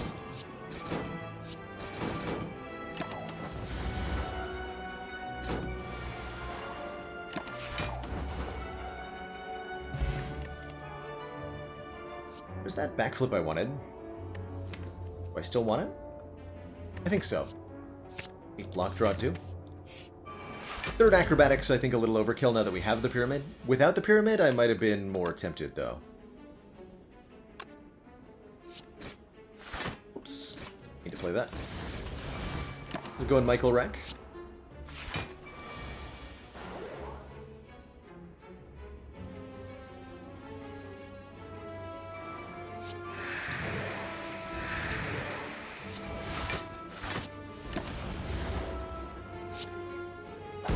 So, fun fact about the choke card is that the damage it does goes through block.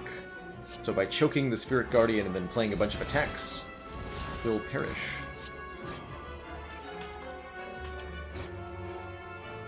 Quite easily. Fruit Juice is some more max health, that's good stuff. I don't want the Agony back, although I appreciate the offer. I don't think I want a dodge and roll or a quick slash either.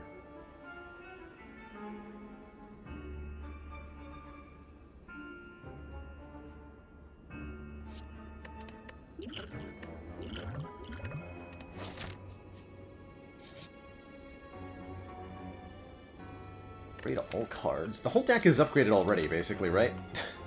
We have 1, 2, 3, 4 unupgraded cards. Yeah, we're not going to take upgrade all. And we're certainly not going to take 2 curses for nothing. So, fight a boss. Hasn't been much of a choice most of these runs. Thankfully we have Wraithform to protect us from the deadliness of Hexaghost next turn, though.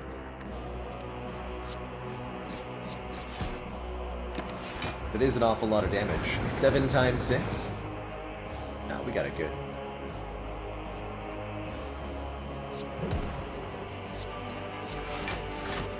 Oh, I should have bursted burst there.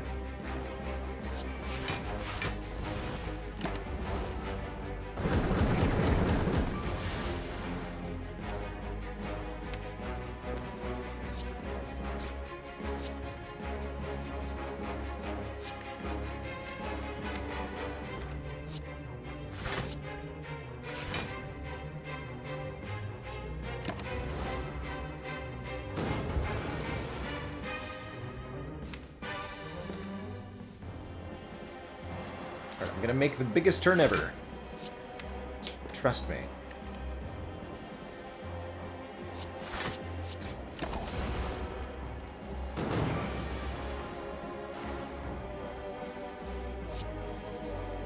That'd be great.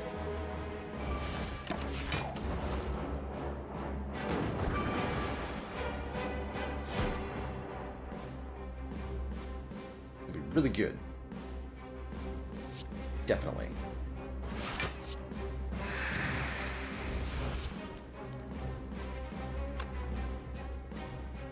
Spots 1, 2, 5, 6.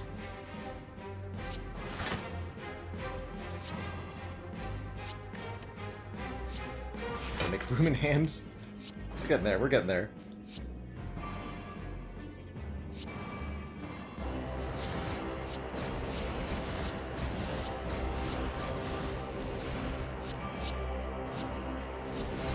Beautiful. And we stop at 7 times 12, but that would have been 7 times even more. GG. One big turn to end them all. Tungsten Rod here is awesome. Whenever we would take damage, take 1 less damage. I don't even mind a second Fumes here. Ups against, like, Time Eater. Time Eater is going to be a problem with the current deck, right? We really cannot do that against Time Eater at all. Beat of Death is 1 on this Ascension, so this will be total immunity to Beat of Death. It'll also be total immunity to all damage while Wraithform is in play. I think I'm going to take the Fumes here to make sure we can defeat the Time Eater. We go this way. Grab an upgrade on the Finisher. Make that 9 per card. And fight the Reptomancer.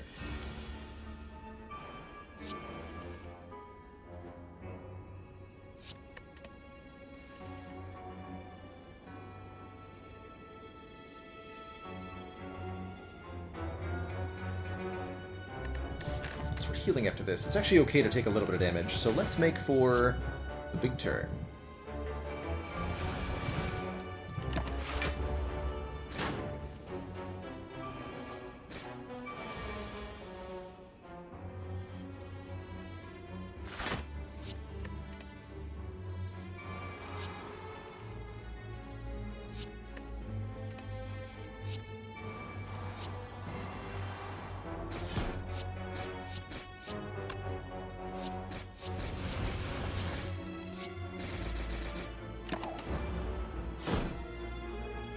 Daggers will end themselves on their second turn of existence. The dagger's attack pattern is 9 damage plus a wound on the first turn of their existence, and then on turn 2 they do 25 and die. If you can block that 25 damage, then you don't need to worry about dealing with them otherwise.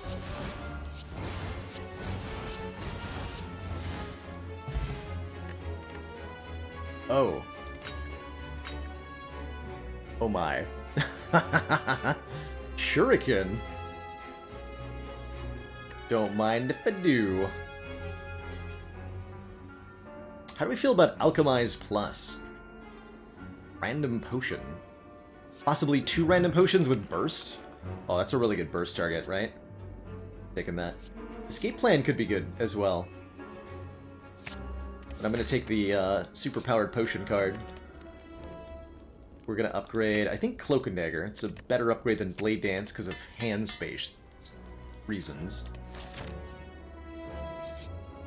Take the Strawberry for 7 more max health and be happy about it. And we'll fight the 130 max health Giant Head, which just sounds fun. How much damage do you think I could do in 1 turn? If I set up really well. Ow. Blue.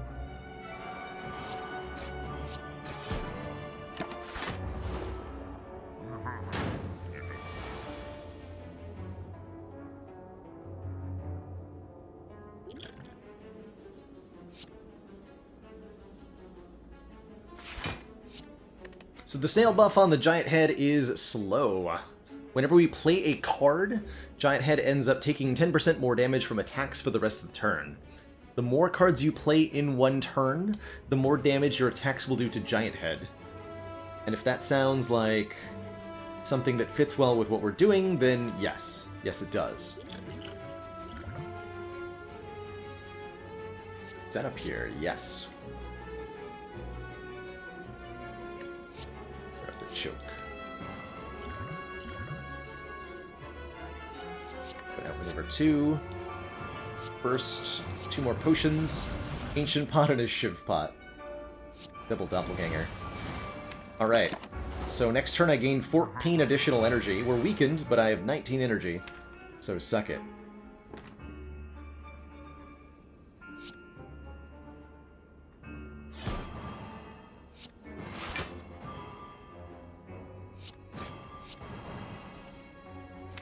Didn't draw the burst, unfortunately. That's okay.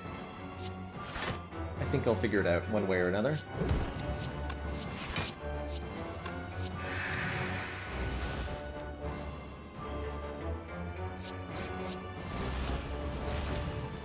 So the shivs are now 11 damage each.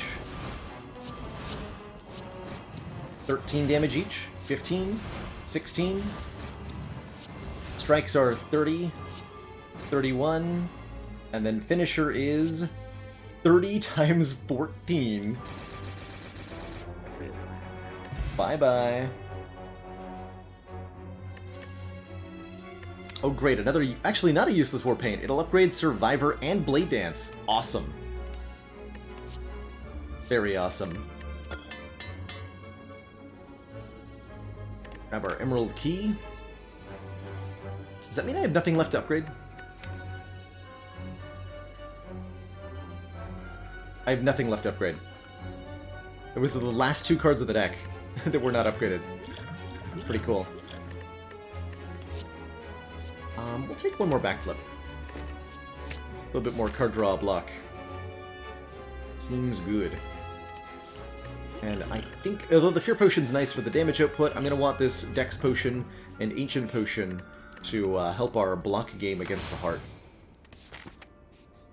1 more leap.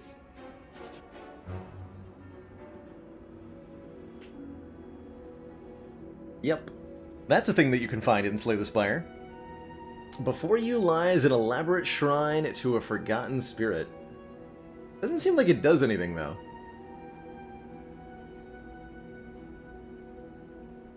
Spire's upgradable cards, huh? Think for yourself, game. You ignore the stinky upgrade shrine. Get out of here.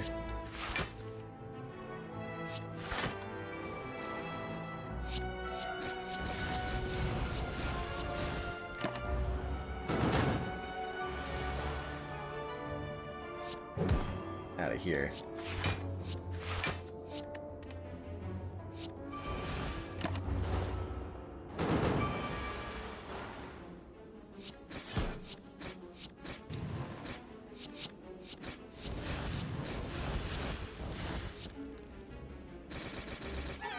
Got him.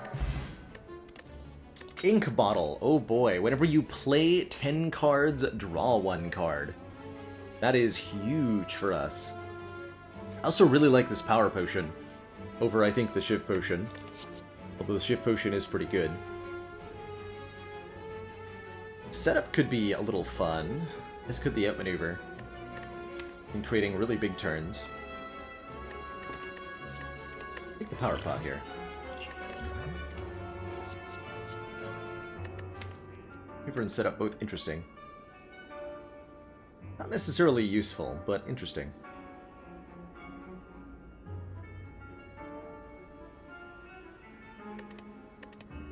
I'll pass on those. With 5 base energy, it doesn't feel like I want to be using more cards to exchange for energy at the moment. We could, but I just don't think it's quite right to do. Also pretty sure this is a short fight, so we'll use the Wraith Form on turn 1 here. With Burst, Blade Dance in hand. There's Finisher, I figured wouldn't be far. Do I... Dex Pot? Or do I swap out the Dex Pot for something different? I think so. Yeah, Fairy in a Bottle, much better. Much, much better.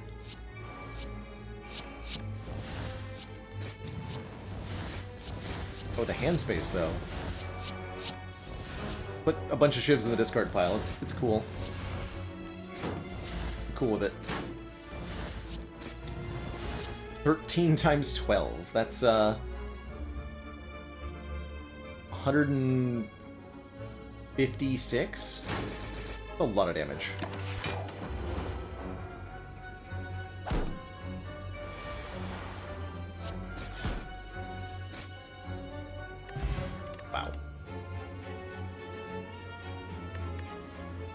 Flask. We don't need poison, other than what we're doing for Time Eater. I think we're good against... With the Shuriken, we should be fine against Time Eater.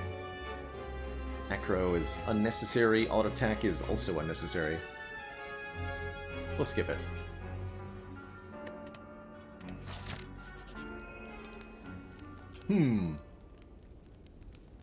So if you cannot do anything at your rest site, you do get a proceed button that lets you skip. Not something you want to be doing very often, but it's an option. It is an option. And I think so, Heligonian. Ecto Ladder is showing to me when shops are important, and I think also when they're not so important. And that's a lot of damage on turn 1, dude. I am unwilling to use Wraith Form now. It's too early.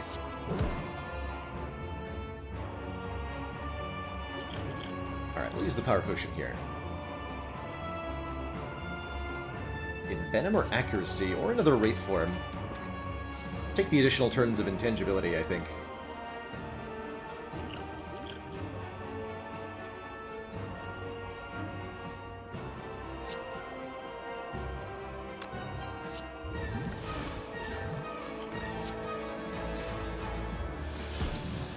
More cards.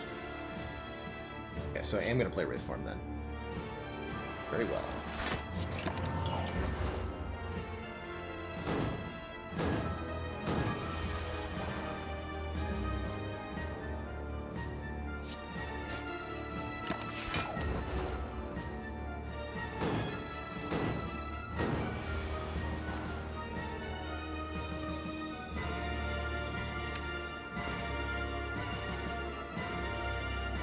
Okay, here's our really big turn in hand, but of course we can't play it against Time Eater, who automatically ends our turn after a certain number of cards.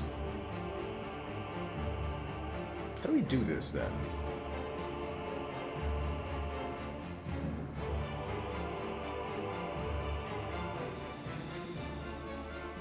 This is not the not the time to find out how Bursting Burst works, unfortunately.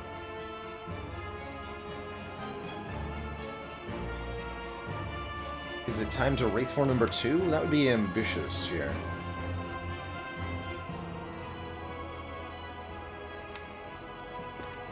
It is, though.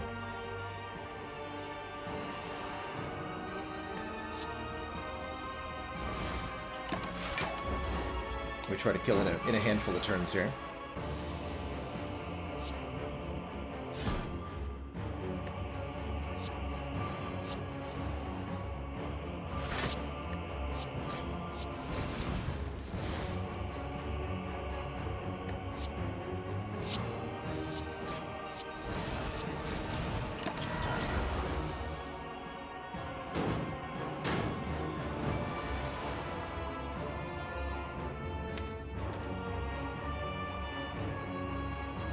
We just gotta bring 10 meter below half health on this turn. Not too hard.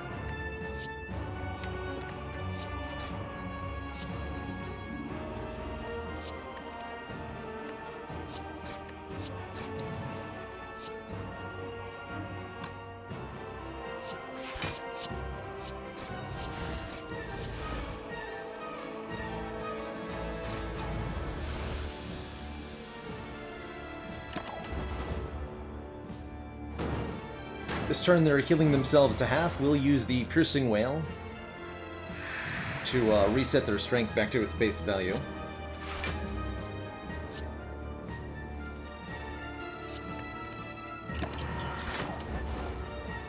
Now we're not intangible on this turn, though. Fortunately, our opponent has decided to make our life easy for us. Somewhat. I think I'm going to use the Shiv Potion here. Go Choke, Shiv, Shiv, Hunting Potion, Shiv, Shiv, Shiv, Strike, Last Knife, and get finished. GG.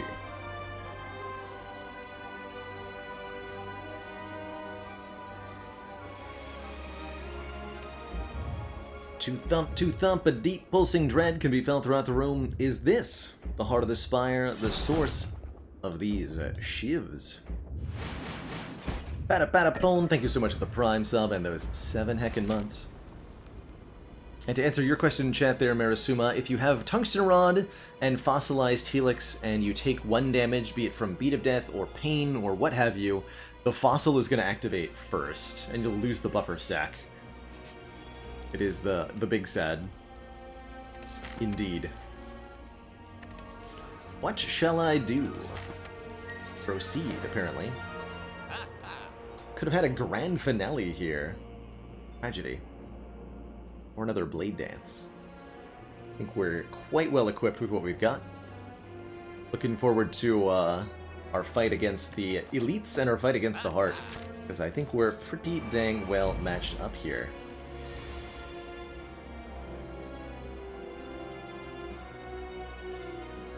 Bit of a sketchy turn 1. Let's see if Acro draws Wraithform. Not, but it does draw a lot of block.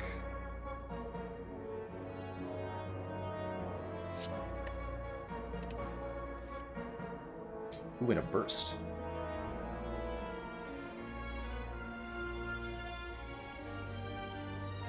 Well now.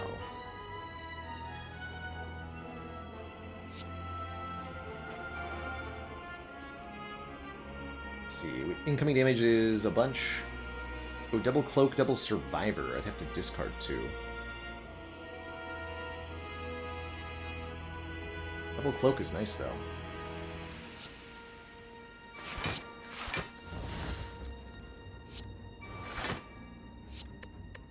Lose 1 of the fumes.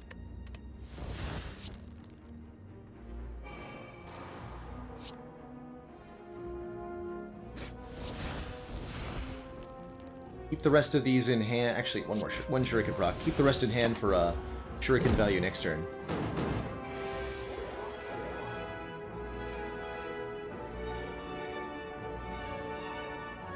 I'm gonna choke, yes.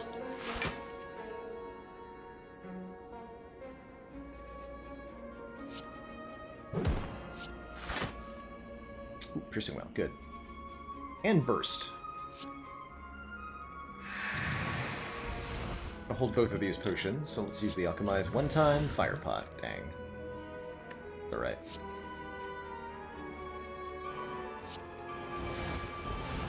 Alright, we'll expect to kill Spire Shield next turn. In that case.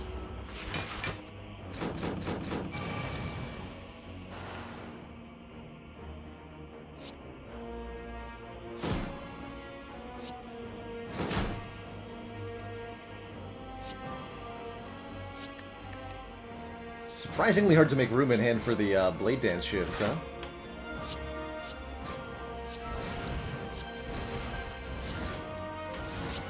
Wait a minute.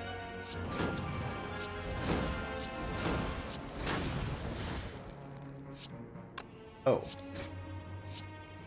Oh my. Wow. Holy crap. That's a lot of damage, huh? Dang. And the pen nib is here to make potentially for a very, very big finisher. Although I don't think it'll actually matter for that because damage cap's the thing.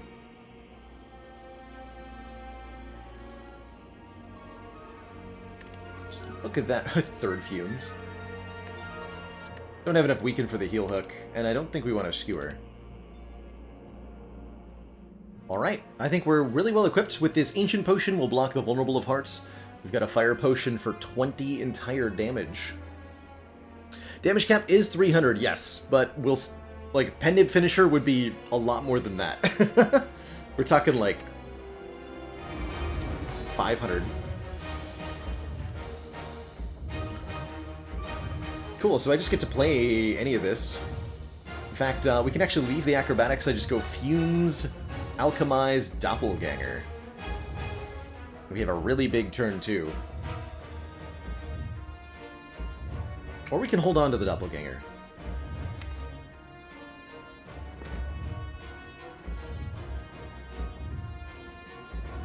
I'm just gonna go Fumes, Alchemize, Doppelganger. Don't take any damage from Beat of Death thanks to Tungsten Rod here.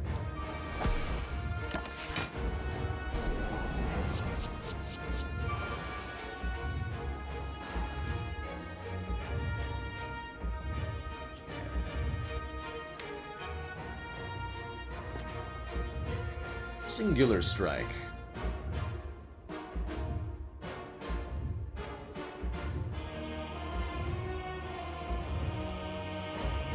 Well, if any choke turn is going to be a good choke turn, it'll be this one, right?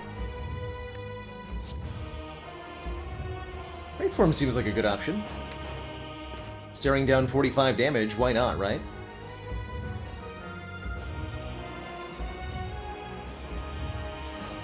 Why not? This is totally immune for a little bit.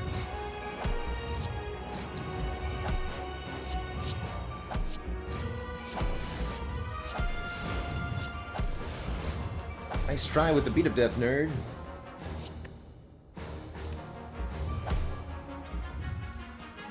We even managed to draw the Void in such a way as to not actually lose anything there. That's pretty cool.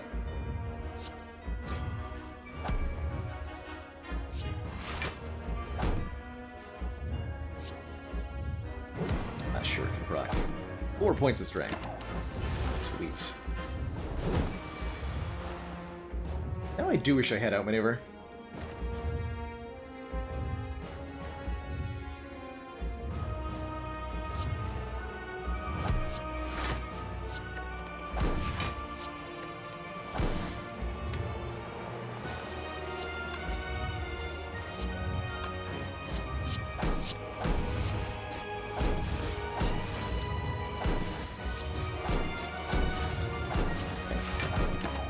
Decent turn.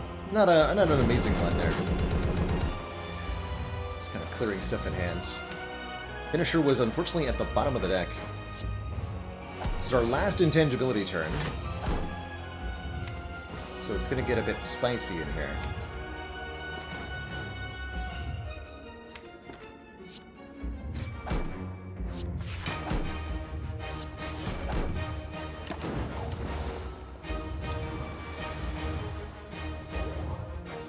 Very little block to deal with this hit.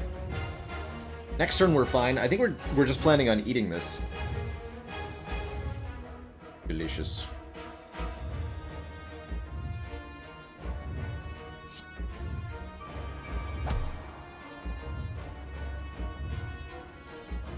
Kind of appalled by Ink Bottle here. Making my life hard. Take that knife for 64. It's only 46 damage. We'll be fine. I'm sure we'll be fine.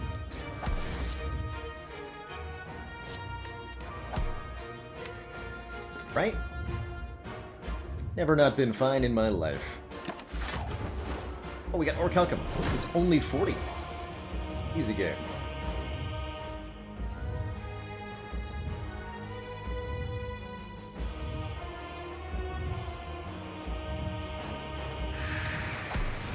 So if I burst, what does that actually do? 2 stacks of burst, 5 stacks of burst. So bursting a burst gives us 5 skills getting duplicated? That's crazy.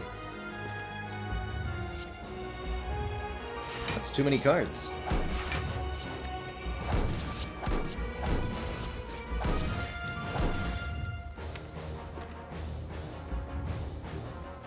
So only have a few more turns to get a kill here.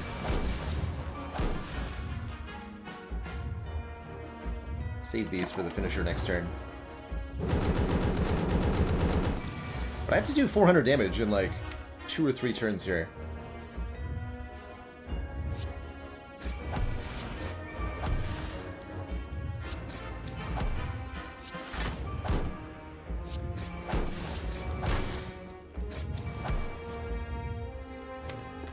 Looks like we're gonna do it okay though. 19 times 7. Yeah, we're already basically hitting the damage cap on Heart, right? Without even using Pendim on the finisher. Looks like we got it, though. Not by a huge margin, mind you. Beat of Death becomes 2 here. This 4 times 15 attack would absolutely kill me if I wasn't winning this turn. A little bit sketchy. And we're now taking 1 damage from Beat of Death, because Beat of Death became 2. All good, though.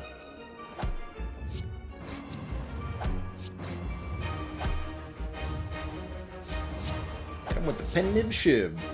GG. GG. Be free, my fairy friend. Be free. Actually, that's true. With Rod, we actually would have survived that, I think, right? Just barely? Just barely. Either way, GG.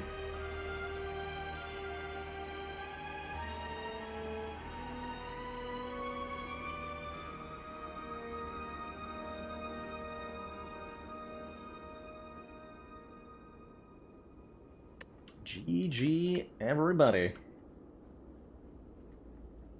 Awesome, awesome run there. Able to do, quite frankly, a ridiculous amount of damage with choke and finisher and a lot of shivs. Runic Pyramid tying it together is good. Good stuff. GG. Alrighty, one I want to say thank you everybody for tuning in tonight. Pleasure to have so many folks hanging out with some laddery ectoplasm action today. If you're new here, my name is Baylor Lord. We play a heck of a lot of Slay the Spire here on the channel at a very high level. And we just launched a YouTube channel for Spire highlights and tutorial stuff. Little spoilers, but I just recorded the other day a quick video where I briefly discuss some of my thoughts on all of the uncommon colorless cards in Slay the Spire, a topic I don't think gets a whole lot of attention. So look for that on the YouTube in, I think, a week is when that's lined up. But there was also a new highlight video posted there today, the Scrape and Reprogram run we'd had with Defect a couple weeks ago.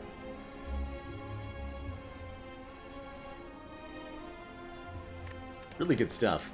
Yeah, spoilers. Spoilers. Hey, Wizardrix, I have indeed played Retropolis. Has that, we checked that out when it first came to Early Access. Seems like it might be getting close to finishing sometime soon, right? One game that we haven't checked in with in a while that we will be checking in with again, just because I just spotted a bounty for it. We're going to be checking back in with Phoenix Point over a year since the original release. Sometime in the next week or so, since Twitch is paying me to do it, and I'm happy to. How's it going, Bart? Great to see you as always.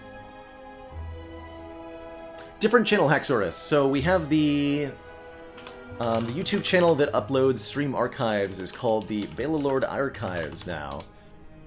And that one is the exclamation point archives link. That is a different channel from the YouTube. I should really make the icons for them different because they are not the same, or they are the same as each other, the two channels at the moment, which I understand is a little confusing.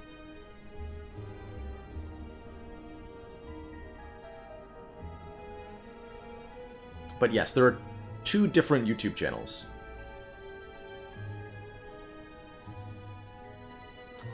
Bounties, to clarify those a little bit more, bounties are done through Twitch. The money, I imagine, originally comes from the finisher, but they give it to Twitch and then Twitch gives it to me, rather than there being any direct interaction with bounties.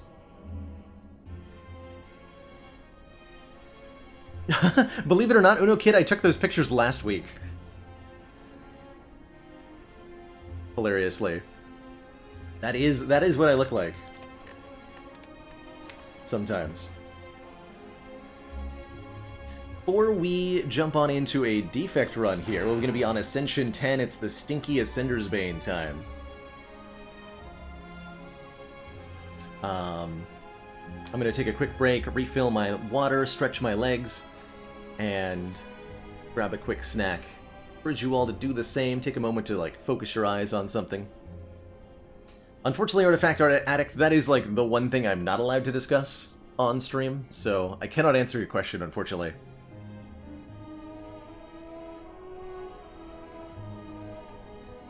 In any event, I'll be right back. Don't go nowhere. And when we return, some defect action. See y'all in just a second.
Alrighty, we are back, everybody. Has Ecto Letter failed yet? Not yet, but it might be about to be the failure. We've got no money on the defect here with our starting ectoplasm, and we've got an act layout that looks a little bit intimidating. We have a haphazard arrangement of elites and fires. One of the best pathings goes straight through the early burning elite. I would have to get some really good potions, maybe a fairy in a bottle, maybe something at this store to think about that. Let's see. We don't want to go too aggro. I would like to be able to beat this elite. We can do 2 elites and 2 fires?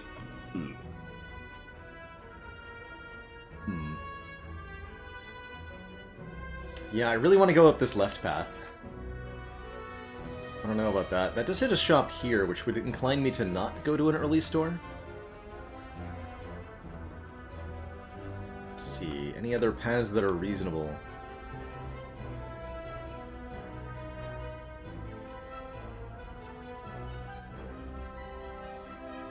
Oh, hey, we can go elite here, fire, elite here, fire. That's pretty reasonable, too.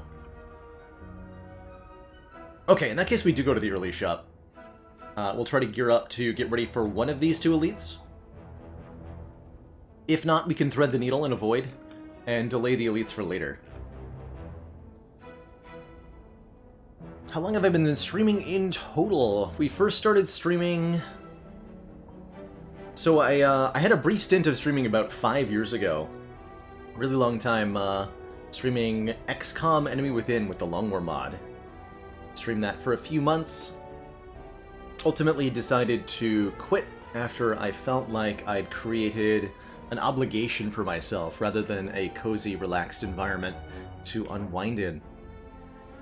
Started up again about 2.5 years ago now. Back in July of 2017, I want to say.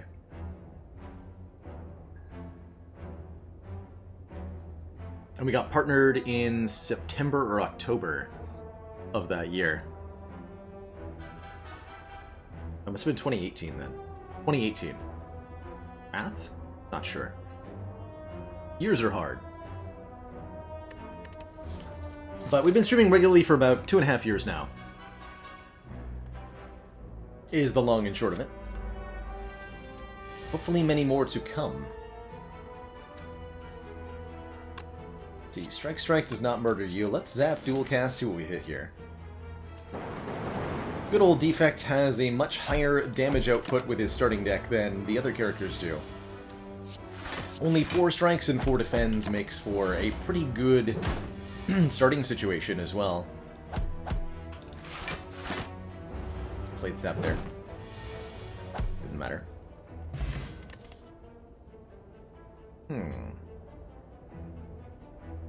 So, first floor defragment is not the sort of thing that lets you beat elites very easily, but it is pretty good in general, giving us points of focus to scale our orbs with.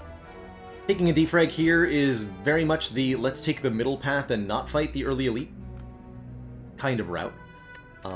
But having focus for the mid to late game is super valuable.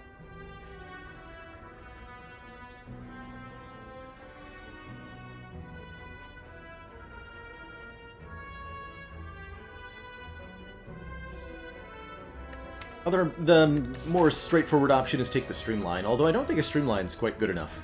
Let's take the defrag here. Are they going reprogram today? Am I? Is that happening? Nobody told me that was happening. No one told me. Static discharge. Interesting. Whenever you received unblock attack damage, channel a lightning orb. That gives us some lightning generation. We are fighting Hexaghost, too. You know what? I'm going to take this card. Static discharge is really, really good against the heart, as well as many other enemies that attack multiple times, and it's great with a bunch of focus. I think we'll also take the leap for a little bit of front-loaded block. And if you're taking static discharge, this card does require you to take damage to do the thing that it does. Alongside Static Discharge, it's great to have multiple block cards with different numbers on them, so that you can kind of customize how much you block for. It's also just, you know, good front-loaded block in the short term. That definitely gives us some upgrade debt. See where we end up.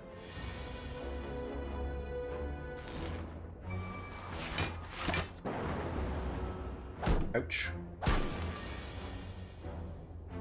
But my face, though. 6, leaving it 4. Okay, so you might die. Oh.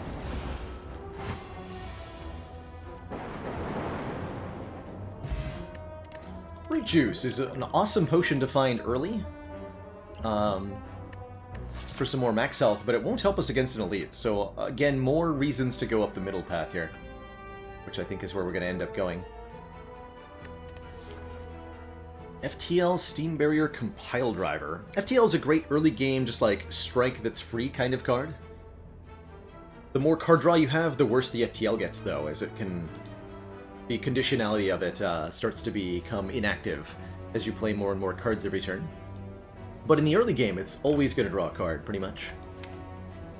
Compile Driver will be good in the future. We're going to want multiple orb types, but it's a little hard to take with no starting relic on the defect, because it draws 0 cards if you draw it in your opening hand. I think I'm going to take it anyway, though. It's an attack card, it does the damage. Maybe the FTL is... the FTL is definitely better now. The driver will be better later. Well, Spire is a game where you should take the cards that are better now, so I'm going to take the FTL. Remove Transformer Upgrade. Definitely would appreciate being able to dunk a card here. Although getting ahead on the upgrades and getting both Static and Defragment upgraded is a pretty good thing as well here.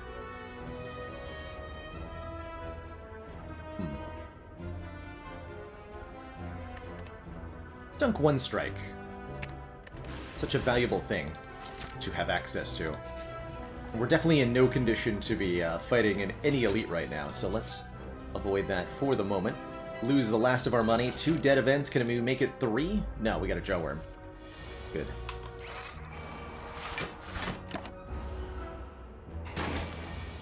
Could have gone for a transform there at the 3 Faces event.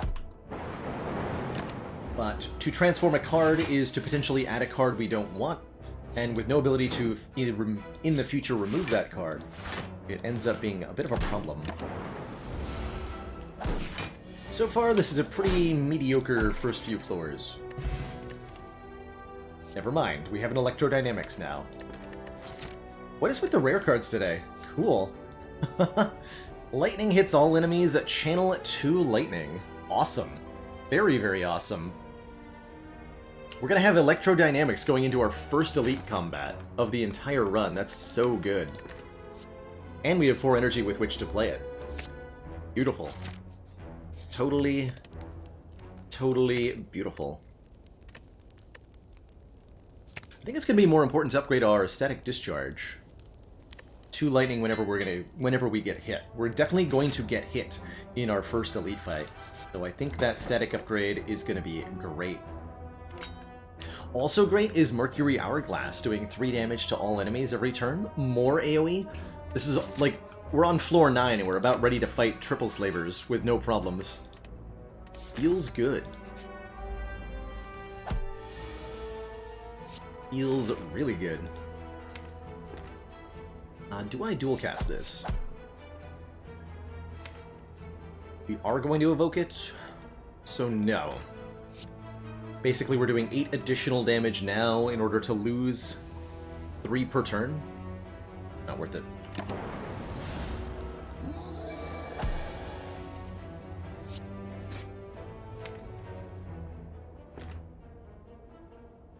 Dang it. Not good. Okay, do I play Leap? I think so. Only gains 2 strength. We block 7 there. But unfortunately, we're gonna be taking this hit. Not really anything I can do about that.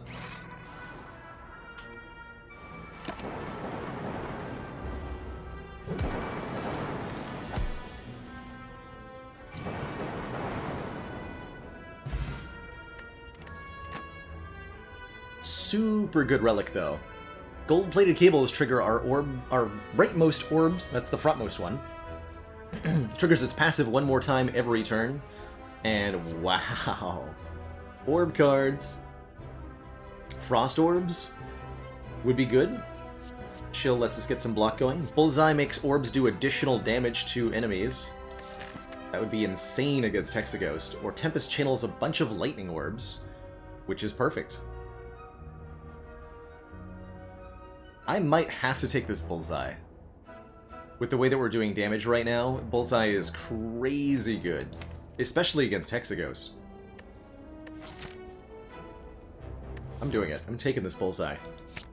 We'll take the next Frost Orb we see, wherever it is, whatever it is. And we get another remove on a strike? Oh boy. Hurts a little bit. But that's okay. I almost want to avoid this Elite and get 2 more upgrades before Hexaghost. We could upgrade the Defragment and the Bullseye. Or the Defragment and the Electrodynamics.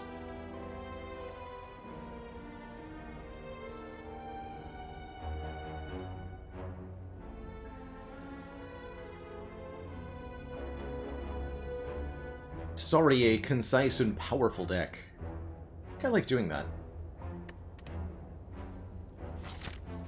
We're gonna avoid the Elite, which might force me to rest. Go this way, get some upgrades. Try not to take too much damage, but fail. We always have the fruit juice to save us.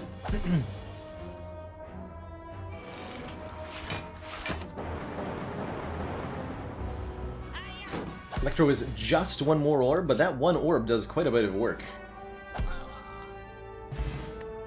My money! More lightning, or more block. I think we want more lightning. Tempest or Ball Lightning, though? I think this could be Tempest. Give me 1 big burst of a turn. Let's upgrade Fragment.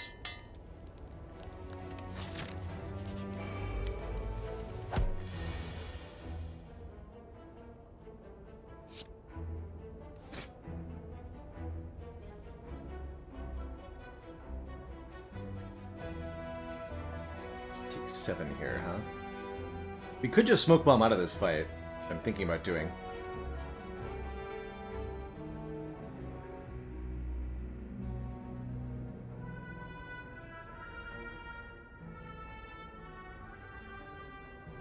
Minimum take 5.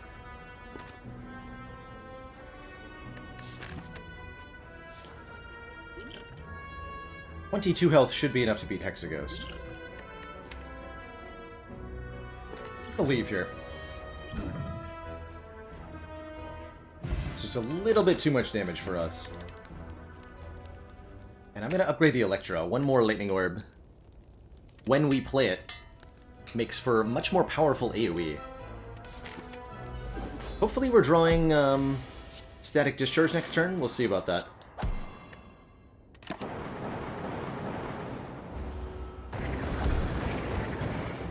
Nice.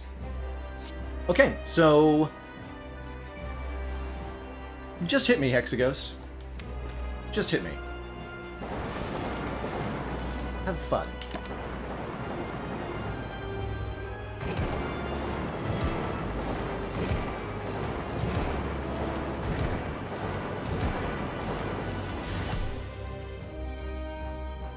Not too bad.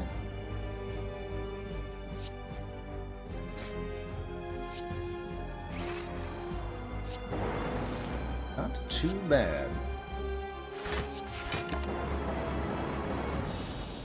Alright, nice and cozy 3-turn Hexaghost fight, like you do.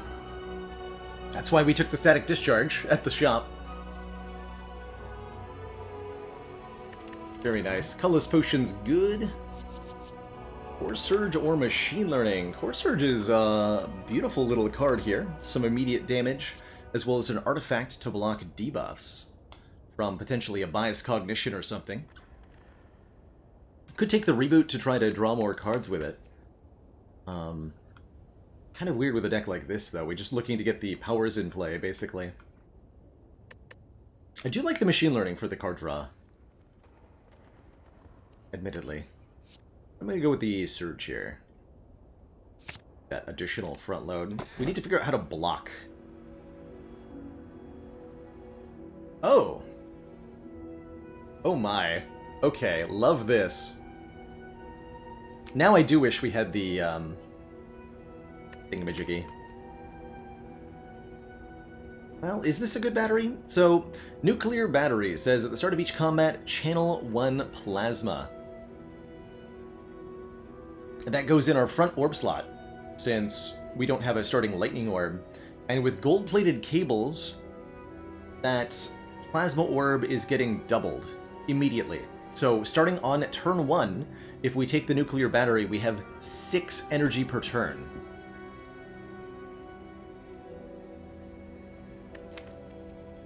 Which is amazing with Tempest. We also get 2 more energy when it's evoked, but currently that's the problem, is that we evoke it, like, instantly. Because we're so good at channeling lightning orbs. If we weren't taking the battery, I would be taking Astrolabe to transform and upgrade 3 of our cards, and that could be really, really, really good.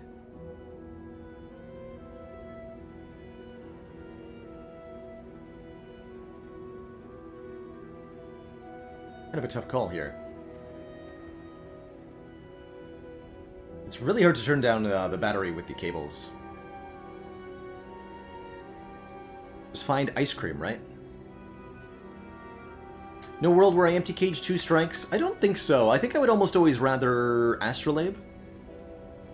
In this case, we do get the deck to be actually smaller with the cage. But I think I would prefer the random upgraded cards. It's whenever your rightmost orb procs, Jake. So plasma orbs are different than regular orbs because plasma orbs have different timing than the rest of the orbs. They give you the energy at the start of your turn rather than at the end, because you can't use the energy at the end of your turn. And what that means is that if you start your turn with a plasma orb and gold-plated cables, you'll get 2 extra energy. And then if you evoke that and replace it with a different orb at the end of your turn, that different orb will then evoke 2 times, or channel 2 times as well. So you can double the effect of the gold-plated cables by rotating your orbs, amusingly enough.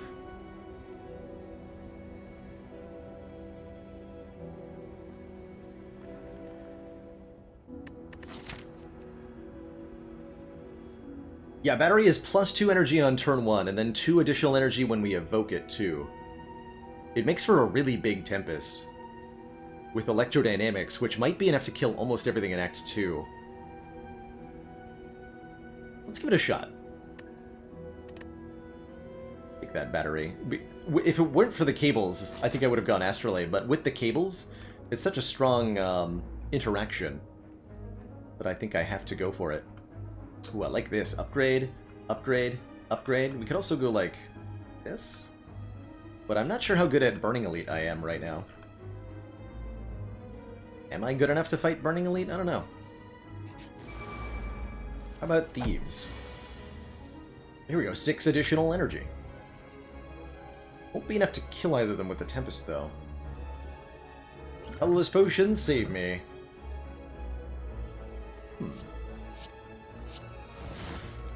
Okay, that helps a bit. Upgrade everything, you say? Don't mind if I do.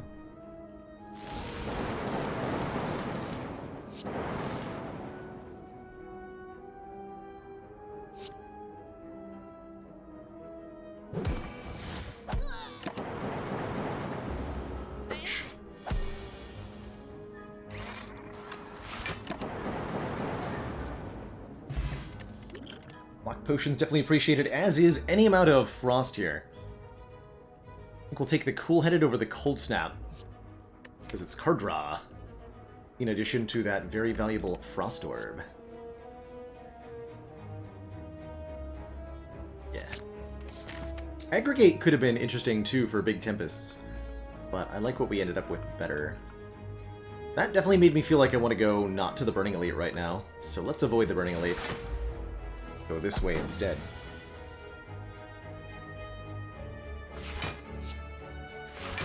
So far, we're 2 for 2 on Tempest turn 1. Can't complain about that too hard.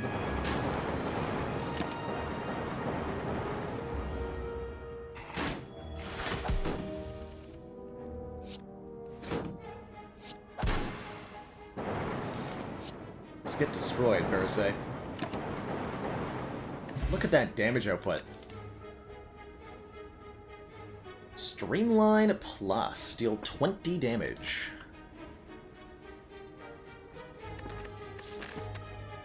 I'm kind of down for that.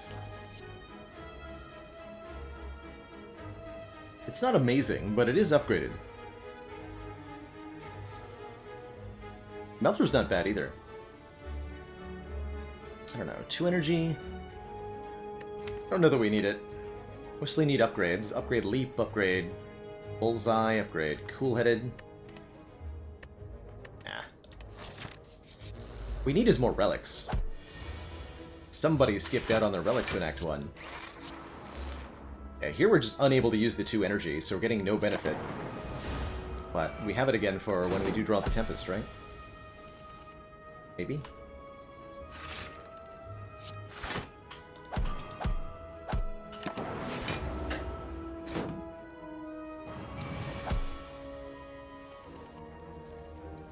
Dang it. Well, that's deeply unfortunate.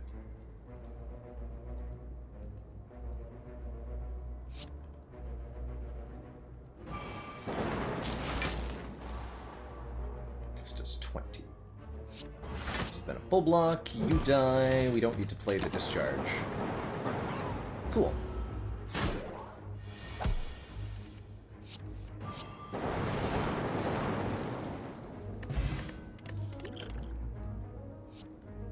Charge Battery Plus.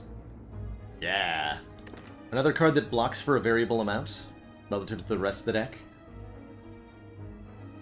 Very, very good. Don't think we ever want a turbo, not with the Plasma Orb. Didn't play the Discharge because we weren't going to take any damage during the fight.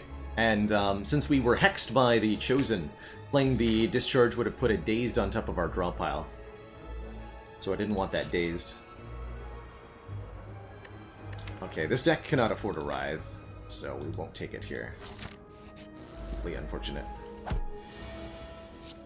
Turn 1 here, though. Well, good-ish. Probably get hit here, though. Oh, yeah. Oh, God. Oh, no. Dang it. No! Not like this.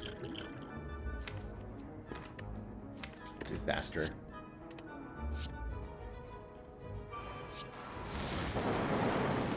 Maybe I can kill her? No. I can't do Italy.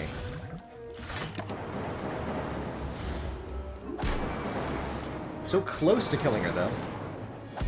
Damn it.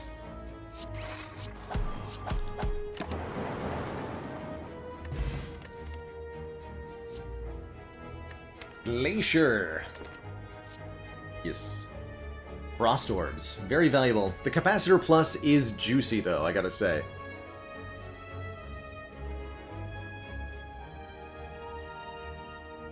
But I think we need the immediate numbers, right?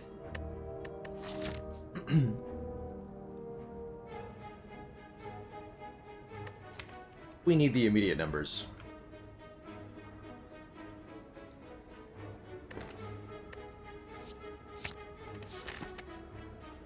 Okay, and we're gonna rest here. If you have a fruit juice, drink it before you rest, because the higher max health will increase the amount of healing you get.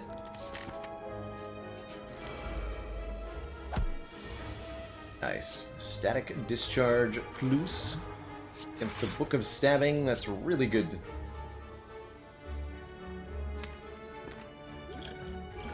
Drink the Liquid Bronze too. We'll block this turn. But if ever we fall behind the damage output of the book, Static Discharge will be there to take us home. Of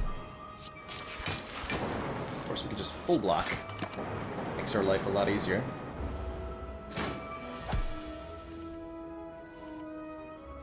Bye-bye.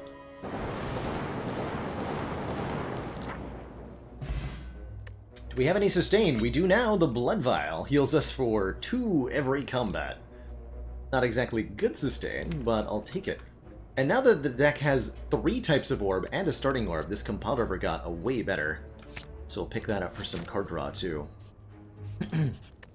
Hey, Drew Tunner, yes, this is indeed a ladder streak using the Slime Relic.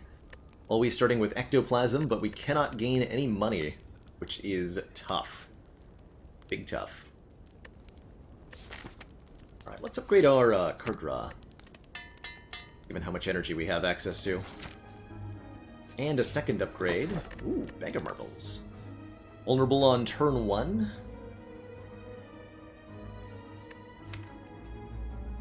Probably gonna upgrade the Bullseye next. I don't know how I feel about Bag of Marbles. Bag of Marbles does remove Artifact from Spire Spear and Spire Shield, which is pretty relevant.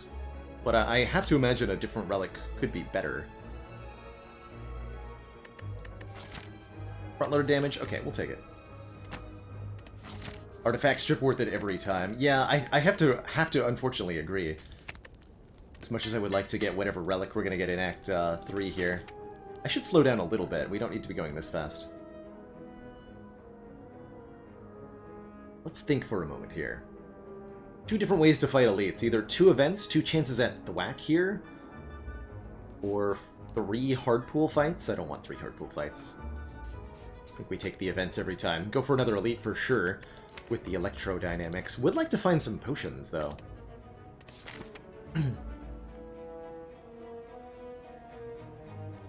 Maybe that speaks to going 3 combats. No, there's no way. We thwack. Give me one of 20 cards added to the deck. Here's our opportunity to pick up Capacitor, more Focus, Bias Cognition, Card Draw, Skim, another Compiled River. Certainly we'll see one of those cards I just listed here in the library. We could take the heal instead, and it is relevant given our positioning. We get to benefit 23 of the 26. Actually, no, 21, because we're also losing out on the Blood Vial. Let's take a look. Ooh, Rainbow. And Core Surge are the rare cards. There is Self-Repair if we want some sustain. Or a Hologram to get back cards from the discard pile.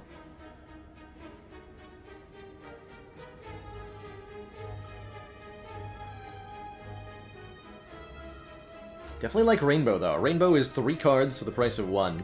Or 3 orbs for the price of 1 card. Goes really well with Compiled River. It's awesome if you have any amount of focus at all. And of course good with the cables. Go for the Eyes could apply some Weaken for us. That's not too shabby. Amplify to go with our Electro and Static and Defrag could be interesting too. Amplify lets us duplicate a power card. It's really good in boss fights. I think for the Amplify to be really good we need more hand control though. Take this Rainbow. There's not always 3 rares in that event. No, it's totally random whether rares show up or not. Give me cards. Lock for 1921. Sure.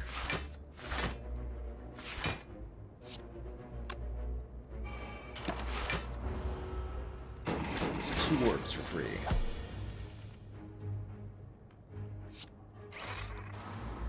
It's 2, perfect. The debuff turn, we're through the fight here. It's Rainbowed on, nerd. Get Zappity Zoop. Here's a potion for us. Dex Potion for 2 decks. And a Seek or a Cool-Headed Plus. Wow. The choices. Big Shot Smithy, thank you so much for the 3 months. The continuing support. You keep watching, I'll keep streaming.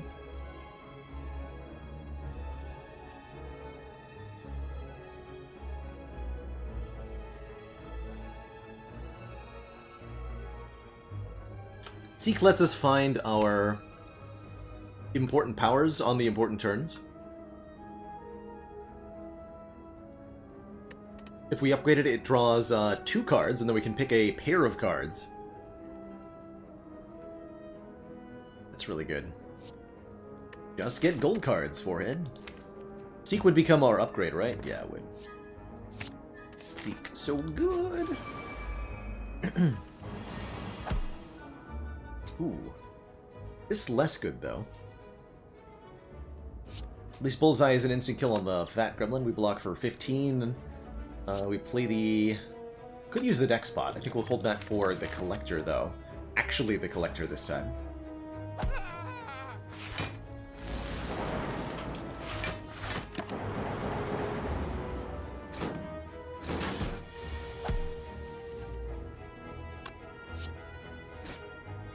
Absolutely, positively seek Electro here. I'll get the Discharge in play, rather than play Rainbow. Make sure we do lots of AoE to the new recruits.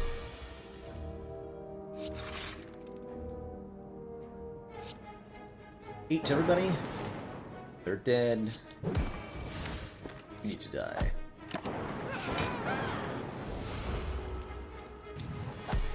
Okay, not getting attacked is helpful here, although I don't think we needed necessarily to avoid being attacked. It is certainly appreciated.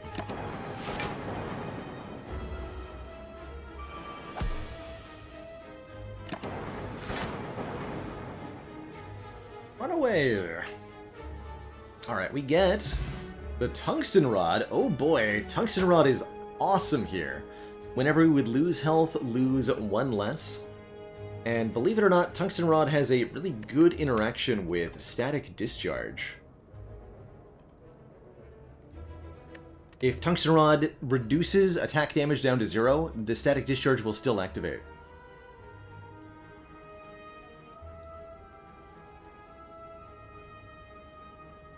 Pretty cool.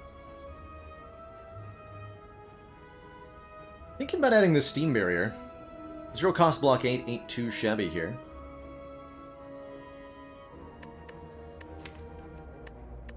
Let's take it. Would take the battery if it said plus instead, but let's take an upgraded barrier. That is not true of Rupture and Brutality, no. That is only Static Discharge, in fact, that works this way. Every other source of, like, activate when you take damage, be it Centennial Puzzle, or Rupture, or anything like that. Those are different. Different, I tell you.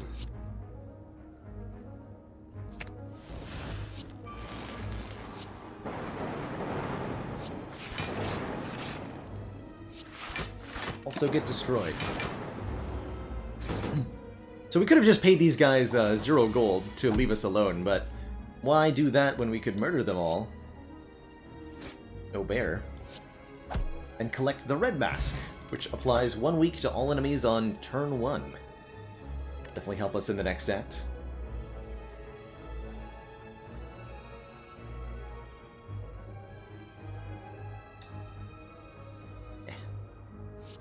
Not amazing cards. The Recursion could do some stuff.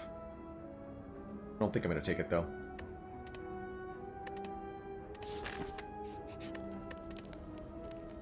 What we will do is upgrade Seek for sure here. Other upgrades that might be worth thinking about are the Rainbow to make it reusable. I'm a human person for using. I did have a cat, I think, as I was growing up. I think I got her when I was about 10, and had her until 25 or so. But have not had a pet since. If I was going to get a new pet, it would probably be a cat. But I prefer to be on my own these days. Twitch chat is enough of a pet for me.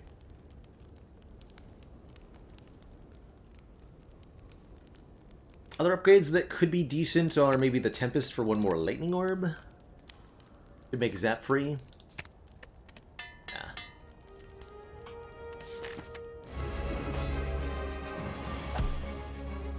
I've got the turn 1 Tempest.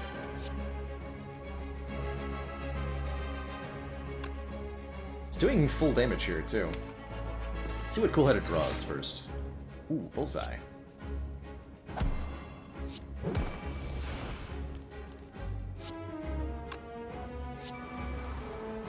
Let's actually hold the Tempest for now.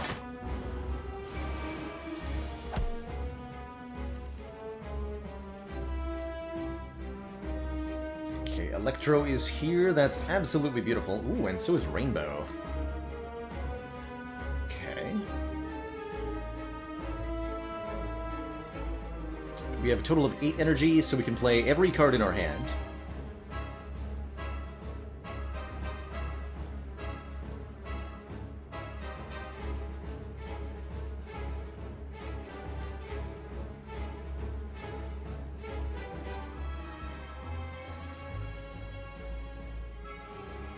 I think we kill both of the minions.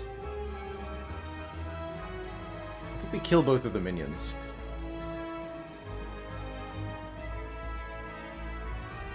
Definitely do Electro first. This is Lightning, then Frost, then Dark. So I could dual cast the Frost, actually. Oh, I get to show it off? Heck yeah.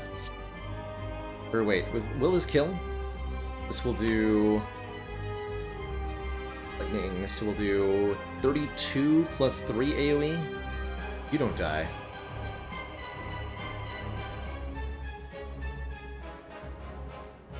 Damn it.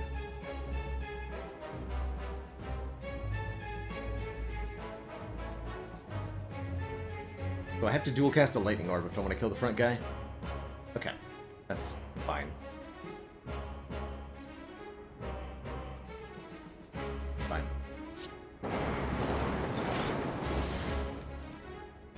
Oh, if I'd gone Zap first...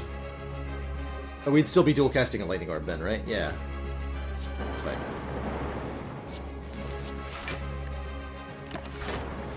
We'll take a little bit there. Actually worked out that way. We had the Frost Orb in the front slot, so we got 2 more block from the cables. Oh, you're still attacking me. Dude. But, go for it. Take your static discharge damage, you fool.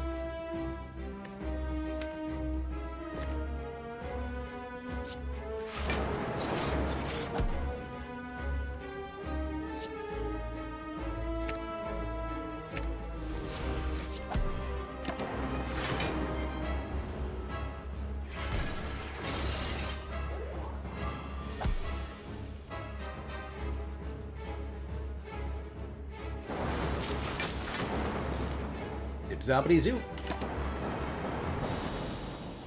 GG. Really good damage output with this deck. Very happy with it right now.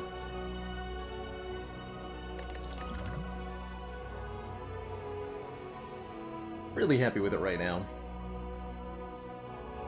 Let's see, we don't want Hyper Beam, losing focus. I could definitely get behind this Machine Learning for 1 more card every turn. Get another power. Once we get all the powers down, cycling through the deck is what we get to do. It'll be a lot more effective with Machine Learning here. I think I like that more than I like the Reboot. And the Reboot really needs an upgrade. It draws 6 to be really good, whereas the Machine Learning works just fine without an upgrade. I like Reboot a lot in defect decks that have a lot of zero-cost attacks. If you're doing claw stuff, or if you've got, like, Beam Cell, Go for the Eyes. I really like the Reboot then. It's also quite nice with Streamline to get it back into your draw pile.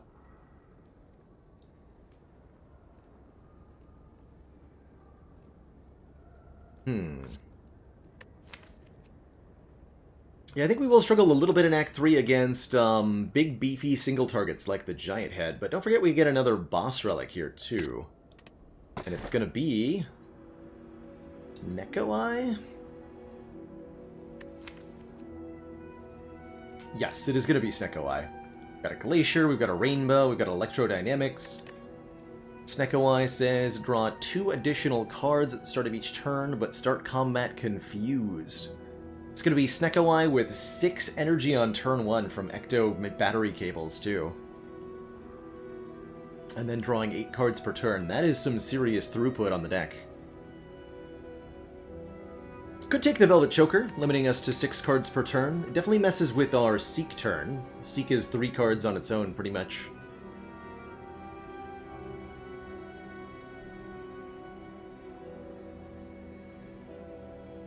But we don't have a lot of things to do with energy beyond playing more cards in a turn.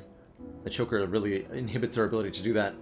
I really don't like this Busted Crown either. This deck needs some more focus. It really does, if it wants to really thrive. I think we could make this work against Heart without more focus, but I'd really like to not have to.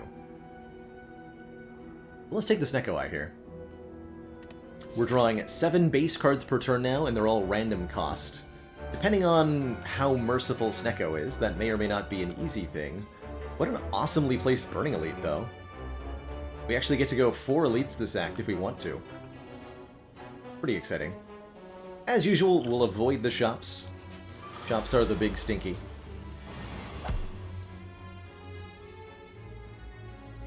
The big stinky. When we seek for cards in the draw pile, they'll come in at whatever their current cost is. In the draw pile.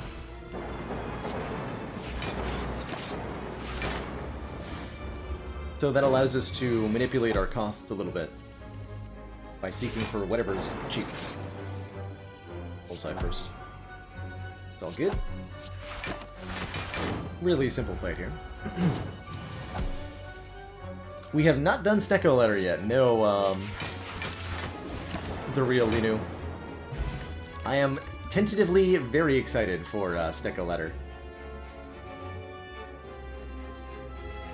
Double energy. The fact that it's upgraded is actually irrelevant, because we have the Snecko Eye randomizing the cost. I think I'm more into more orb generation. Another cool headed here. For more frost and more card draw.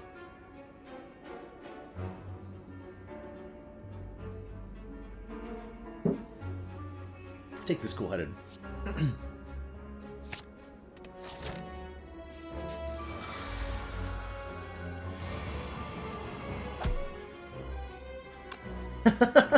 I actually really like that, the like series of things that happens to all the enemies on turn 1.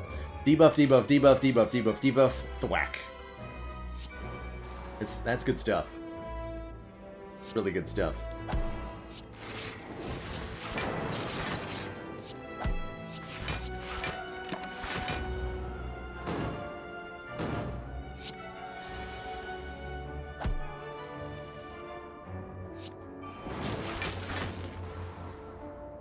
That is not a kill on you, but this will be.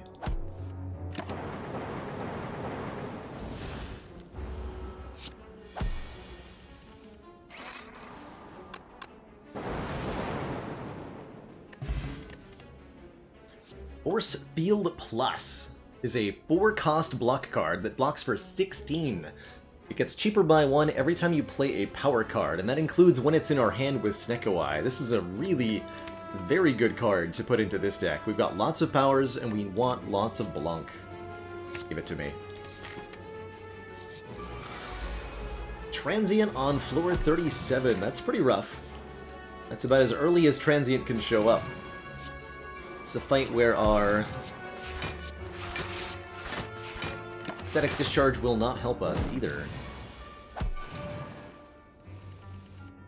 So a little bit of a scary combat. Every turn we have to do a bunch of damage / block, or we'll get overwhelmed by the Transient here. Transient is not an easy pool fight, it's a hard pool fight. You only get 2 easy fights in Act 2 and 3, and your 3rd combat is the hard pool, which is what we're in now.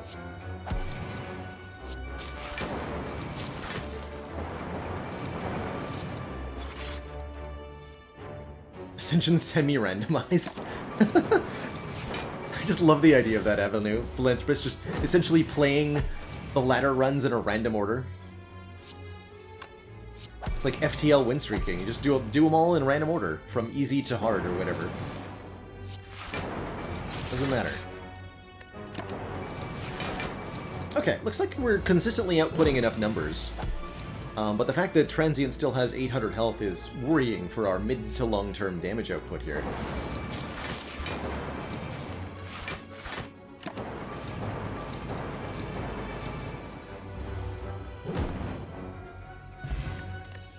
Definitely appreciate a focus potion. We said we needed a bit more focus to win this. This can be it.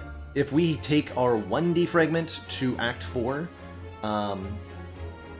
we should be able to beat the Spire Spear and Spire Shield with this deck without using at least the focus potion. We can use some other potion. But just this one focus potion against Heart should be enough for the win. I really think so. With the Static Discharge and the Snecko and the Tungsten Rod, one focus potion should be enough to beat Heart. So this is something we're going to carry to the Heart as part of our win condition. Same goes for the Dupe Pot. Dupe Pot is basically a focus potion because it can, at the very minimum, duplicate defragment. But it's also more flexible than that. The Dex Potion we'll use wherever opportunity presents itself. This is more of our throwaway potion right now. Cool stuff. Okay, we're not taking any of these. Go here. Glowing Tesseract. Sure, give me some colorless cards. It only costs 9 hit points to look at 3 of them here. And we could get stuff like Bomb, Apotheosis, Panic Button, Dark Shackles. These are all really good. There's Bomb. At the end of 3 turns, do 40 damage to all enemies. Not too bad with Snecko. Master Strategy is card draw, and even with Snecko, that's pretty okay. These are all bad with Snecko, they're all 0 cost, but I will super take the Bomb, and I will super take Master of Strategy here to improve our deck a little bit. Since your cards are randomly costed with Snecko, drawing more cards means you will create more free cards in your hand on average, so card draw is energy with the Snecko. The more cards you draw, the more cards you can play. A highly ornamented tomb can be seen on the other side of a floating path. Upon reaching the tomb, you notice a slot for gold coins, with a scratched-out inscription above it. Don the red mask here to give us 222 gold. What is that? I actually have no idea. Actually, I guess it just says the usual text, right? Oh, there's not even text for ignoring it. Huh. Wondering. Anyway, we won't don the red mask, and we won't gain nothing. Because I'm busy, Don. Not now.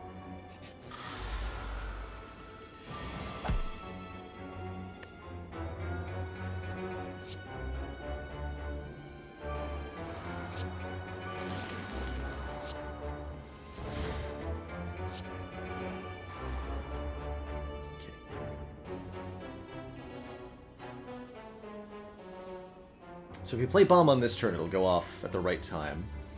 How much more cards? Drag, yeah. 4 blocks, so this becomes almost the perfect amount of block. Take 2. Uh-oh. Going for the big stinky. How dare he? Free Glacier, that's what I call lucky. So block 16 plus 14 is 30, we just need 15 more. Perfect. Also means I can rainbow.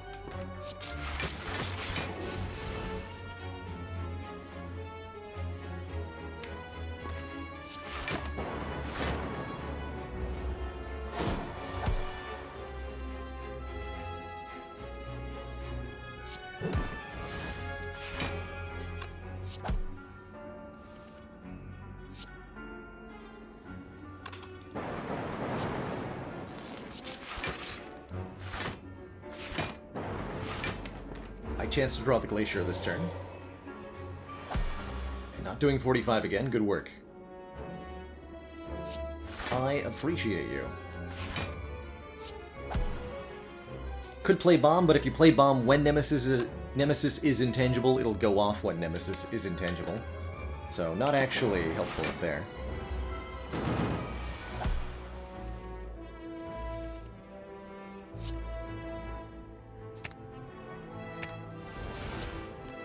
Dark Orb does 46 with the Bullseye, it's actually 69.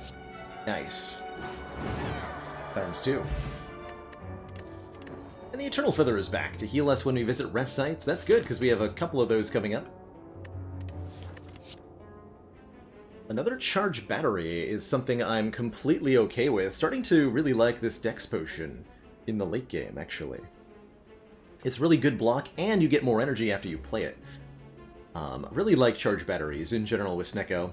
Could take a second Bullseye, too. I wouldn't necessarily call that wrong, but right now I'm looking to increase the block consistency just a little bit more. Just a little bit. Okay, now that we have Snecko-Eye, I am definitely going to upgrade Rainbow to no longer Exhaust. A very effective card, channeling 3 orbs that we want to be able to play multiple times. Electro on turn 1. Don't mind if I do. Destroyed, nerds.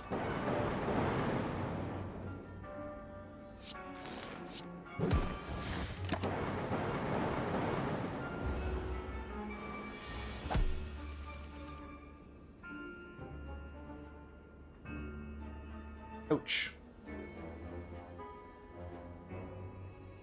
Like, defend Rainbow Steam Barrier? Oof. I could master strategy to try to do better, but I might do worse.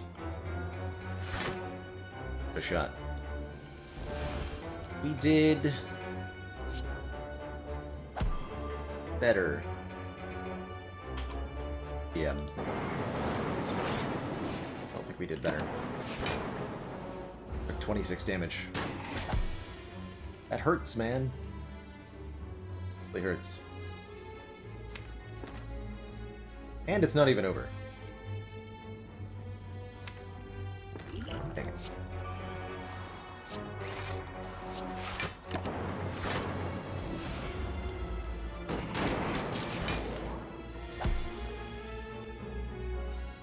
Very big ouch. The reward for that was the Thread Needle, giving us 4 plated armor. And there it is! Bias Cognition gives us focus. We lose 1 focus every turn, but if you have an artifact, that effect is stopped entirely. This is the card we've been looking for. This is all the focus we need and more. Let's go. Or not the Burning Elite. It's just a regular Reptomancer. Okay, gotta take our blue key. This is the last chest of the act. No Toxic Egg for us. Which is fine. A Toxic Egg this late won't upgrade a whole lot. Haven't seen Mind Bloom or Double Orb Walkers, so I'll take an event here over a combat. It's the Falling event, and we can lose the FTL, which is a liability now anyway with the Snecko-Eye. Cool. See you later, FTL. And another Elite, because I'm brave. Or something. Sweet.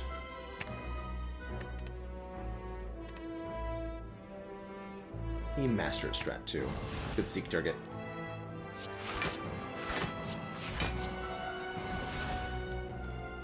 Okay, we could play Electro, and will.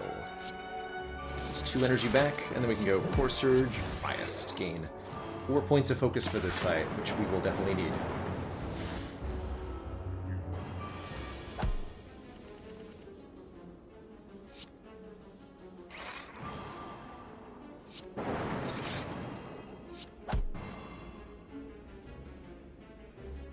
Perfect. Appreciate that I can demonstrate that. So, we are blocking for 4 from Plated Armor, 8 from this Frost Orb. Incoming damage is 13, so we're going to take 1, which is reduced to 0 with Tungsten Rod. We have Static Discharge in play. We're going to take 0 damage. And as you can see, we do get the 2 Lightning Orbs from the Static Discharge, even though we took 0 damage. Pretty cool.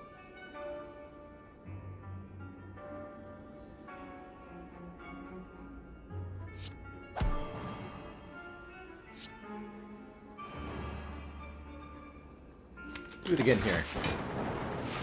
Or wait, oh, no, they went twice because of cables. Excuse me. Won't do any such thing.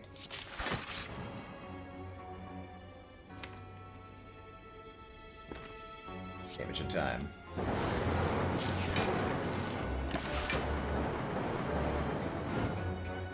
And one bomb. Another bomb coming in on this turn. Yeah, the traitor cables. Stinky cables. They should know better.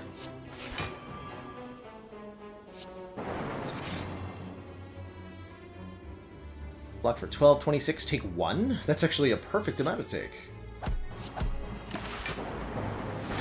Well, not quite perfect, but almost perfect.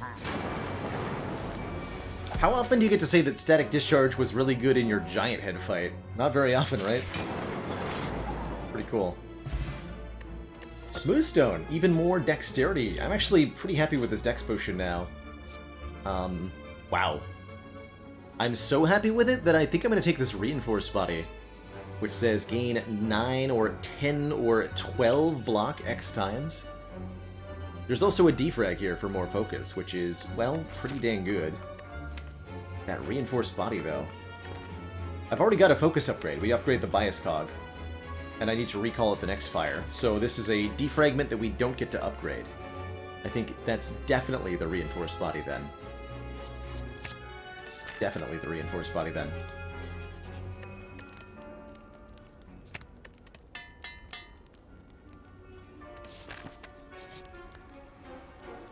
Binding Halls. Gain Madnesses, which are worthless, a Writhe, which is worthless, or just lose the 4 max, as usual. We've ignored Hologram a few times. It hasn't been upgraded for me like the other cards have been, unfortunately.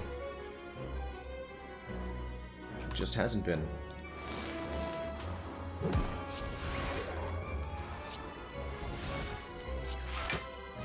Right, get destroyed.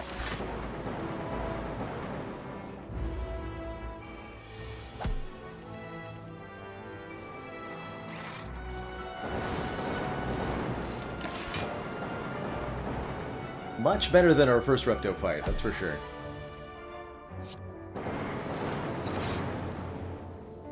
Much, much better.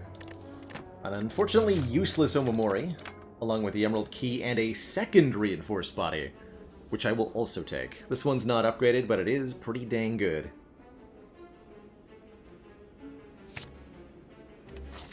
Alright, we have 3 awesome potions. And I think a really good deck of cards going into the Awakened One fight here. Awakened One will get stronger every time we play a power, but I don't think that's going to be too much of an issue for us.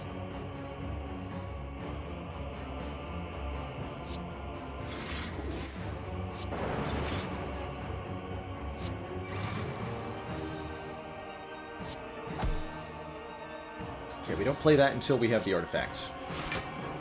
Be a very bad idea. Do otherwise.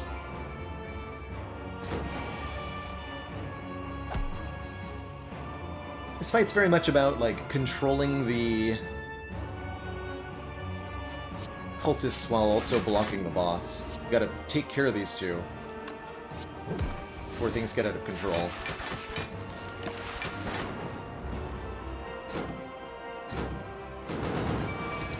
I'm gonna avoid playing most of the powers. For the moment.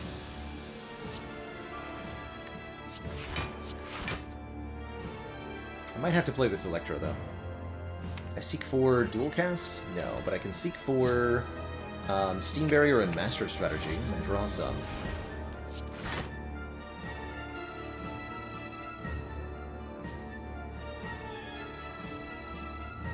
Okay, we'll play the Machine Learning at the very minimum. Not gonna play the Discharge, though. I want to be able to keep the Dark Orb around.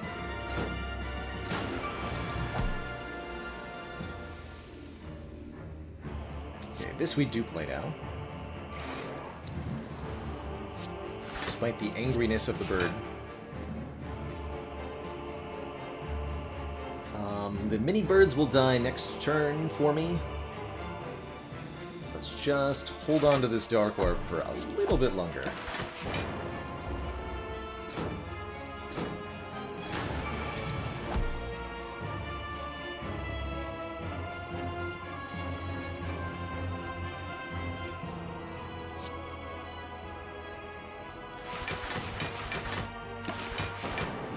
Boom.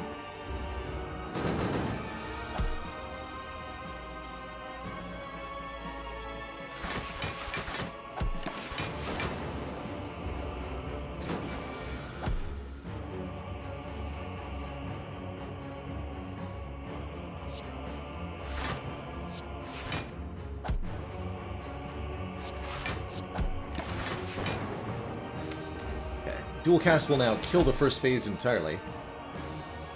If we can ever find it.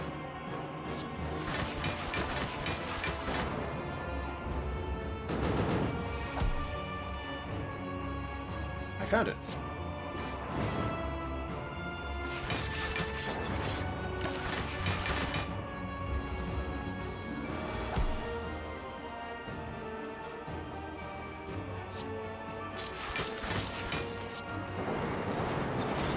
And just by channeling a ton of orbs, we don't even really care what kind.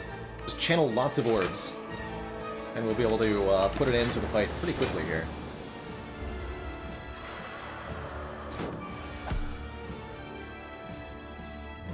Although 15 times 3 is a little bit intimidating, yeah?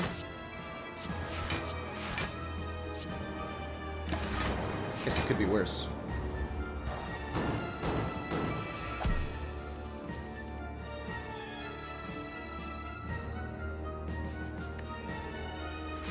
Get the bullseye locked down.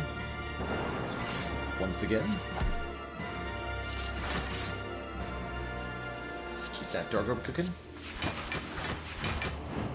If we put the dark orb in the front slot, the cables make it grow really, really quickly. And then dual cast is like already lethal. GG. GG. Two thump, a deep pulsing dread can be felt throughout the room. Is this the heart of the Spire? The source? This evil? Have I been here before? We got this bomb from the Sensory Stone event, Zackles, where you're able to look at a couple of colorless card rewards and choose between them.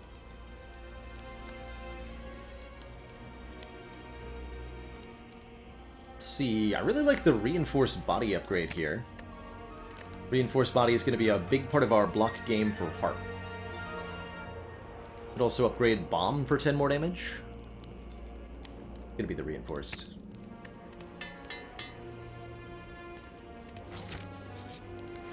Nothing we can buy here, although we would have liked the Apotheosis and the heat sinks, probably.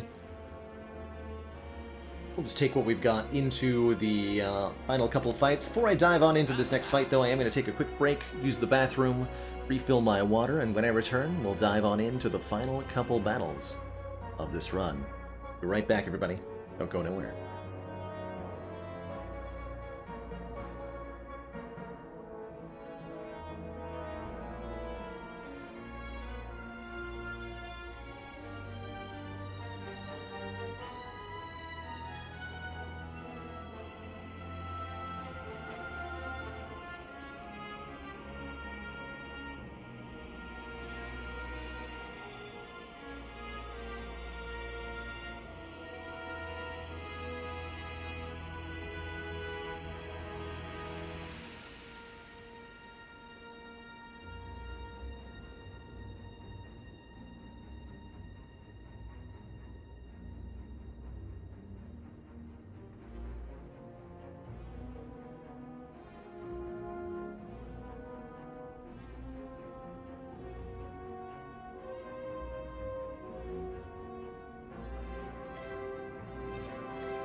Alrighty, folks, we're back. Let's go.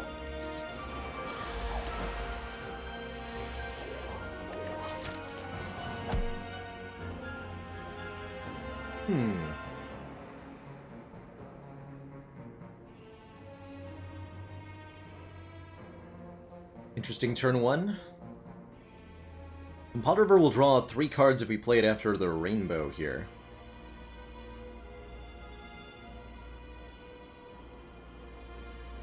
Gonna be an awful lot of damage headed our way next turn. If I'm going to do that, do I want to then dual cast the Plasma? It gives me even 1 more energy this turn. Guess we'll do that. Do we have 9 to play with? Draw 3 more. Core Surge biased on turn 1 and the defrag. Perfect.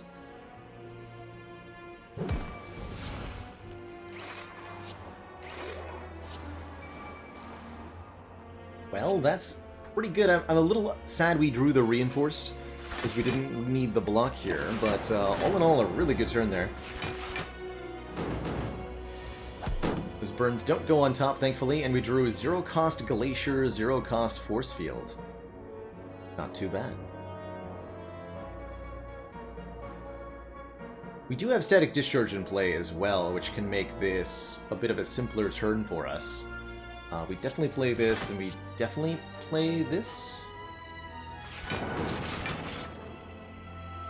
If we end our turn... Let's see, we can block for up to 21 more.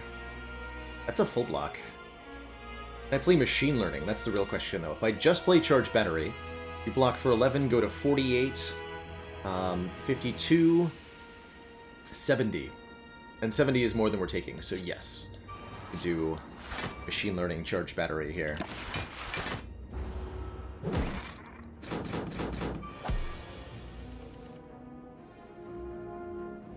Alright, here's Electro, here's Seek, here's Bullseye, too. Good stuff. I think we can kill the Spire Shield on this turn if I Seek the Bullseye here. When we play Electro, this will get evoked for 1,000,000 bajillion damage. Yeah, you're super dead, sir. You are super dead. Get him.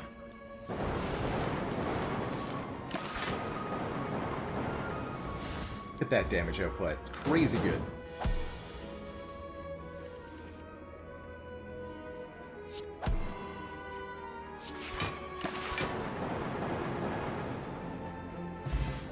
Gee, we pick up the Lantern. I guess we've had these 3 potions since the start of Act 3. Didn't feel like we saw any potions in Act 3, interestingly. But I'm completely happy with what we have. Oh. And an Echo Form. Echo Form seems good. Yeah, that seems great. That seems really good. First card we play, each turn is played twice. It's a big expensive 3-cost power, but Snecko Eye says hello. Put it in the deck. That'll be our duplication potion target. Yeah, that's what I'm going to duplicate right now. 2 copies of Echo Form for this fight. So each turn, the first 2 cards that we play get played twice.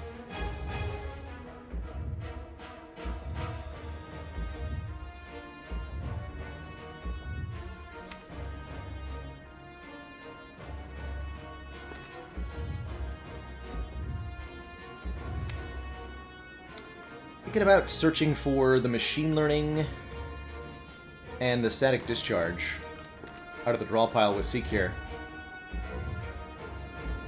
Won't be able to play the Defrag then. It's okay, we hold the Defrag for later. We also drink the deck spot for 2 decks and the focus pot for 2 focus.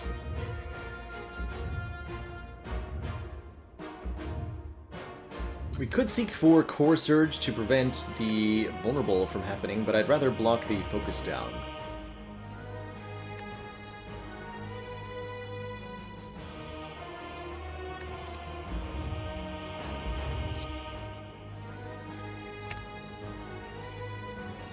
seek a free card. We can seek the Ascender's Vein if I don't want to do the discharge here.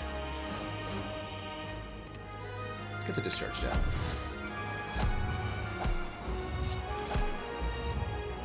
Okay, that leaves us in a bit of a vulnerable position for the next couple of attacks. But with 8 cards per turn and the first 2 cards doubled, I'm not too worried here. Maybe I should be.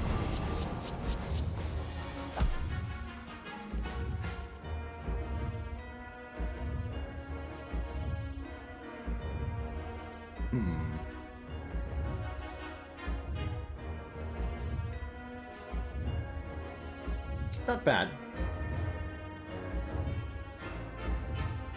Gonna double cool-headed here. Channel 2 Frost Orbs, draw 2 more cards. It does cost 3, but that's fine. Those Frost Orbs will block for a lot when we evoke them mid-turn. It's not gonna be as bad as it looks, this one.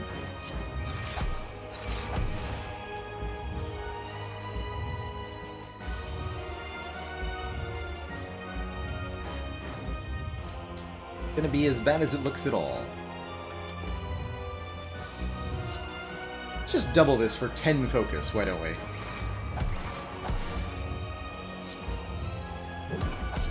We'll block 1 turn of focus down by playing the Cog afterwards. The Core Surge afterwards. And I'm just gonna have a crap load of focus.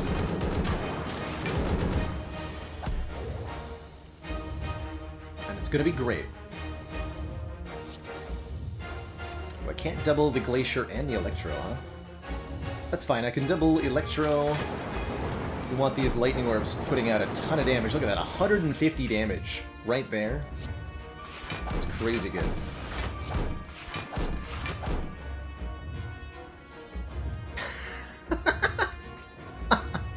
And I block for 66, which is enough to exactly take 0 with Rod and get 2 Lightning Orbs.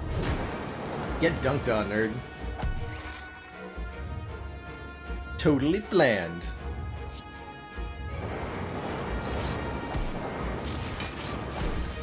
Look at that health just evaporating.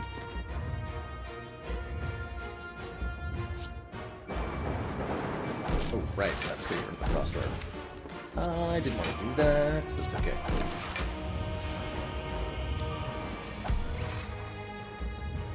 He just can't keep getting away with it.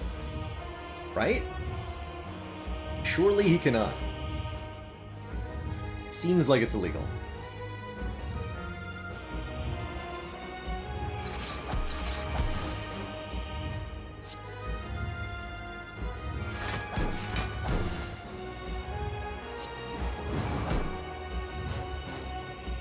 No way to block for the exact correct amount here, yeah?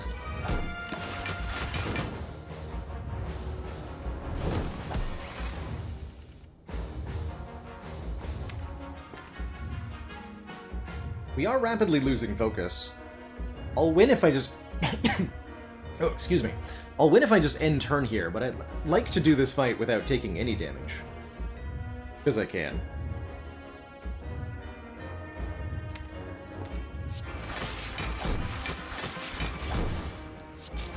Give him the old double zap. I'll show him.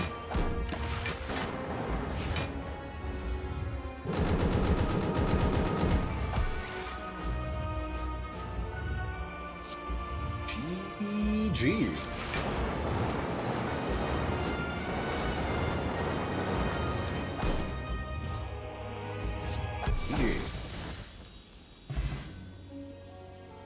What a beautiful fight. What a beautiful run. Really, really cool. Not that many relics, but the ones we had sure counted. The cables and the battery were really cool together. The tungsten rod doing some work with the static discharge. Awesome, awesome run.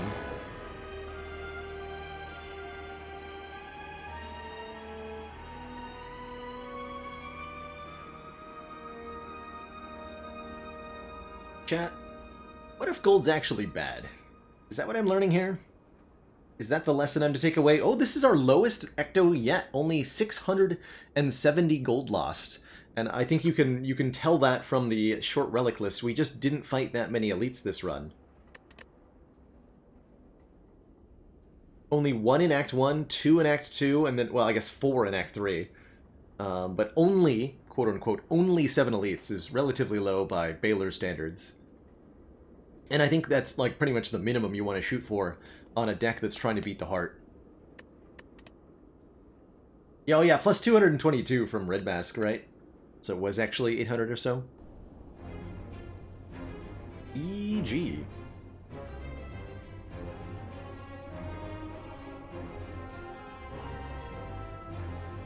GG, everybody.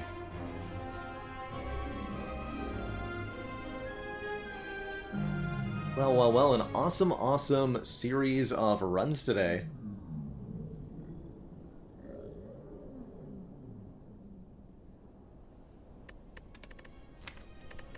Let's see what else did stuff. Cables gave us 25 energy and 47 lightning procs. 1.067 procs of the gold-plated cables per turn. That really tickles me. Using that effect that we talked about, if you start with the plasma and end with a different thing, you know, this should, in theory, only ever go off exactly once per turn, right? But the different timing between plasma and other orbs changed it up there. Pretty wild. Action Johnson, cheers! Thank you so much for those 100 bits. 396 damage from this Mercury Hourglass. Dang. 4.2 per turn. Gives you an idea of how many enemies are in each combat. About.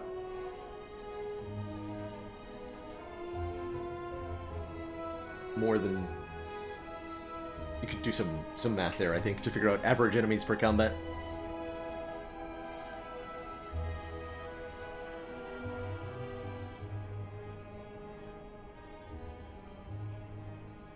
Oh, that's true. If you ended the turn, if you ended the fight on turn 1, but no, it's always going to be a minimum of 1 because we started with the battery in play, so it was always doing something on turn 1.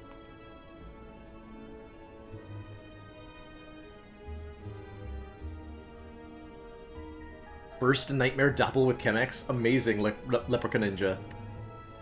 What'd you do with all the energy? Play more doppelgangers?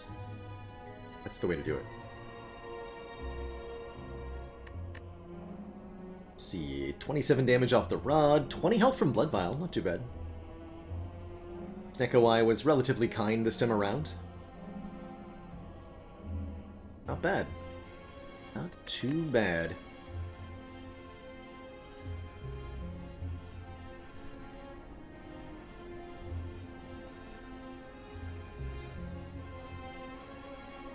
Alrighty, folks. Well, I think I'm going to call it a little bit early today. Get a bit of a head start on my weekend here. Been a very, very lovely week of streams. We're going to be back on Sunday, not later than noon Eastern Standard Time, with 2 community games this week on Sunday. We'll be playing more of Celeste, and I'll also be checking out Hand of Fate 2. Kind of a different take on the deck-building roguelite that actually came out well before Slay the Spire did, I believe. Or at least the first game in that series did. So Barry Hall's asking, which character do I feel like the Ecto's worse on so far? I think Silent struggles the most with the Ecto, from her larger starting deck and her weaker starting damage. Silent really appreciates those Act 1 stores to get strong enough to defeat the Spire. And losing out on them is pretty painful. That and the removals. See you later, Phaley, Avenue Philanthropist, Firerix, Grit Error, Jackalow, good night. K-Dubs, have a good weekend too. Yes, Silent does struggle with everything. A lot less so now that we've got Blade Dance doing 4 shivs though. This Silent run was awesome. Although maybe that has something to do with the fact that every card was upgraded? Maybe. Just maybe. See you later, Redbeardy, Ubla, Travi, Austin Fuego. If you haven't joined the Discord yet, do it. Become one of the cuties. Wait, bot?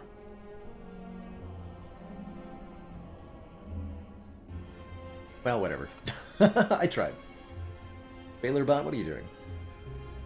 Anyway, that's it for me, everybody. Thanks so much for watching. Ta-ta for now. Oh, I spelled it wrong. I see. Id scored. Anyway, toodaloo, everybody. Like I said, we'll be back on Sunday with both Celeste and Hand of Fate 2. Looking forward to it.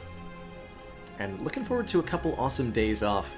There will be a rerun on Saturday and a new video on the YouTube on Saturday as well, for those of you who are itching for some weekend Baylor. But I got to go now, so thanks so much for watching, everybody. Ta-ta for now. I'll see y'all next time. Toodaloo, everyone.